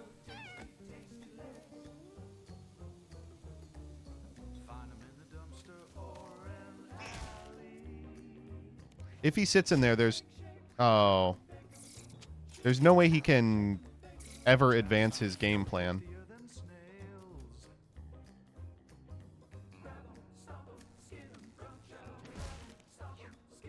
Please leave the grass. Holy moly.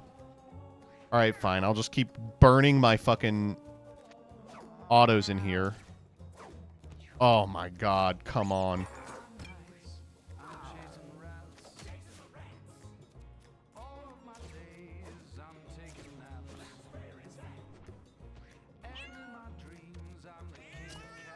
Come on.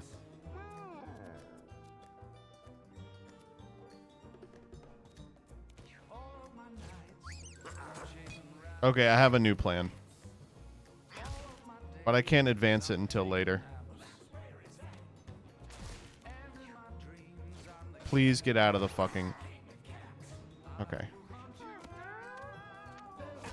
There we go. Good stuff. And then I gotta get out of here. Oh my god, he moved!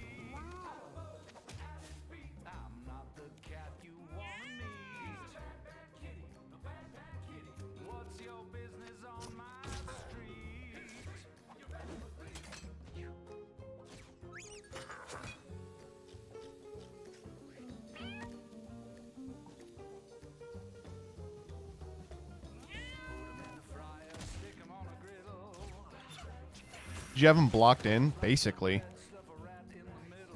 Surely one of you can kill him. Oh, he's back in the fucking... He's back in the grass.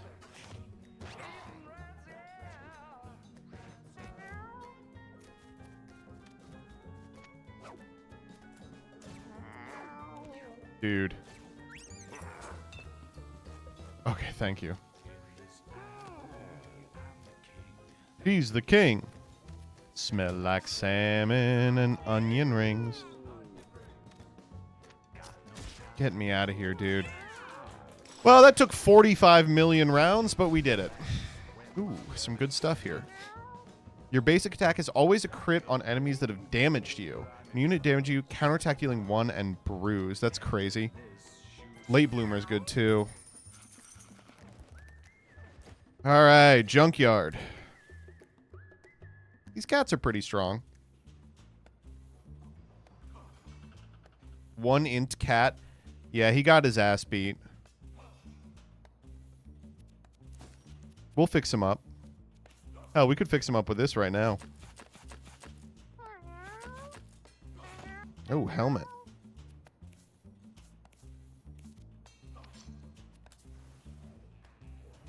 All right, how's everybody doing here tonight? Jekyll? Yeah, we'll beat the fuck out of Jekyll. You got it. I'm not interested in finding out what that guy does. Popeye.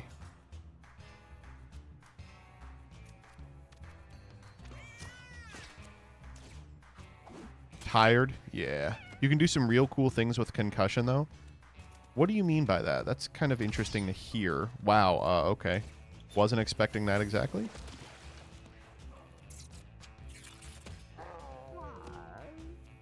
Is it weird I'm still surprised when you say my name at the end of TMT videos? Not at all.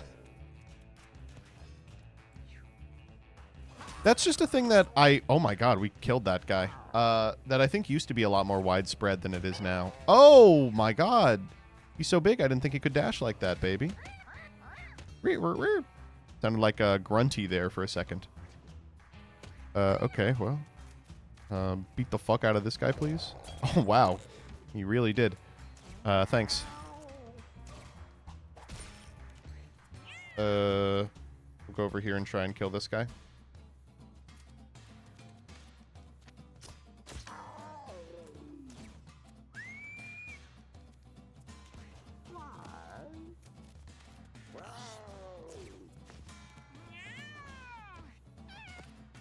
I'm going to walk back here and do the exact same thing I did. Give me a crit?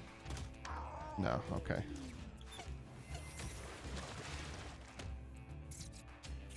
Oh, we got in the pigeon. Surely that guy's running away this turn. Alright, he died. See ya. We almost got him. Alright, last guy's all the way over there.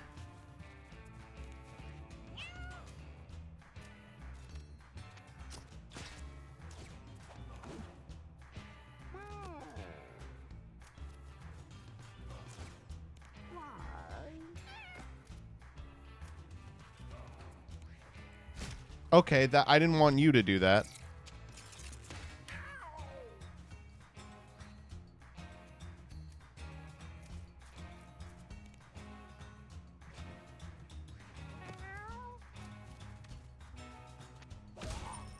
Or we took a little, but that's fine.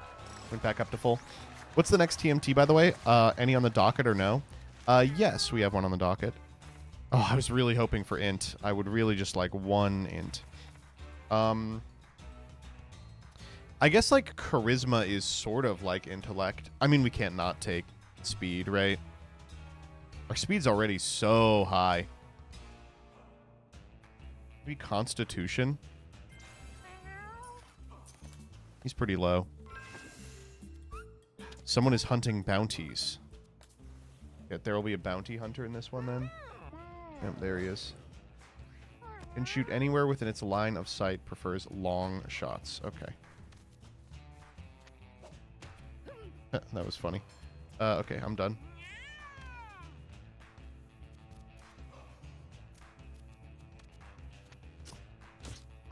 Good hit. I'll just hang out here. And then she can go here. Stimulant. Stimulant. Oh, let's go. Anyone not full? Oh, we're all full. Great dash.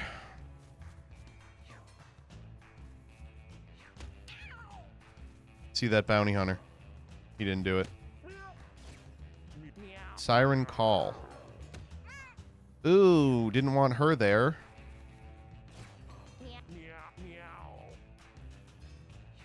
Okay, I'm trapped in the swamp now. Oh my god! What do you mean? That's insane! What are you talking about?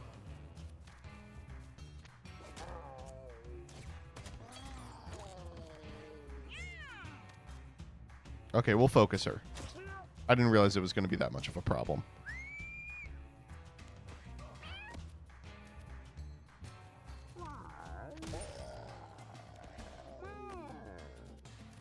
All right, let's give her some licking.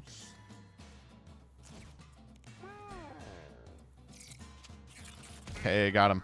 All right, down to 4 here. Hit him. Yeah.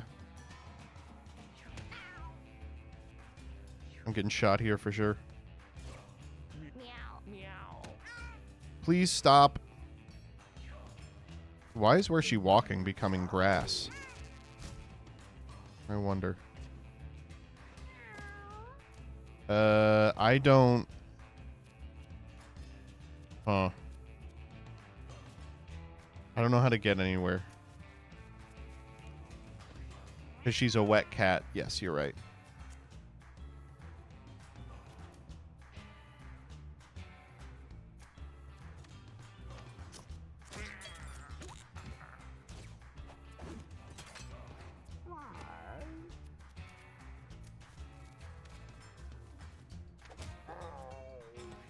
Okay. There we go. All right, that's the last guy. And he went the other way. Oh, that was irritating. And he's gone. Cat got out in the rain today. Now my house is full of tall grass. Madge. Happens. What are you going to do? All right, that was not as bad as it could have gone. Who's leveling up? Ooh, Constitution probably. Ooh, Intel's not bad either. But she already has crazy intelligence for what we need. Actually, I want the speed up on her so she can use the AoE speed up faster. Healing Gauze. What are we fucking with here? Shiver's got Ringworm. That's up. That's an upside, right? Yeah, your basic attack inflicts weakness 3. Awesome stuff. Not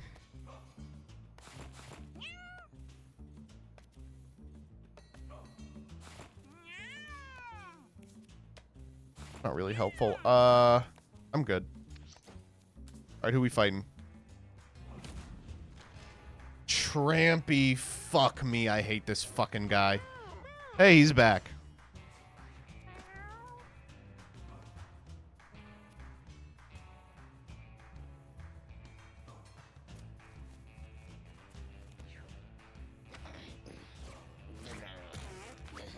Awesome, folks. We love it.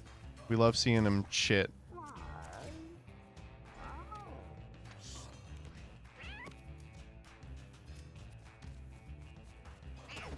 Ugh.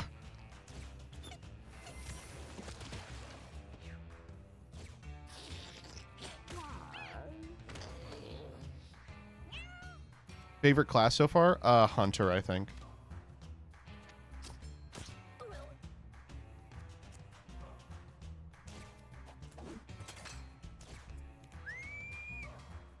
Trampy is such an irritating motherfucker.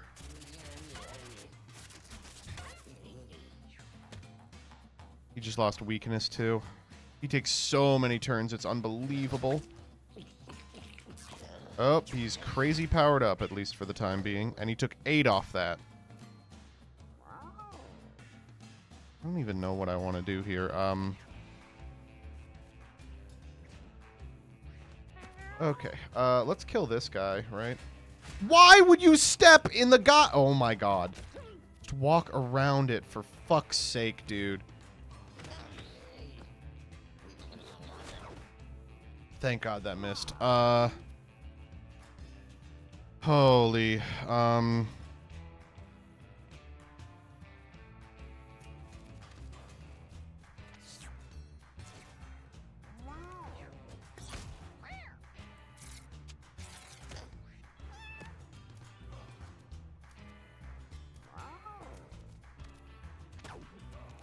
What do you mean miss? Oh, he's blind.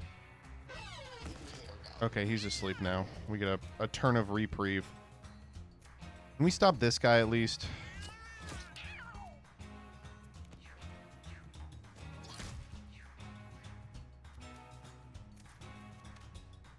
It's me, Tristan, thinking of the hundo.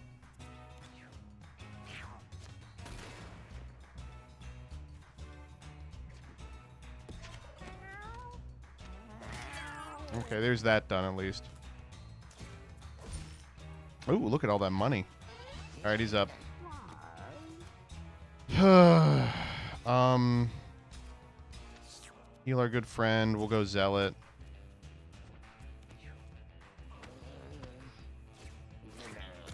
That poisons me. It's irritating.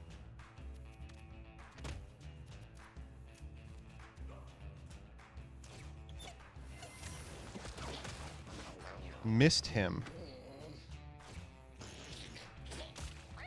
Please stop attacking my one guy. Okay, we're schmoovin' at least. Okay, he got in the bear trap. That ain't nothing.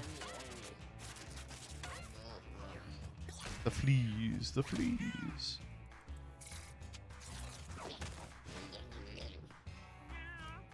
Dude, he does not have that much dodge chance. I gotta go back here.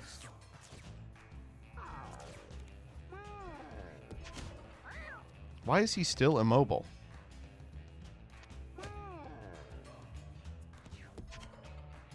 He's also immobile. He's gonna throw this at my good cat. Oh my god. Alright. Knock this guy in a fucking next Tuesday.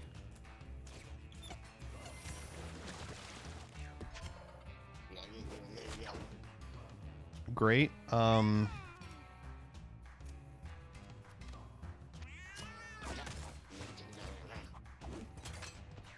Dude, he's still at 79. That's unbelievable. He's at 94. How do we debuff this asshole?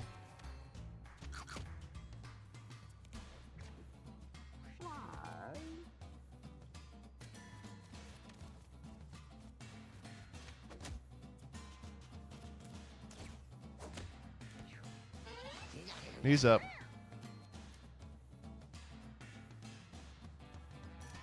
Finally, I can move.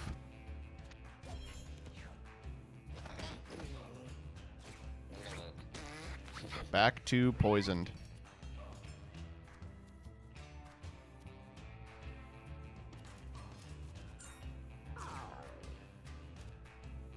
Interchange is kind of interesting. Okay, well, thank you for walking directly into that. Come on.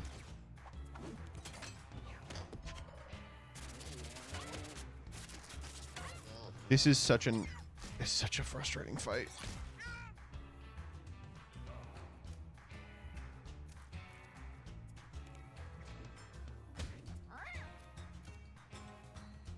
$15. I mean, I think I have to start going for it.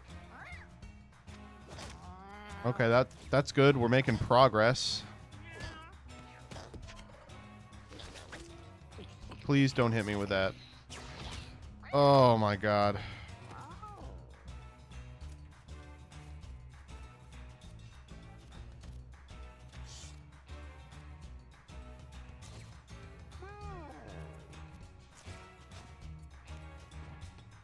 He's gonna hit him again. Okay, he missed.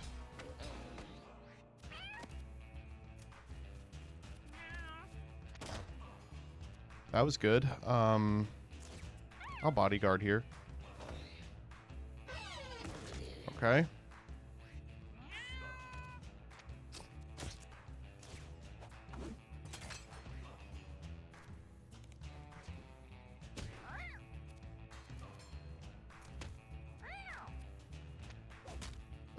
That's powerful. We're making progress slowly but surely.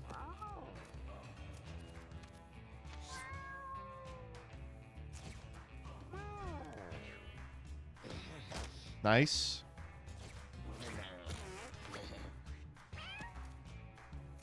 Good hits all around.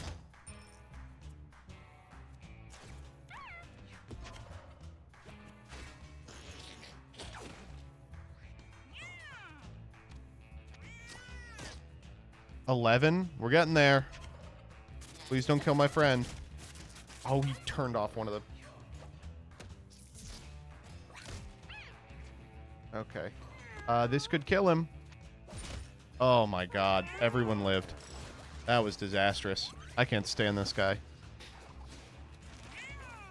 Okay. I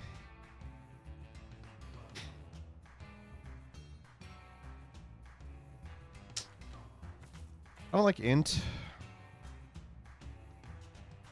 Yeah.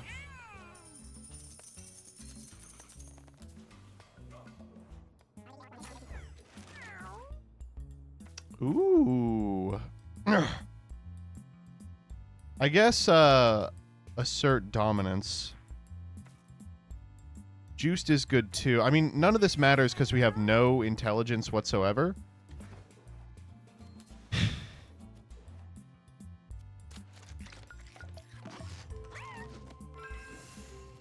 All right.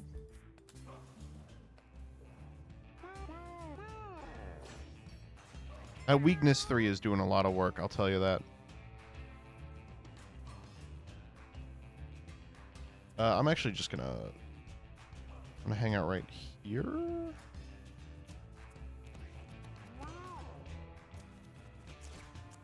Someday you'll get a mutation. I'm hoping. That was a productive turn, I will say.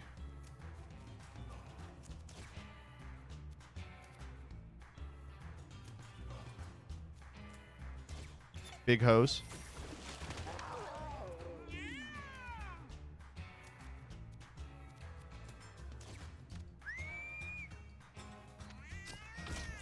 Oh my god. That was a big turn. He loves the hose. I love the hose. What can I say?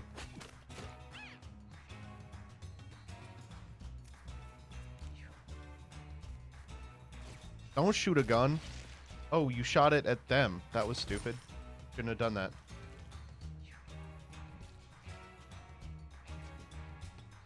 Round 2. Let's go.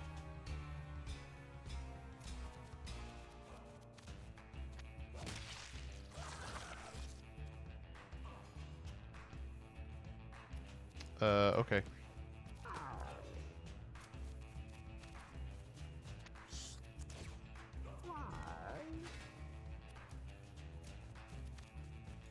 Big hit. Second big hit. Hose him!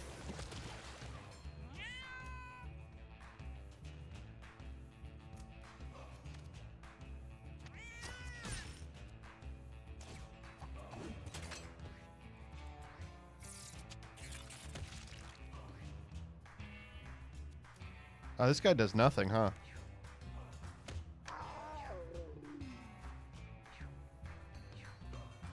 Oh, 2 of them are gone. These bounty hunters are not helpful.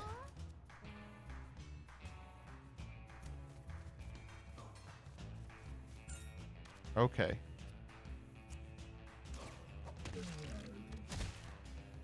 I was gonna say big ram, but it was actually a pretty small ram, all things considered.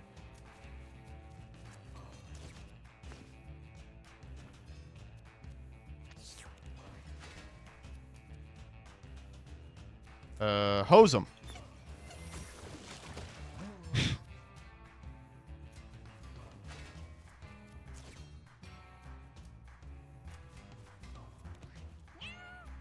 What the hell does the bounty hunter even do? Very little, apparently.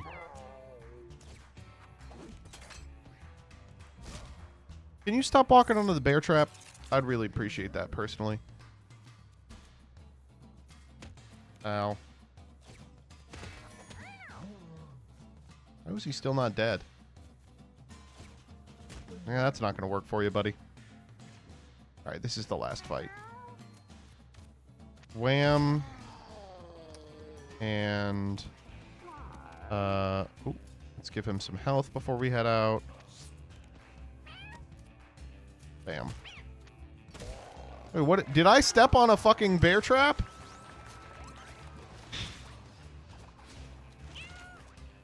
Okay. 5 weak shots. Deal 1 damage to a unit. If it kills it, refresh your basic attack. Oh, sentry mode seems crazy.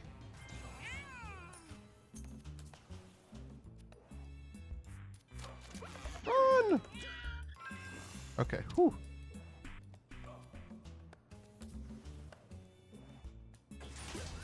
Carving knife. Okay, let's do some weaponry upgrades. 2 damage and spawn a meat. No thanks. I guess I'll put it on. No, wait. I could give him perks. You know what's crazy? I really don't have too much for anybody.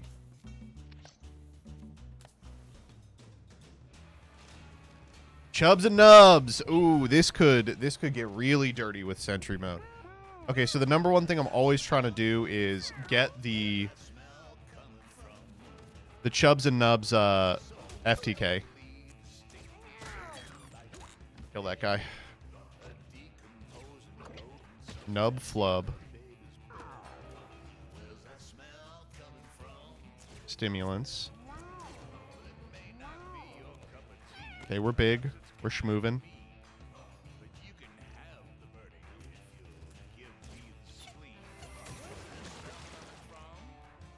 Okay, that doesn't trigger it. We're learning much today.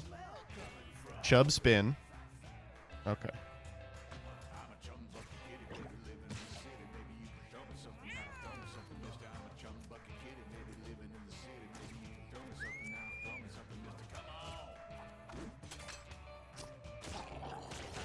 Ooh, okay, that's the AoE guy.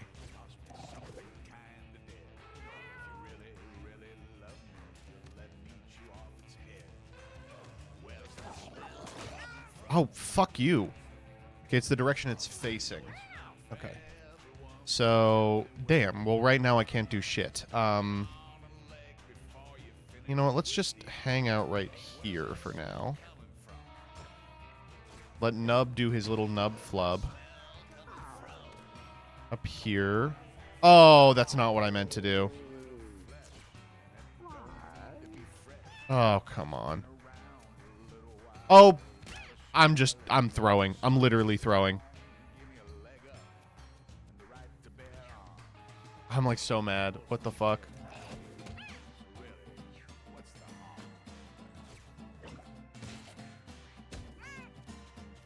Sentry mode.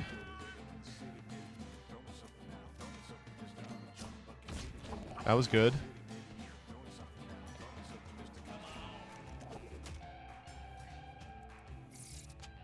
He's gonna kill the guy. No. Okay.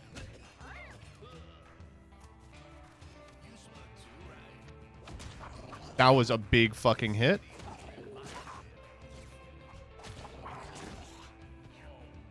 Nub flub. Oh, nub flub. Oh, wait, it's gonna happen. We're getting damn close to it happening.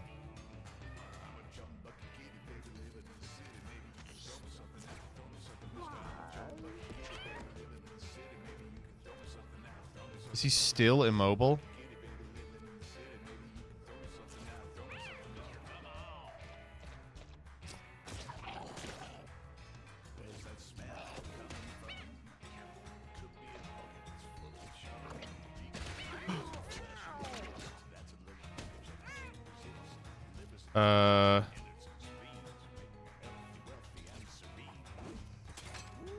This is pretty tough. I don't think I can... I'll do it.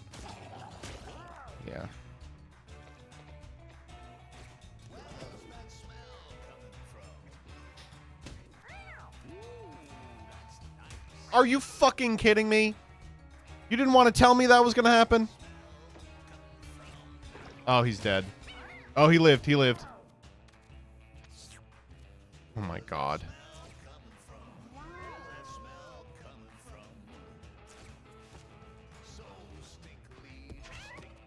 How is he still immobile?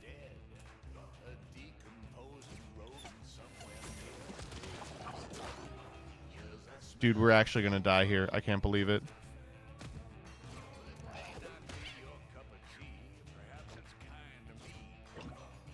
I was lucky.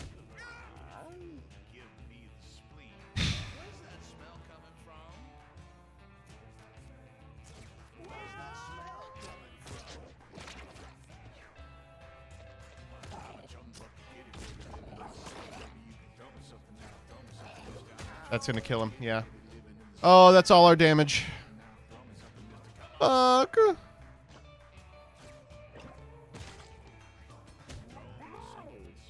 Okay,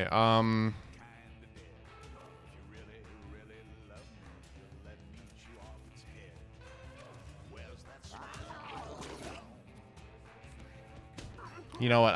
I hate to do this.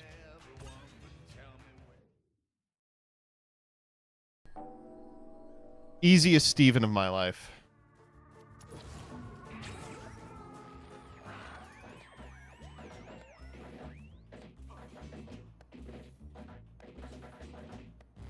Okay. Sorry, Steven.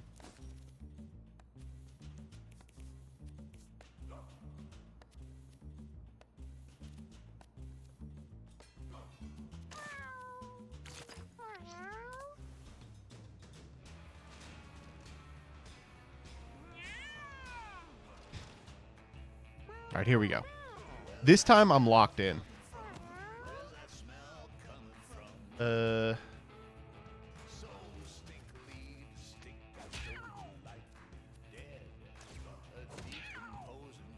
Fine.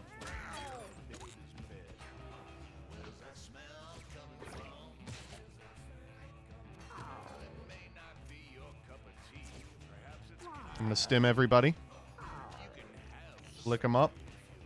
All right, we up. We big, and we up. Hit him. And move him.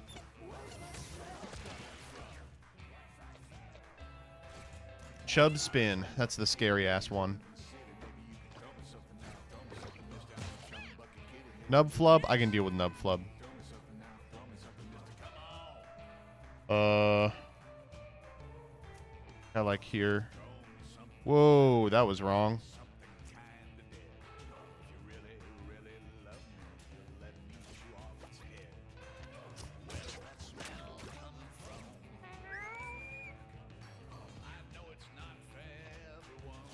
Bad chub spin.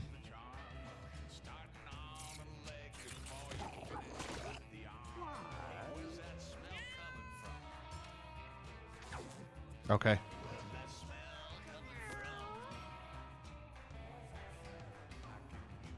I think I can do this one.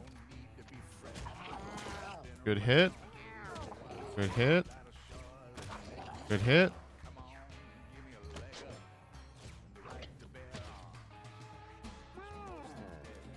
Anyone need health? Not really. Yeah, let's just do that. Ooh, good spin. That's a good chub spin for him. Oh, fuck. Okay, we gotta go over here to this guy then. Oh, we're getting so close to it happening. Come on. Nub flub, not a big deal.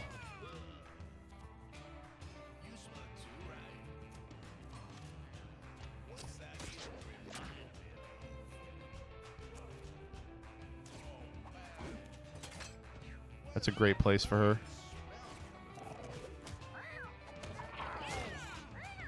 Dude, you gotta stop doing that. I gotta get him away from that guy.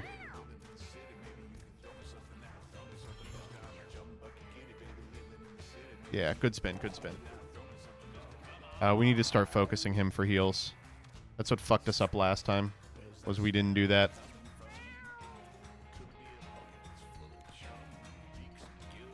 Like, this is fine. We can let them fuck around over here. That was a good hit. I love that hose, baby. He's going to destroy the body. No. That's a lot of money. Holy shit. This. It's pretty safe to put a bear trap here.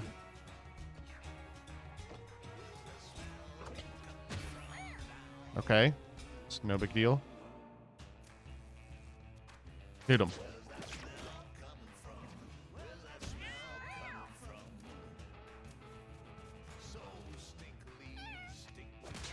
Good hit. Good hit.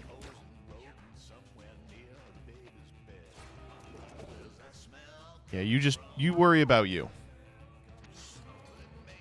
And stimulant here.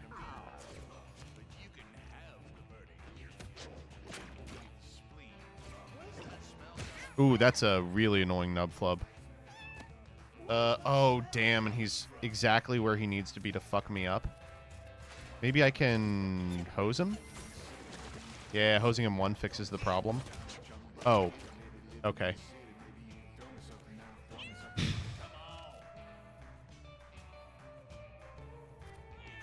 Terrain warp? Yeah.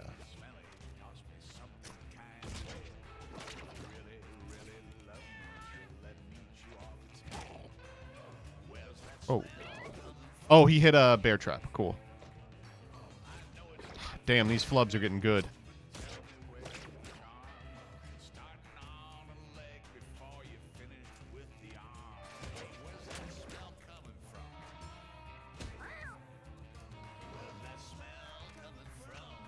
One down.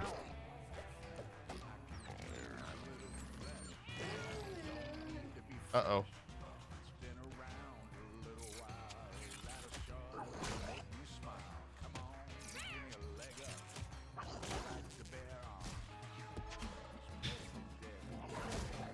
He's immobile for like 2 turns. Just put ourselves in a position where we can't get killed.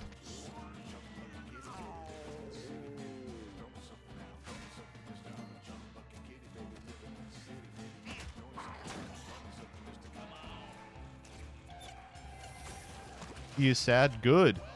He should be sad. We killed his brother. Oh, fuck. He's facing him now.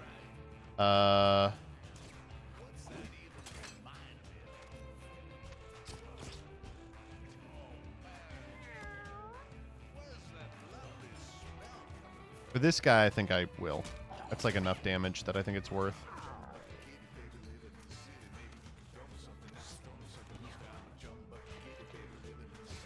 Good spin. That's a really good spin.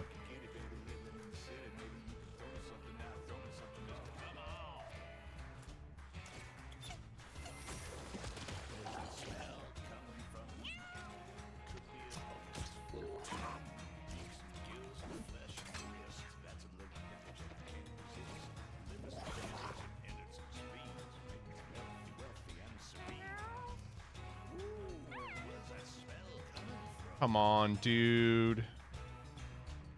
There's no way to not walk into a bear trap here.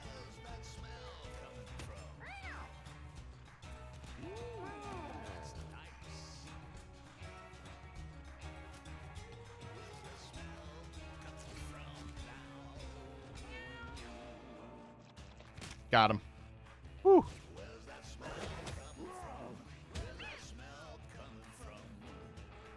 Also, no way to not walk into a bear trap.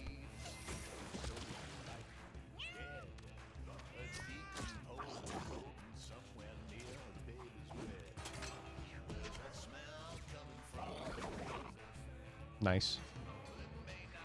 All right, this should be the end of the game.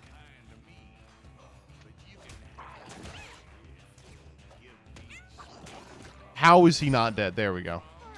Ugh, rough fucking fight. Okay. Oh my god. Wrath of God. Deal holy damage to everything and inflict blind to everything except for a safe circle around you. Oh my god. Haste is so good, though. We already have haste. Holy weapon is bad. Butt scoot. Oh, butt scoot's funny. Let's do Wrath of God. That's like a fun ability. All right, time to go to the Pony Boneyard.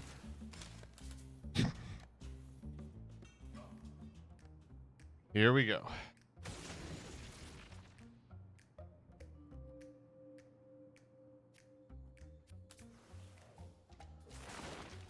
Zombie cats.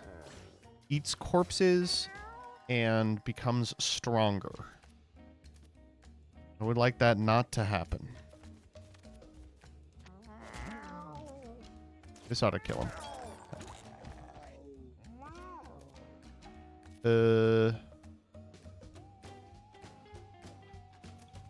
Stim everybody here.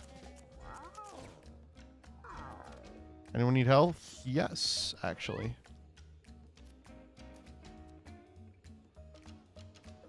I can just barely not hit anyone. That's irritating. Well, you know what I can do is the hose. That makes him move at least.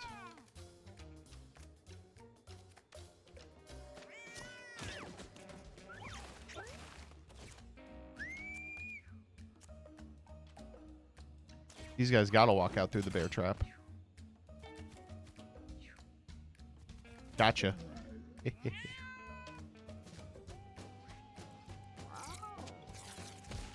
Hey, got one of them. Rip.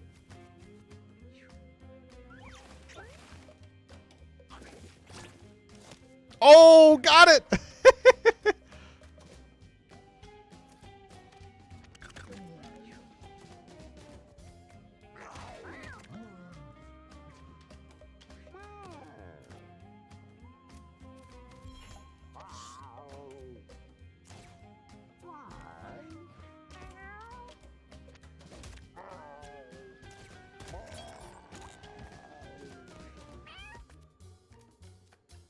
Let's punch this guy to death. Bam.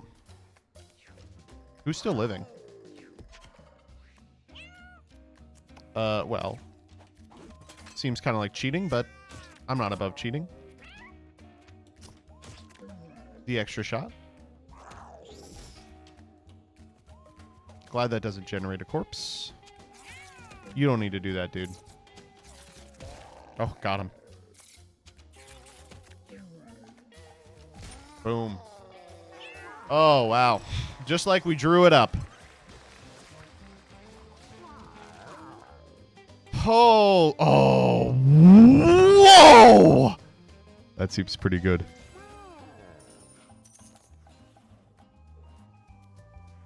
Oh, intimidation for sure. Yeah. All right. Okay. +4. Yeah, you got it. I'm actually going to give that to him. I'll give you the Constitution. No longer one int cat. True. Dude, Shivers is doing pretty good for a level 1. All right. How do these work? I have to hit him twice. All right. Still one int cat. There we go. Gotcha. Oh,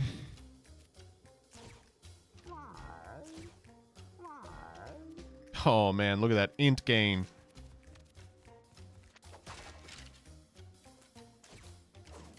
Okay, the trash can didn't do it.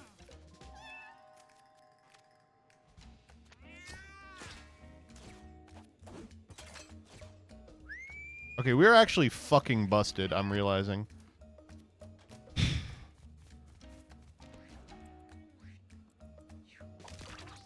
Oh, he's back. Ow. Gotcha. Ow. Miss? He left already. Jeez, that's annoying. Okay.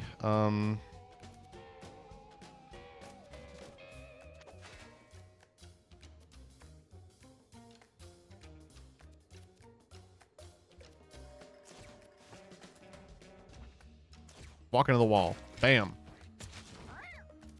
I'll get this guy.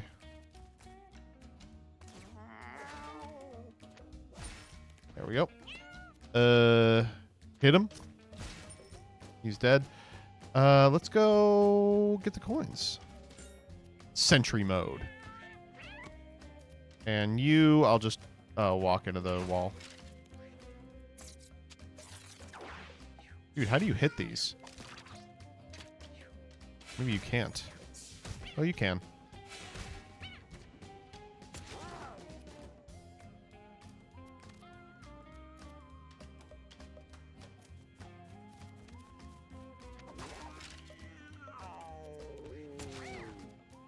What is that? Oh, it's in sentry mode. That's what that is. Hit him. All right, cool. Oh, we're not done? Do I have to hit this thing? Okay, I guess we missed.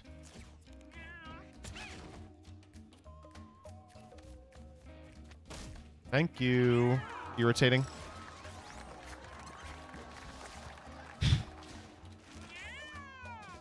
Bear Trap Plus seems crazy.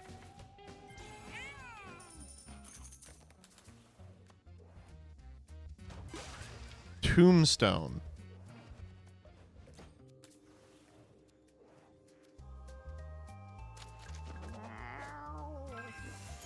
Whoa. All right, mini boss here. Do we want Tombstone? Whoa. That honestly might go crazy on him. No, that's so much speed down. I'm good. I'm good. Mama Maggot. Okay. We probably have enough for Mama Maggot. Just enough movement. Enough extra attacks. Okay. Lead mutate. No big deal. I'm not mad or nothing.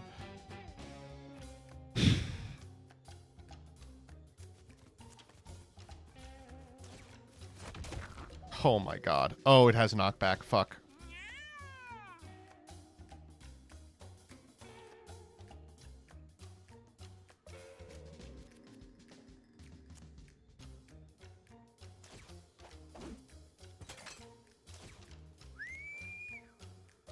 Let's get double sentry going.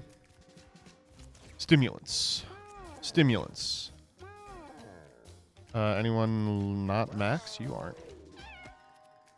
What classes have you unlocked? Everything up to,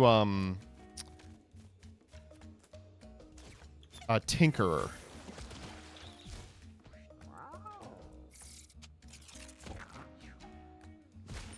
Well, thank you for stepping in the trap for no reason. That was really kind of you. Kind of stupid. Oh, okay. Ew.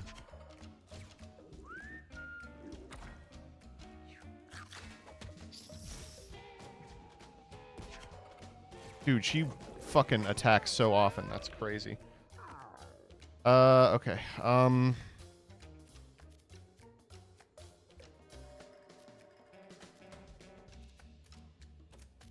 I'll get one of them. Hit him. 12, that's good. Let's get this guy here.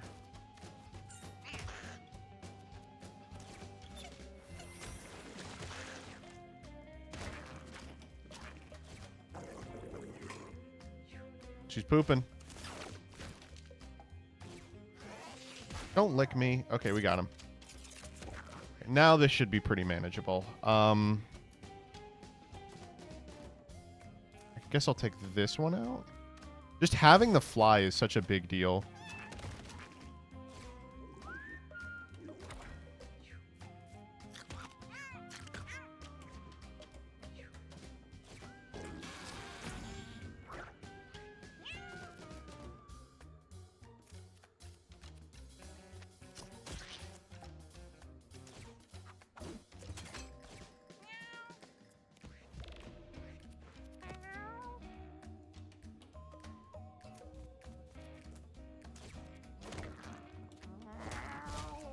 Big hit. Big hit.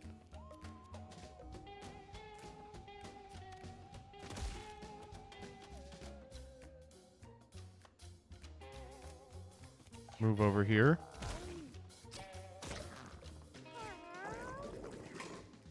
Yeah. Got one of them. No, go for the maggot. Oh, I can go for the maggot. Oh, no, I can't. Ah. Okay, I'll just move over here.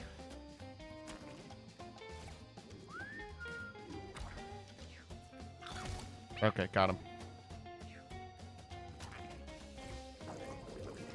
About halfway dead here.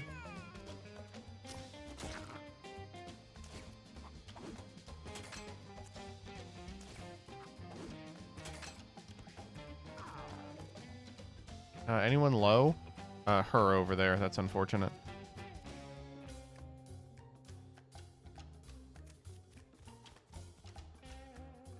Wrath of God would fuck up our good friend. I think I have to chill. I'll give him stimulants because he hasn't had any yet. In fact, I'll give him mega stimulants. You're going to be a caster for the rest of the game.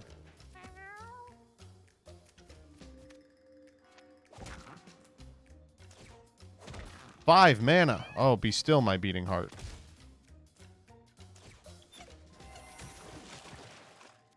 Hmm.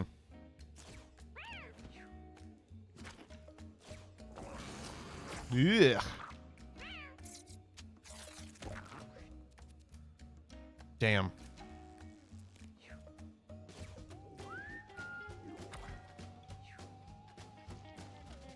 Oh, he's got a dash. Oh, and he threw me in my own fucking bear trap.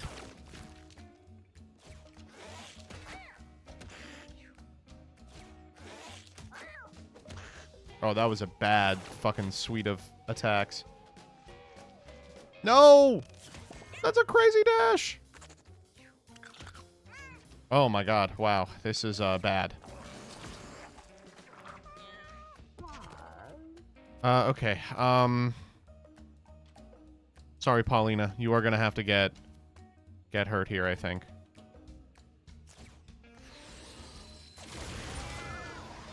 Oh, it vaporized her! Oh my god. Oh.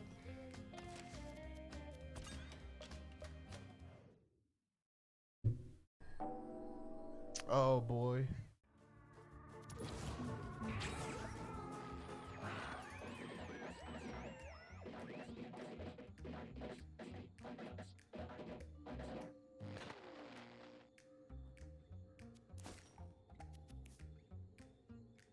Okay.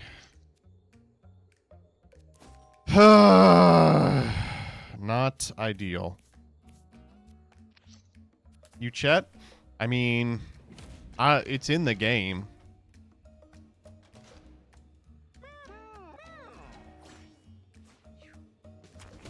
Okay. Dude, we had this one on lock. I don't know why I did that. That was so stupid.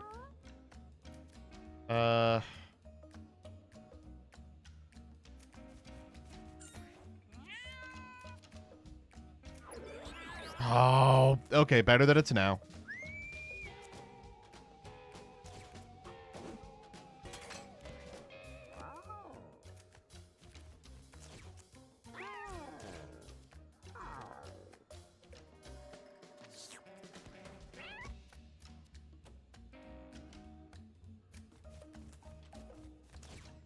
This is exactly how we opened last time also.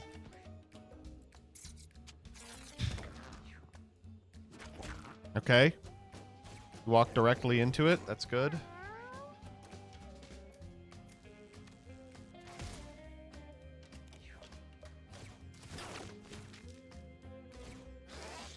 Ew. That's fine. See ya. Rally maggots. Okay. Stop licking me. Fuck off. Swap with the bug. Oh, the bug lived. Mutate. Ugh.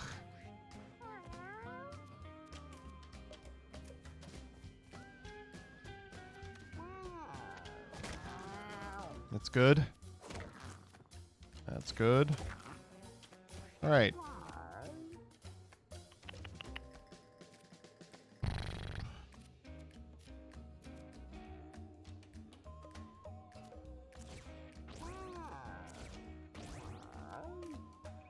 She has like no strength whatsoever.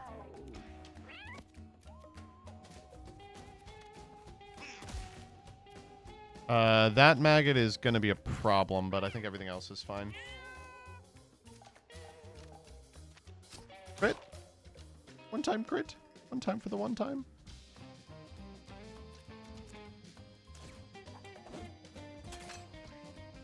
Oh, I wanted you to go into this guy. You could have killed him. Okay. Get him. Yeah. And then get the fuck out of the way.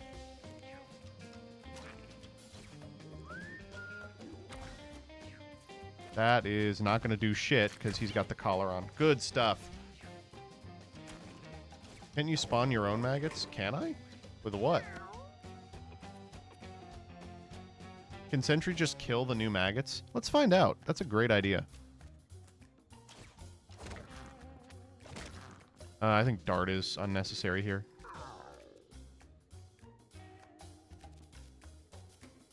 Everyone's kind of at full, so I'm just going to go maggot hunting.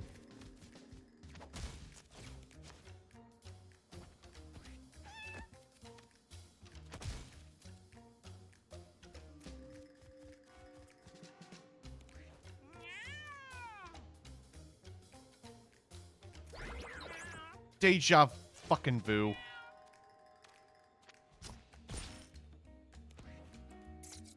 The whistle was making maggots? You can only do it once. Okay, let's see sentry mode. Both of them are out of range, I guess.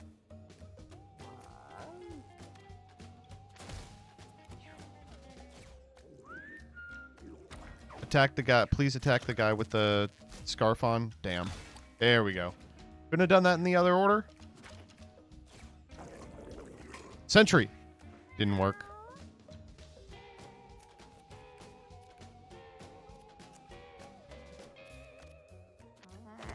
Damn, that was big.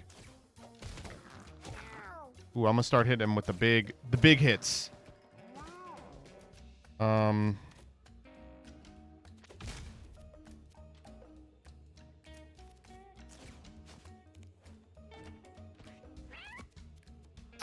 I think probably just worth doing this.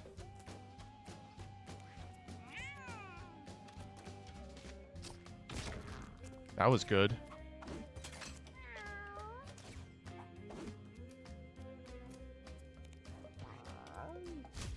Fuck off. Don't do that. Oh my god.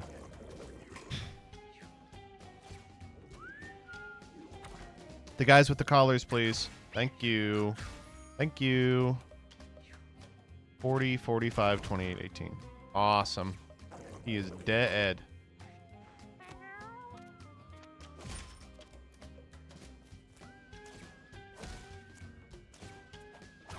Whew, almost got 3 there. Really worth getting everyone up to full as much as possible.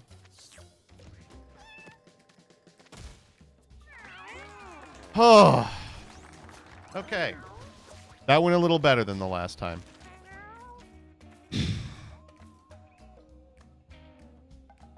I like exhausting blow too. Level me up, please. Heathens plus. Oh my god, that's crazy.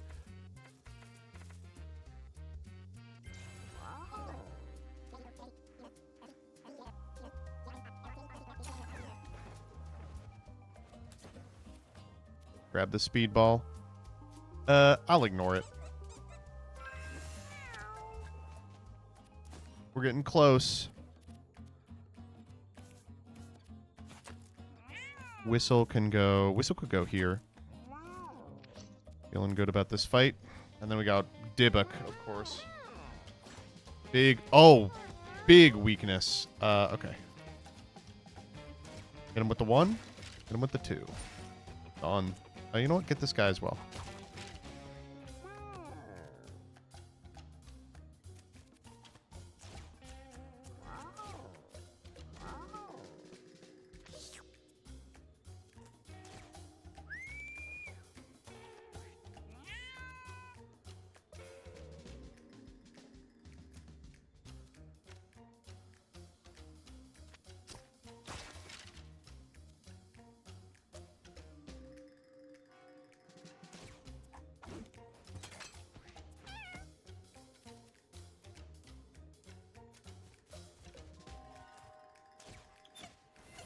Hose him.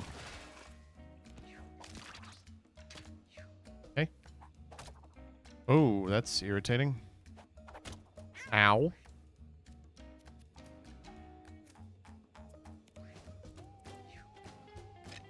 Gotcha.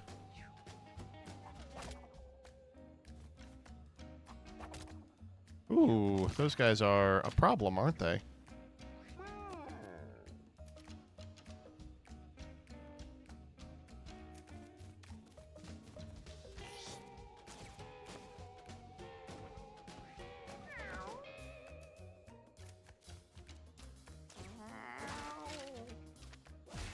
It's good.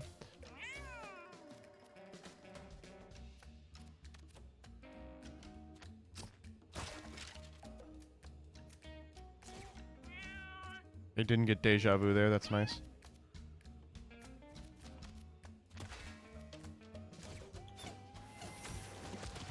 I thought that would do more. Oh my god. Wait, that triggered sentry.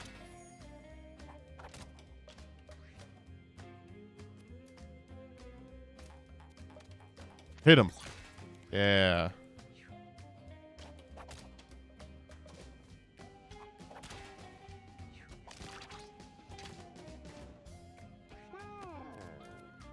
I personally hate deja vu, and I got it from an event. I couldn't imagine having it on everyone. Well, I'm not thrilled about having it, I'll say.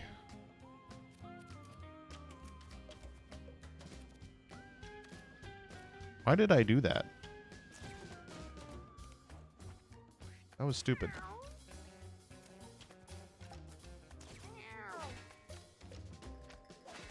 We've been really lucky that Geode hasn't broken yet.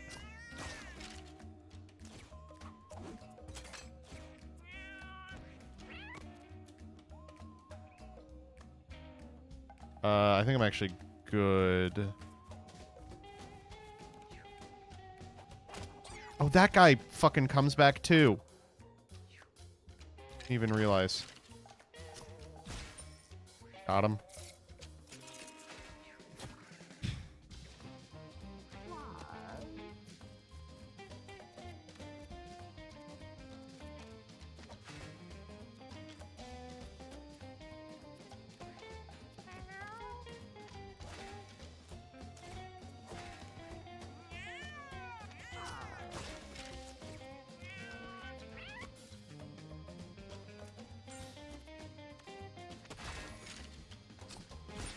Okay, one down. And he's back up.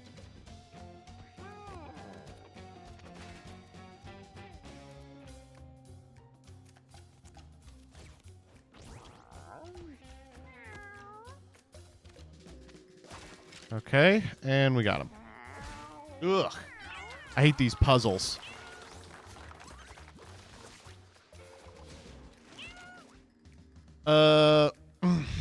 Brood mother. Ooh, that's sexy. Allies don't trigger your traps? Holy shit. Wait a minute.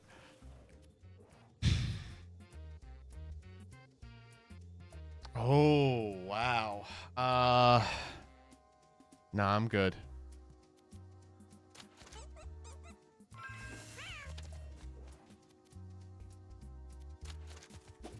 Oh, I shouldn't have done that. I should have done pilfer.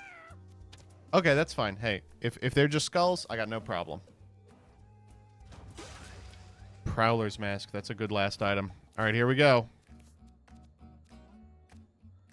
I like all his items. I like all his items. I don't think that's ever going to come up, but sure.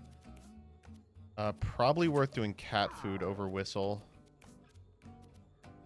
Anyone want tombstone? I don't think so. We'll give her a carving knife. Oh, no, wait.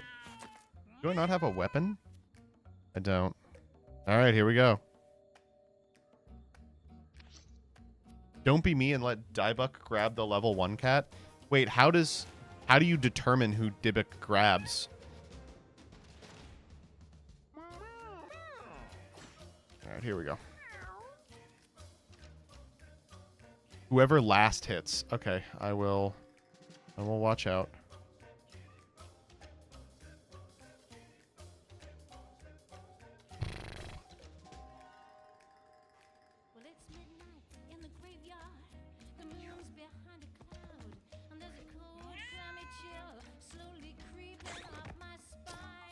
hate this fucking guy.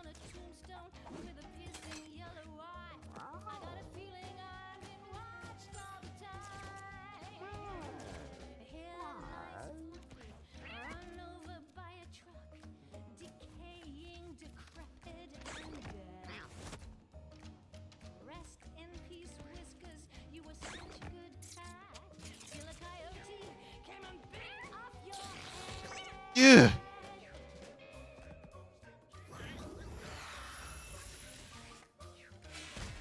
Does he dodge in random directions? I don't know.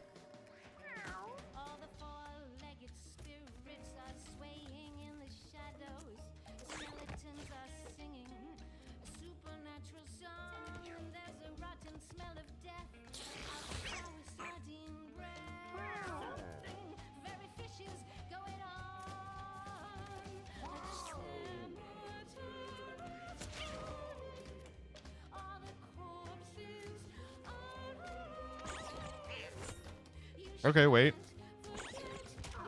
Got him.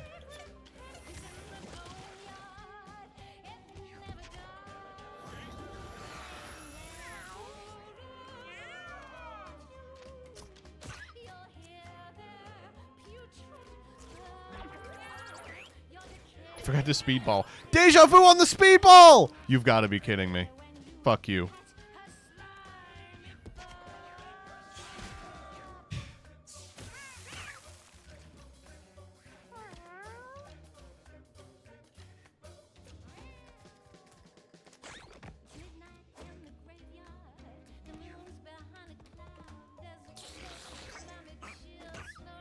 At least we get to bleed him a little bit.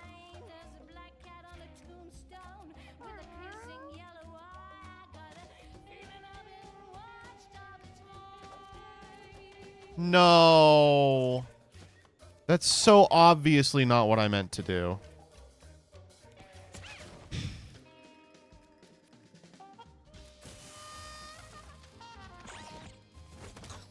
Okay, that's good. We're making progress. Oh, God. You really got hit there. Oh,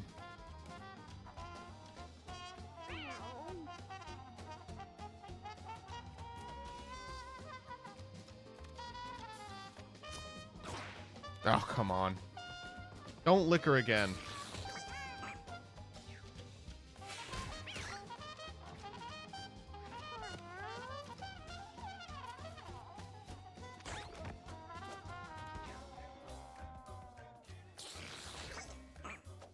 Good to get hit there. We get the bleed on.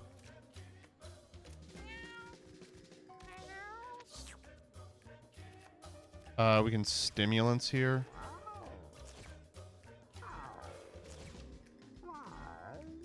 Wait, we're getting really fucking smart.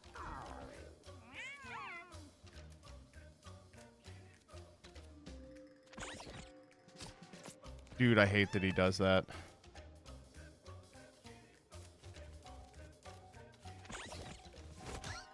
Yes.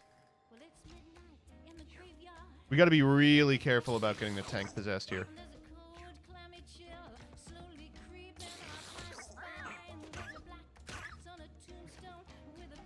Getting a lot of bleed in.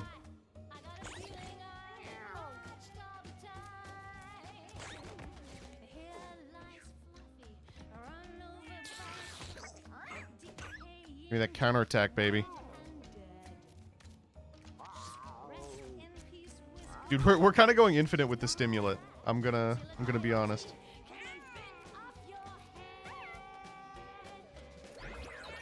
Deja vu for the move. Oh, you're killing me here, dog. Got him. Oh, we got lucky there.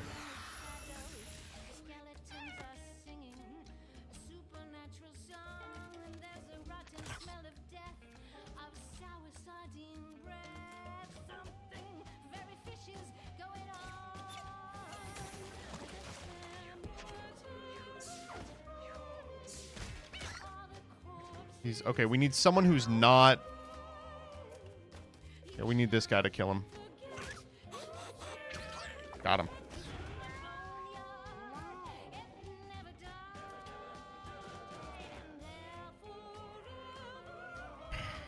I don't want to wog my guy, but I will. Oh, shit, that was stupid. But he's blind now. That's good.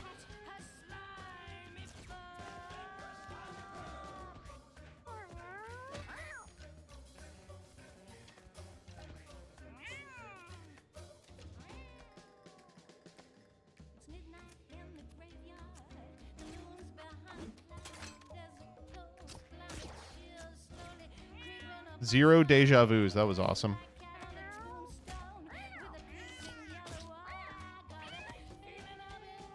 Does this boss force you to kill one of your cats? To down them, yes.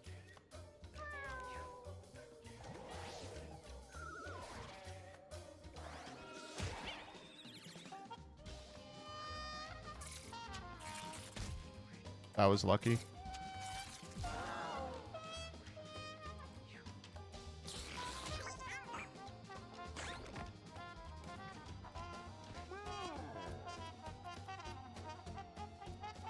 I'll wog again. Watch me.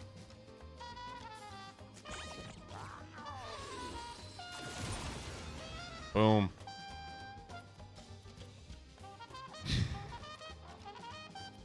That ought to solve the problem. He runs, right? And I guess we could try to kill him. Oh, he's at 1. Boom. We did it. Ugh.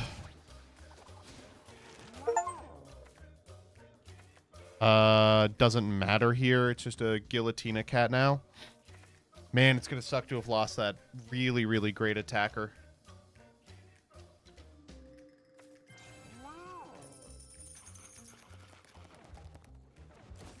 Who's got it? Him, yeah.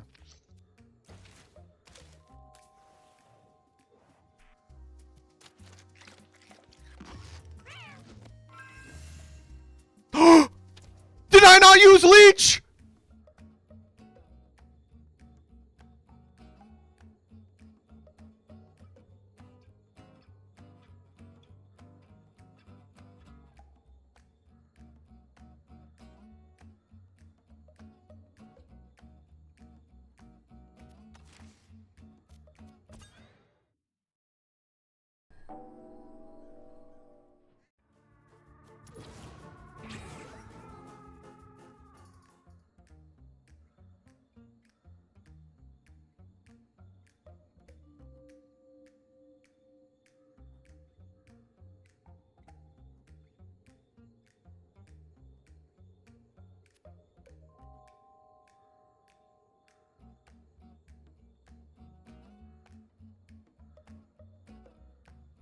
Oh.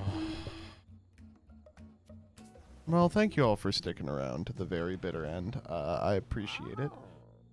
Oh my god. I gotta do another leech run. You're killing me, Smalls.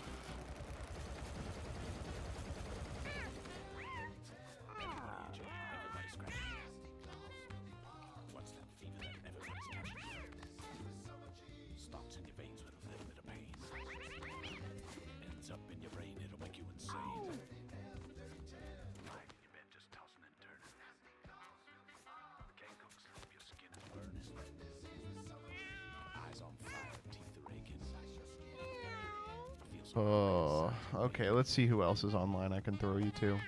Dude, that ruined my fucking night. That's horrible. I want to throw you over to Miniful. Bye-bye.